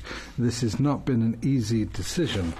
The representatives of Member States who had similar concerns as expressed in the Parliament's report. And so you can see in our recommendations we're concerned by the fact that for the fourth consecutive year the ECA's opinion was not favourable. The global error rate has increased and it was over the materiality rate. Nevertheless, the Council thought it was appropriate to agree the discharge for 2022. We recognise the efforts of control authorities and management authorities, both at the Commission and Member State level, to reduce the error rate and ensure effective management of EU funds. There needs to be simpler and more predictable rules, and that should be an absolute priority. Nevertheless, that shouldn't be a reduction in the standards of accounting.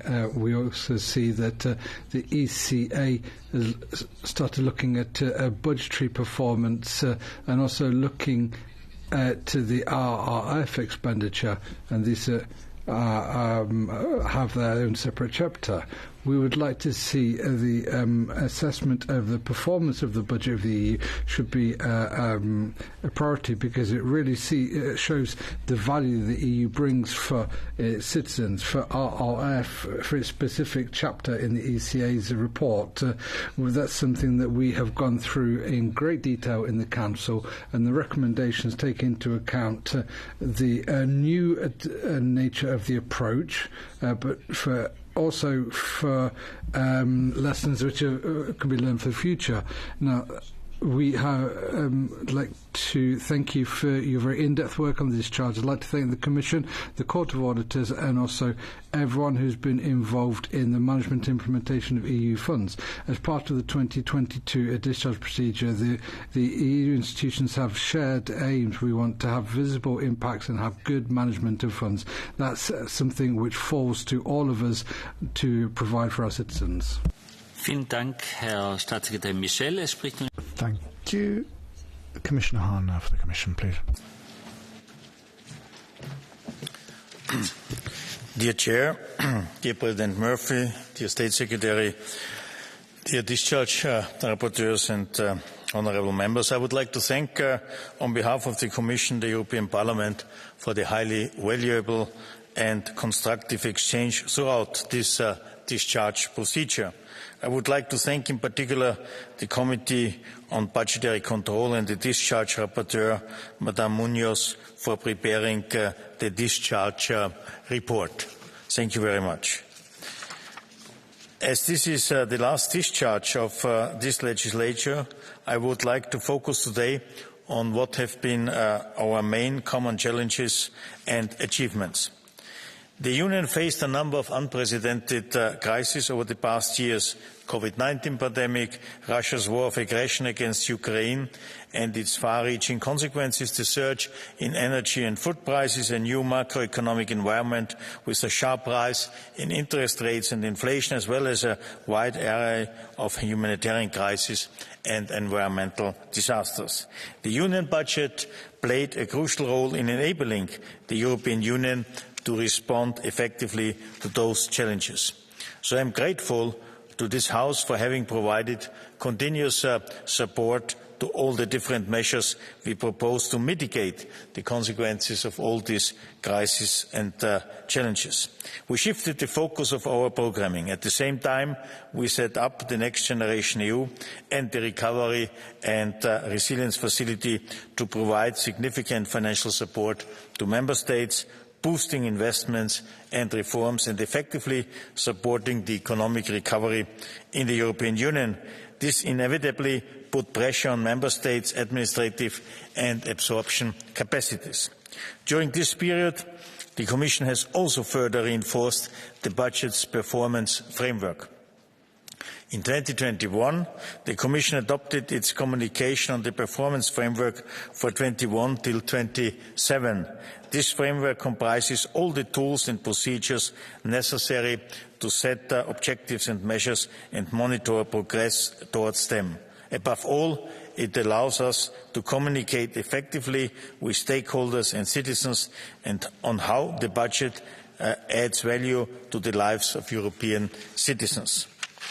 Notably, under this framework, the Commission has continued to integrate horizontal priorities such as climate, biodiversity or gender equality into the budget, and important progress has already been achieved. In addition, the Commission has started to implement two large-scale performance-based instruments on the 21-27 period, namely the Recovery and Resilience Facility and a new delivery model for the Common Agricultural Policy.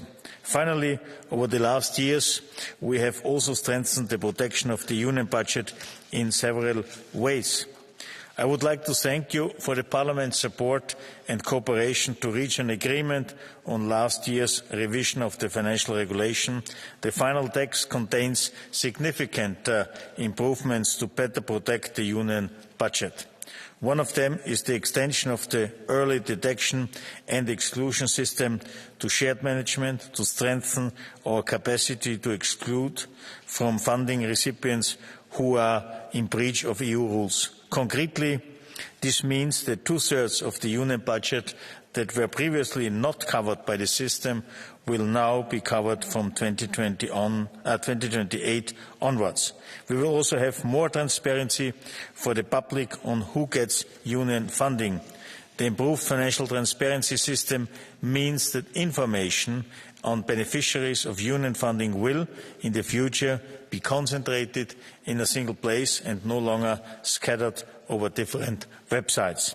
Another very important improvement is the compulsory feed of a data mining and risk scoring tool for audit and control purposes. It will further strengthen the detection and prevention of fraud, corruption, conflicts of interest and double funding. I would also like to mention two other key achievements from this legislature which are crucial to strengthening the protection of the budget. First, the entry into force of the conditionality regulation in 21. Here, for the first time, the Union has a specific tool designed to remedy adverse effects of breaches of the principles of the rule of law in a member state on the financial interests of the Union, and the Commission implemented it. Secondly, the setup of the European Public Prosecutor's Office, which started its operation in 21. Within their respective mandates, Olaf's and the EPO's activities are complementary in protecting the Union's financial interests. Effective cooperation between Olaf and EPPO is therefore essential. More generally, the Commission has kept on closely working with Member States and other partners to implement European funds in a reasonable manner. To conclude, I would like to emphasise that the Commission upholds the highest standards of transparency and accountability. The Commission remains committed to ensuring that the European Union budget and the Next Generation EU are spent in line with the applicable rules and deliver results on the ground.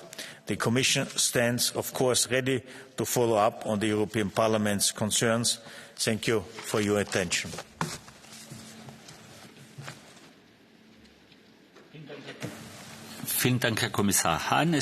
Thank you, Commissioner. Now, on behalf of the Court of Auditors, it's Mr. Murphy, please. Chair, State Secretary Michel, Commissioner Hahn, rapporteurs for the different bodies and honourable members. It's a pleasure to be here to give an overview of the ECHA's 2022 annual report. Once again, I'm very happy to be supported by my esteemed colleague who is responsible within the court, Jan Gregor, for the presentation and preparation of the annual report. So I think it's very important. Our annual report, our reports actually, they hold significant importance as they serve as the centrepiece of our efforts to address the challenges faced by the European Union in terms of managing the EU budget, and they are also a key contribution to this discharge procedure, which Commissioner Hahn has said is the last one within this legislative procedure. While I have already discussed the main findings of our annual report in the plenary session last October, today I would just like to give a very brief overview of the key messages contained therein. As in previous years, we have no issues with the opinion on the EU accounts, nor on the revenue. In terms of expenditure, for the second time we have two separate opinions, reflecting that there are fundamental differences between the budget spending under the MFF, the Multi-Financial Framework, and the RRF spending. Starting with the spending related to the MFF, we saw an increase in the overall level of irregularities, rising to 4.2% from 3.0% the previous year. Given the widespread occurrence of the errors identified, we have maintained an adverse opinion for the fourth consecutive year. The cohesion policy area continues to be the main driver of the increase in our overall error rate. It represents the EU's largest policy area, accounting for 40% of our audited expenditure. And for this policy area, we estimate the error rate to be 6.4% compared to 3.6% the previous year. Moving on to our audit of the expenditure under the Recovery and Resilience Facility, here we also have a separate opinion which is necessitated by the distinct delivery model of the RF, which focuses on the achievement of milestones and targets. We assessed almost all the milestones and targets included in the payments made to 11 Member States during 2022. Our conclusion is that several milestones and targets were affected by regularity issues. We also found weaknesses in the RF control system. Based on a combination of these qualitative and quantitative considerations, we issued a qualified opinion on the RF expenditure for 2022. It's important to note that unlike other EU funding programmes, investment projects compliance with EU and national rules is not a condition for payment under the RRF and therefore not covered by the Commission assessment. However, these large investment projects, which only now begin to be funded through the facility, are similar in nature to cohesion fund investments. Considering the observed significant increase in the error rate within this policy area, a risk exists that under the RRF, the EU's financial interests would not be sufficiently protected. As we pass the halfway point of the RRF's eligibility period, we should acknowledge its contribution to the EU's economic recovery as detailed in the Commission's recently published mid-term evaluation report. We also must acknowledge that only over a third of the funds available for disbursement under the facility have actually been paid out to date. In fact, 3 EU member states have not yet received any RRF funding, and a further 2 have only received pre-financing. So a portion of the loans on offer, amounting to 90 billion, will now go unused, suggesting limited interest in such financing. Furthermore, the timeline for addressing the RRF-associated debt is also rapidly approaching. While no dedicated source of EU funding has yet been created to repay it, the budget is already feeling the strain of interest charges. They could rise to as much as 27 billion for the EU's entire MFF period, doubling initial estimates. Ladies and gentlemen, as we look to the future, I believe that we find ourselves at a critical juncture within the European Union. Amidst significant debt burdens, we also face the clear prospect of enlargement, a pressing migration crisis with parallel energy and environmental challenges, as we strive to meet ambitious green objectives. Amidst these changes, the ECA remains steadfast in its commitment to upholding accountability and transparency. Thank you very much for your attention. Vielen Dank, Herr Murphy. Es spricht. Thank you, Mr. Murphy. Mrs. Tsay now for 1 minute. Thank you, Chair, dear colleagues. Here we are facing yet another foreign interference scandal. There are credible allegations that Russian proxies have paid MEPs and candidates to spread their propaganda. It is beyond outrageous. But it is just as infuriating to see that our safeguards are just not up for the task. After the allegations broke, Renew Europe demanded a thorough investigation and real consequences. And I'm sorry to say, but we are not satisfied. So this is why we have tabled amendments to this discharge file, to better protect the Parliament from interference, calling for an urgent investigation. And also, we must enhance our security culture, to provide mandatory training, ensure appropriate clearance and strengthen the screening of staffers. It is just absurd that somebody can just walk into a meeting of foreign and security affairs without proper background checks. What else needs to happen for real action? Actual Russian operatives showing up at our chambers? So colleagues, enough should be enough. Please support our amendment and work with us for ironclad safeguards against foreign interference. Thank you very much.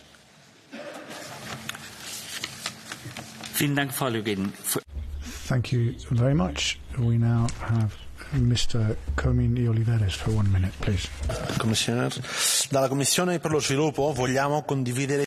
Well, from the Development Committee, we have 3 main points to make on this discharge to the European Commission. Firstly, we wanted to emphasise the decisive role that the Parliament has played when it comes to monitoring the implementation of the global headway and what we've done to ensure that the projects are funded by this programme have a positive impact on projects in developing countries. So that's the global gateway. Secondly, we recalled that the Commission needs to talk to the Parliament before using funds here and ensuring that the funding that is there for crisis response is actually used to respond to crises. That hasn't always been the case. And thirdly, we've insisted on the Commission giving priority to local NGOs in partner countries when it comes to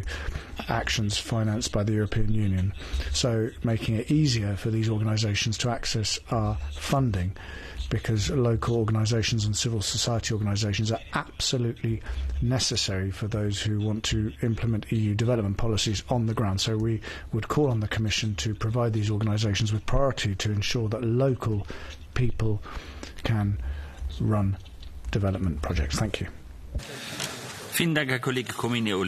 Thank you. We now have Mrs. Tomt.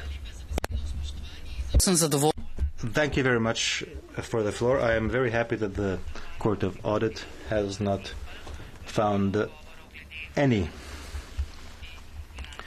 illegalities or irregularities regarding the agencies that we are covering in the EMPL committee. All of the agencies have fulfilled their mission and have supported our work, which is something we are very grateful for.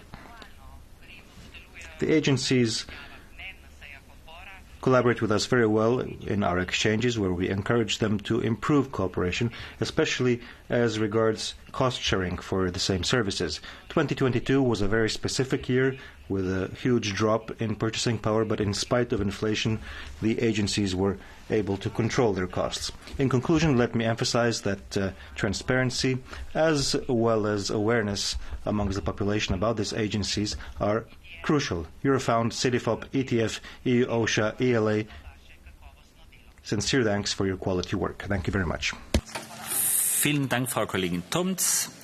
Thank you. Now, Mr. Vitanov for 1 minute. Thank you, Mr. President. I would also like to thank the Commission for the efforts to implement the 2022 budget. As we reflect on the findings of the European Court of Auditors, we must acknowledge the evident need of sufficiently high Connecting Europe Facility transport budget line in order to ensure the implementation of TEN-T network. Finding the network is essential for finalizing its core corridors by 2030 and the extension of connection towards the eastern neighborhood, and in this regard, full Schengen accession of Bulgaria and Romania. And let's not forget the need for further relevant investment dedicated to the tourism sector, which is extremely important for our continent, related to the diversification of the tourism offers for citizens, extension of the tourism season, and improved conditions for the workers in this sector. Thank you very much. Thank you very much, Mr. Vitanov. And der nächste Redner ist Herr Romeo Franz, bitte. Mr. Romeo Franz, please, the next speaker. Liebe Kolleginnen und Kollegen. Colleagues, as the rapporteur for the opinion on the discharge for the general budget for the year 2022, I have worked constructively with colleagues. We're working on Erasmus Plus, and we know that that's very important, as is the European Solidarity Corps and Creative Europe. So that's what we're working on. Now, European funding is important for youth and culture, but what's important is not only the provision of funds, but also simplification, so that small organisations and organisations run by volunteers can successfully apply for funding. It's important to support networking activities and to ensure synergies also through digitalisation, because this connects participants and make things more inclusive. We also need to see cooperation with vulnerable groups at the local level. I think we have provided helpful and productive feedback to ensure that Europe's largest educational programme can be improved. Thank you very much. Collègue Franz, prochain orateur est Monsieur Gilles Le Breton, s'il vous plaît. Thank you, Mr. Franz. The next speaker is Gilles Le Breton.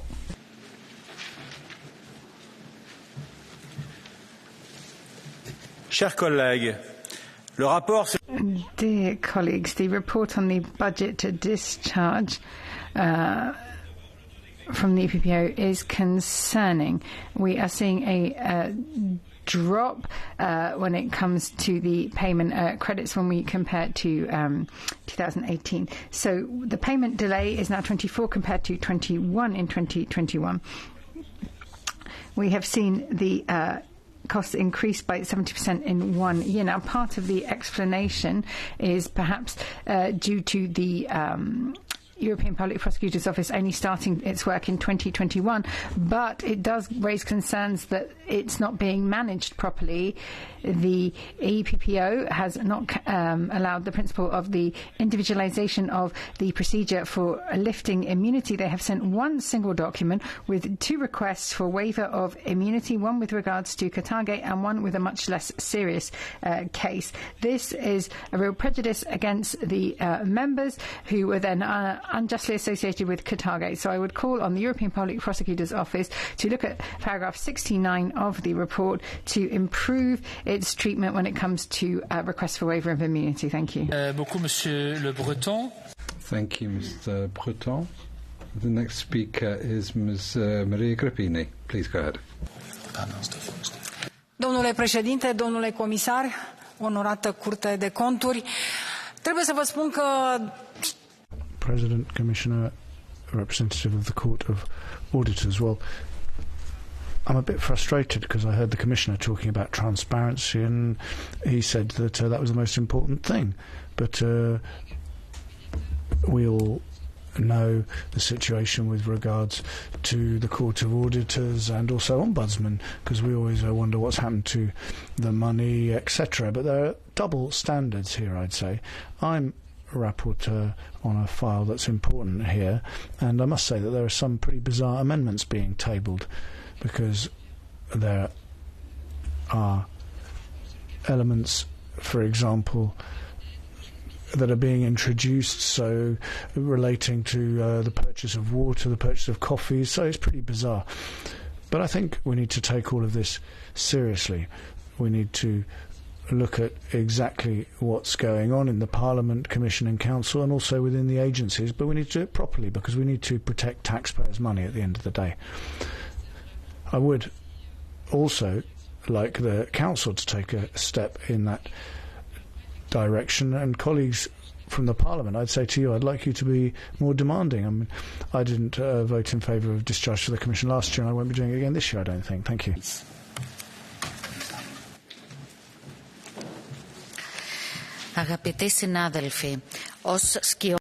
Dear colleagues, as co-rapporteur for the 2022 discharge for the European Court and the Data Protection Supervisor Committee of the Regions and the External Action Service. I'd like to thank all political groups and all of the colleagues who have worked in a very constructive manner. Now, I am from Cyprus, and I'm in fact quite disappointed by the fact that this is one of the countries which is least represented in terms of staff members at the European Court and also in the External Action Service. Well, there's only 2 Cypriots working at the court. Women are also underrepresented, especially when it comes to management posts in the grades 9 to 12 and 13 to 16. They're also underrepresented in other areas as well. And now, as far as the report goes for the court, in 2022, the court had interns. Then we had the situation in the Middle East and the Russian invasion of Ukraine, and this is all problematic from a financial point of view. And it's also important to ensure transparency for financial issues when we provide funds for Ukraine and Palestine. Speaker is Vice President Heidi Hautala, please. President, Commissioner, I speak as the rapporteur of the Legal Affairs Committee opinion to the EP discharge, and I want to focus on just one thing, the additional voluntary pension fund. The voluntary pension scheme had a genuine purpose when it was established. But let's be honest, it was only necessary for mainly French and Italian colleagues who didn't have a national pension for any, that time, national MP salary. So I'm very happy to see that the EP Bureau and the Secretary General, the previous one and the one in office now, have taken measures to reduce and limit the European Parliament's liabilities. And I believe these measures will continue. Tomorrow, when we vote on the European Parliament's discharge, I would ask you to send a very clear message to the administration and to the European citizens. Every legal option must be used to guarantee that no taxpayer money is used for any future bailout of this voluntary pension fund. Thank you. Thank you very much, Vice President Hautala. And we continue with our colleague, Mr. Daniel Freund, bitte. Danke, Herr Vorsitzender, liebe Kolleginnen und Kollegen.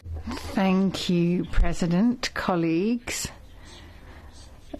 When we look at the SME envoy, it seems there were 3 choices, the geographical origin, the gender, but there seems to be another criteria, which is the party where they came from. This is one of the highest posts in the Commission that's been given out in this way to Markus Pieper.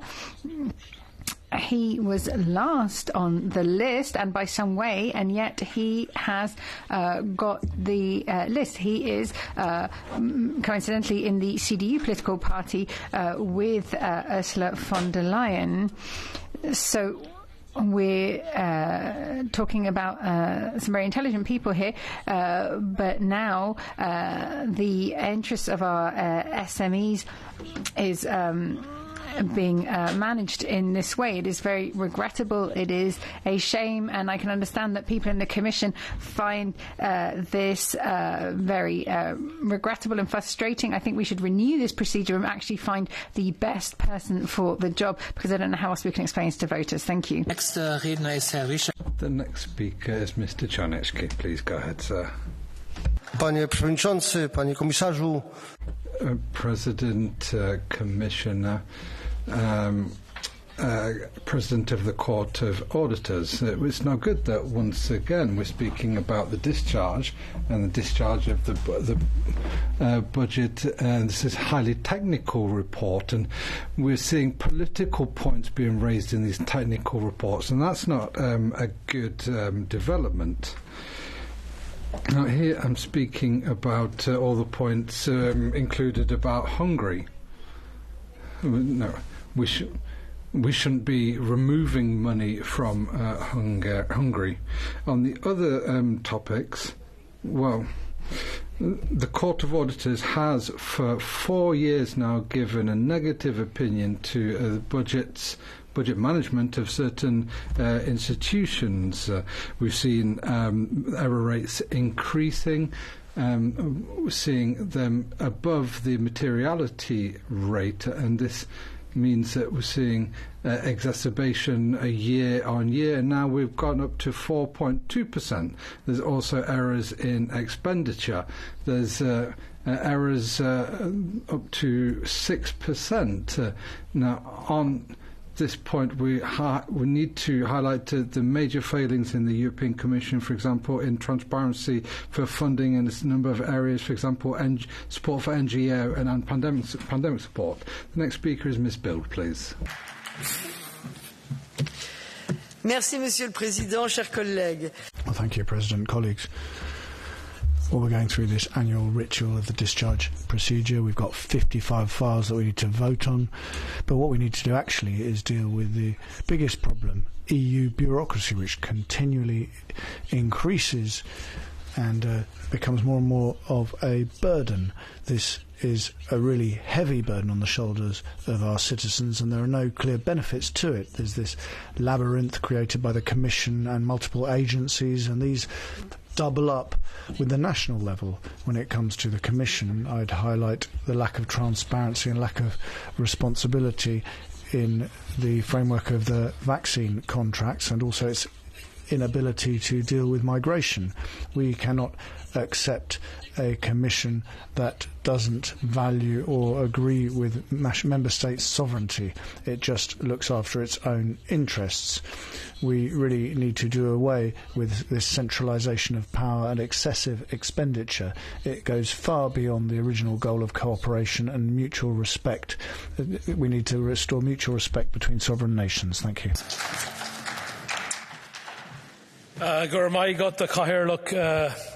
As the people of Gaza face a humanitarian crisis unparalleled to anything we have seen this century, some political forces here in Brussels, like the EPP, are questioning the need to fund the United Nations Relief and Works Agency for Palestine refugees.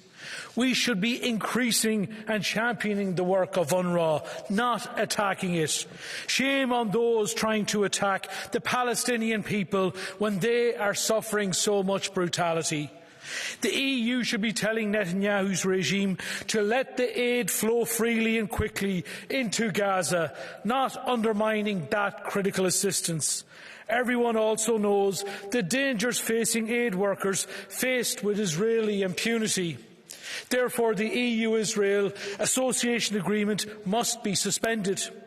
As for us in Ireland, it is time we implement the Occupied Territories Bill, and it is time for Ireland and the EU to recognise a Palestinian state. No more excuses. Garamayev Galer. Thank you, Mr. McManus. Next speaker is Mr. Erno Shalabaros.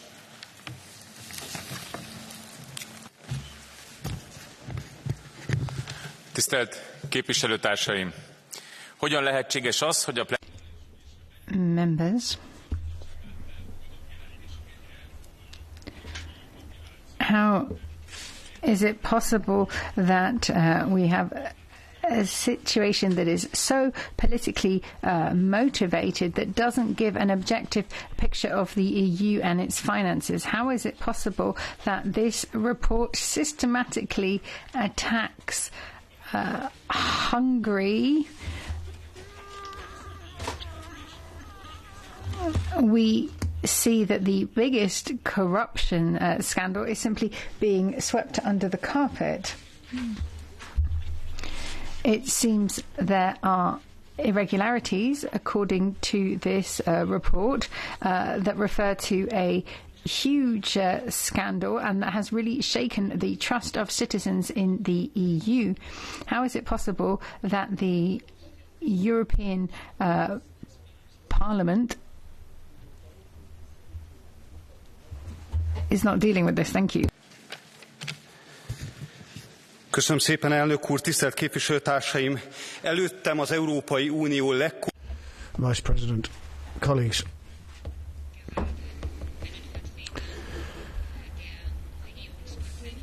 you have just heard from the representative of Orban's governing party, but Mr. Orban cannot explain why he has been embezzling European taxpayers' money for years now. Unfortunately, in the European Union, there is a member state, Hungary, in which the main goal seems to be simply to do away with any form of transparency.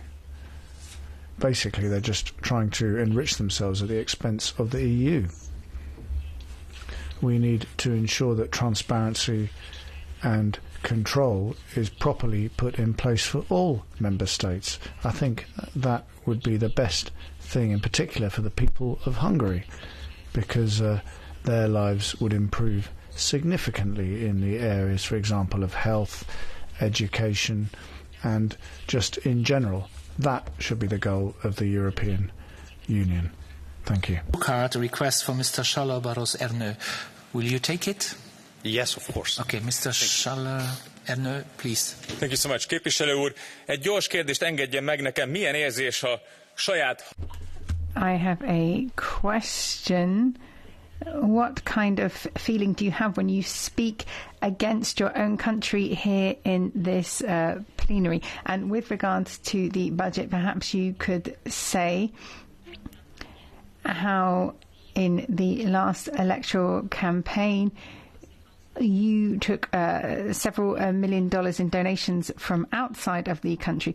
Today we're talking about a discharge, and you're talking about who should have money or not, where you illegally got money from the outside of Hungary. Well, what you and the Orban government are doing is the genuine betrayal of Hungary. You've been stealing taxpayers' money for years now. Millions and millions of euros are being missed out on because of what you're doing. That's the true betrayal, and that is a betrayal that is being carried out by all of you in the governing party. Thank you. I'll continue, Mr. Rouget, please. Monsieur le Président. President, dear colleagues, why does the EU finance the Comoros Islands, for example? In the 2021-2027 programme, there's 46 million which has been allocated to Comoros Islands. There's a country of 800,000 people which they contest the sovereignty of the island of Mayotte. Every year, France pays in huge amounts from French taxpayers. It's absolutely scandalous that this money is used in this way. Why are we subsidising a country which is instrumentalising migration against Mayotte? The Comoros Islands are also instrumentalised by China. It is a pawn in the international game of influence. I reiterate once again here today, the European Union should no longer fund the regime of the Comoros Islands. It undermines the territorial integrity of France and supports a foreign power who has interests which are not in line with our own. Merci beaucoup. Thank you very much. Of the European Court of Auditors, Mr. Tony Murphy, to take the floor again. Thank you. Thank you. Maybe I would just address, there was a comment about the court in terms of inclusivity. I would like to reiterate just that we are a very inclusive organisation. We have a very strategy to ensure gender equality, and we always encourage applications from all our member states because we see the benefits of diversity in our staff. So I think we're always open to and encouraging applications from all the different member states. So I'd like to take this opportunity again to thank the rapporteurs for their positive comments during the debate in relation to the work of the Court of Auditors and also the cooperation with the Court during the discharge procedure. I'd also like to take the opportunity to thank Commissioner Hahn and his colleagues. I mean, the Commission is our main auditee. We don't always agree, but I mean, we have different roles and we respect those different roles. I mean, I think at the end of the day we have a common objective. I mean, that is to try and improve the financial management of the EU budget and also to protect the financial interests of the EU, and that's the priority for us all, I think. Finally, as we enter this period of transition with upcoming elections, I'd like to take the opportunity to express my sincere appreciation to all the members of this House for their collaboration and close cooperation for close to 5 years in the various different committees, but in particular our main counterparty, which is the Budgetary Control Committee, and I'd like to thank the Chair, Madam Hallmeyer, who's here. So I'm confident and hopeful that the same high level of cooperation will continue as we move forward into the next legislative body here. So thank you very much, and I wish you all the best for the future. Thank you very much, Mr. Murphy. And for the Commission, I call Commissioner Johannes Hahn to take the floor.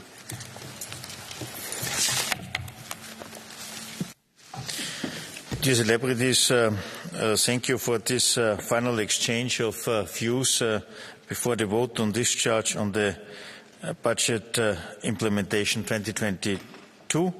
And I also would like to thank the Court of Auditors, namely President and Rapporteur Jan Gregor, for the excellent cooperation. Indeed, I can confirm we are not always agreeing, but I also agree that we have different roles, and I think at the end of the day there is a very large, let's say, agreement about fundamentals, and I think indeed we pursue and follow the same objections, meaning to respect and to guarantee the correct use of taxpayers' money. So I think on this we are both quite successful.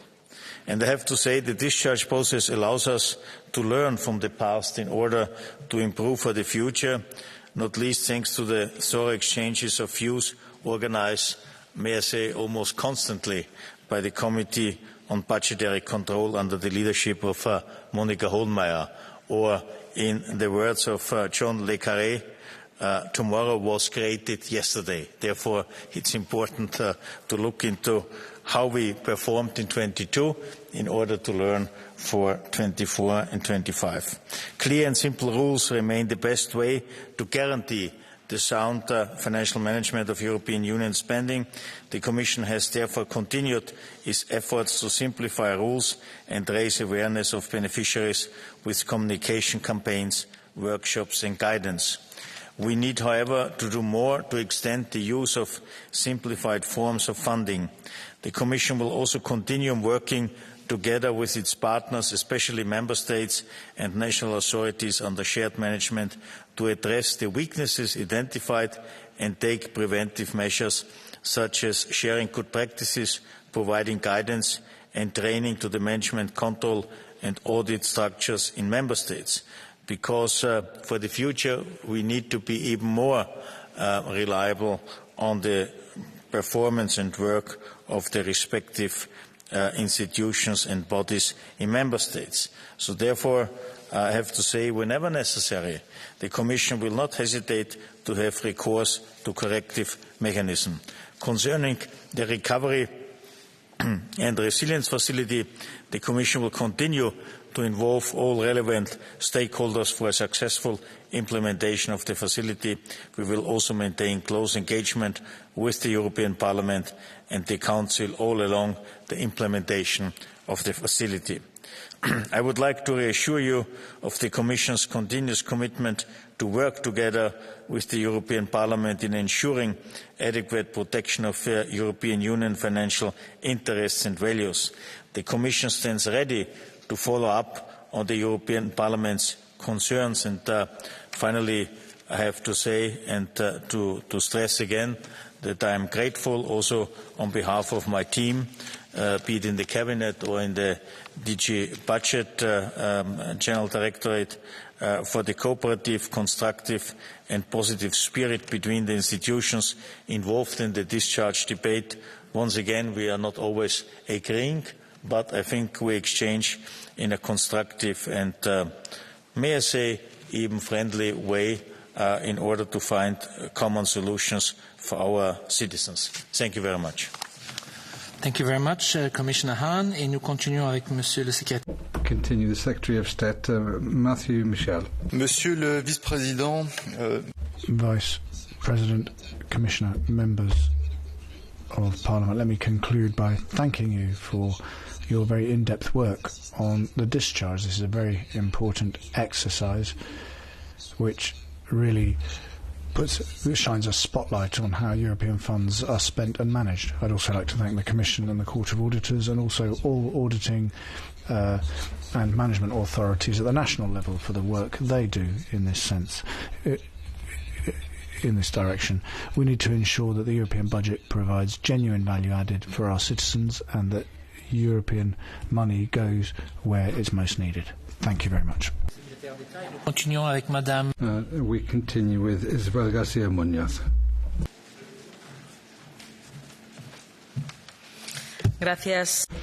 Thank you. In this final speech, I'd like to acknowledge Mr. Murphy from the Court of Auditors and obviously his colleagues as well, and also members of the Council and Mr. Hahn as well, so I didn't mention you at the beginning. To conclude, I want to thank the Court of Auditors for the annual report and the excellent cooperation, as well as the cooperation with the Commission. I'd like to thank the shadow rapporteurs as well. I'd also like to highlight the work which has been done by the control bodies, particularly OLAF and EPPO. They're doing a fantastic job in uncovering fraud and corruption. As Ms. Kovasi said yesterday from the EPPO, no country is free from corruption. The fact that you haven't found it doesn't mean that there is no corruption. It just means you're perhaps not detecting the fraud correctly. And so that's how we need to protect Europe's financial interests. We need to ensure there's more funds available to do so. We need to be resolute. Protecting the EU's financial interests is something that should unite us all. So thank you very much to everyone for this debate, and hopefully there are no problems with the amendments which have been tabled. Thank you. Continue with Mr. Andrei Novakov. Thank you, Chair. Commissioner, this report took me almost a year of hard work and a lot of meetings, and I'm grateful to have a chance to work with all the shadow rapporteurs and the head of DGs, that I've met all of them during the process of drafting of this report. At the very beginning, I was open to listen to different opinions, including the one why we need to have a discharge on the Parliament. It means that the Parliament is discharging himself. And I think this is a duty of ours, because this is the utmost transparency that we can show. We are the one to grant discharge on administration and the way our budget is spent. And it's public, and it's available to everyone who is interested how the taxpayers' money are used, even during crisis. Just to remind that during COVID, no one has a rule book how to behave. We don't know when the crisis will be over. We didn't know that the prices of energy will go so high. We didn't know that the war will start. We didn't know that the transport sector, because of COVID, will collapse and we are not able to travel.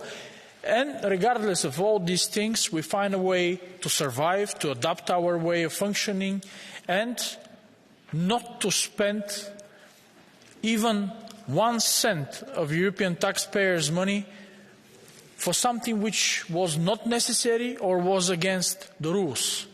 And I'm proud that the leadership of the European Parliament for that period followed the rules and did not use that difficult times in a way to use the budget in an inappropriate way. So you can be proud that we managed this as a team, and those who are coming right after us in the next mandate could follow this example, and I hope that this report, this discharge, could be used as a role model for the future, and I guess I'm hopeful that most of the colleagues tomorrow will support it. Thank you so much. Thank you very much, Mr. Novakov. And we continue with Mr. Luke Ming Flanagan, please. Thank you, and it was good to hear all of the speakers and all the contributions. I think it's very important that we come in here and we account for how money is spent. But I think it's also important that we be factual. And I'm looking at the amendment in the EEAS, and it says, is extremely concerned about reports that EU taxpayers' money could be used by Hamas. Now, I'd have to ask the question, where do these reports come from? Is it Fox News? Is it from watching The Wizard of Oz? Or was it just dreamed up? Because, as I said in my original speech, the Commission has done a report into this, and they have come to a conclusion. And their conclusion is, after looking at many different areas, that they have no evidence of this. And I too would be concerned about things that I dreamed up, like the sky falling down, if they were real. But they're not real, and they're lies, in fact. And I'll go back to what I said earlier. When you trash an organisation as wonderful as UNRWA, and when you decide someone is innocent until they're proven guilty, and we're talking about 12 people out of 13,000, what you do is, and I'll say it again, you greenlight the cold murder of anyone who goes in there and tries to help the civilian population. So words are important. Words are important. I too would be extremely concerned if the reports are true. They're not true. They're a pile of shite. Thank you, Mr. Flanagan. Und es geht weiter mit der Kollegin Ms. Hohlmeier now.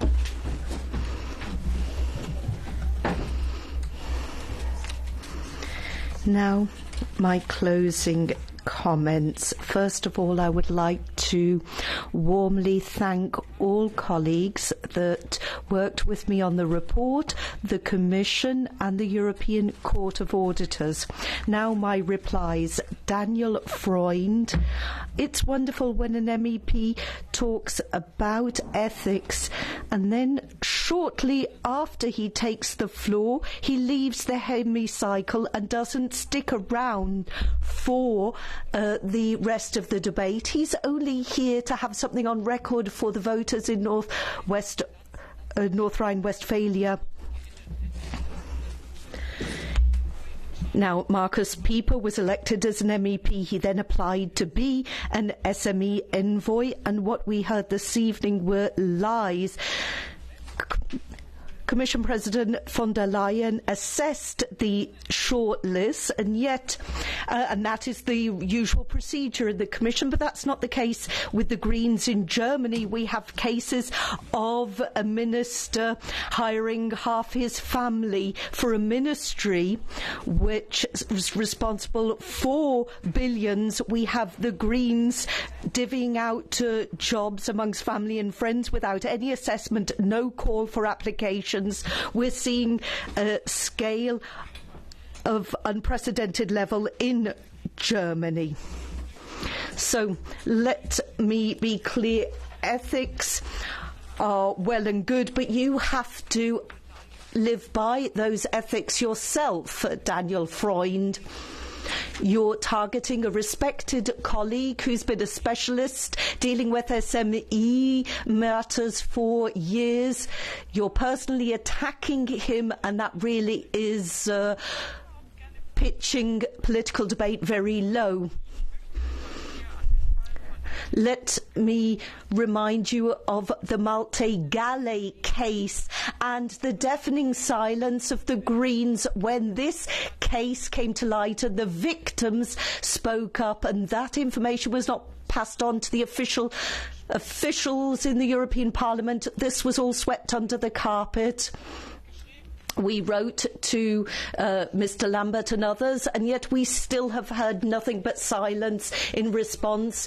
It is therefore difficult to hear Daniel Freund moralising and preaching here when the Greens behave in such a fashion.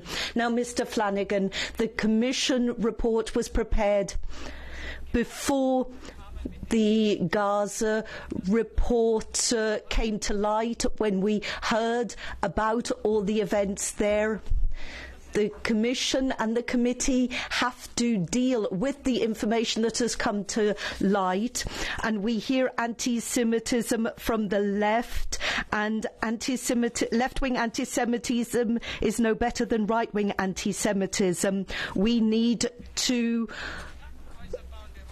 ensure that money does not fall into the hands of Hamas. We want to build schools and hospitals, not finance terrorist organisations. That's the whole point of our amendment. Heidi Hautala, I hope that we will see the Greens talk about what is allowed in elections and what is not allowed.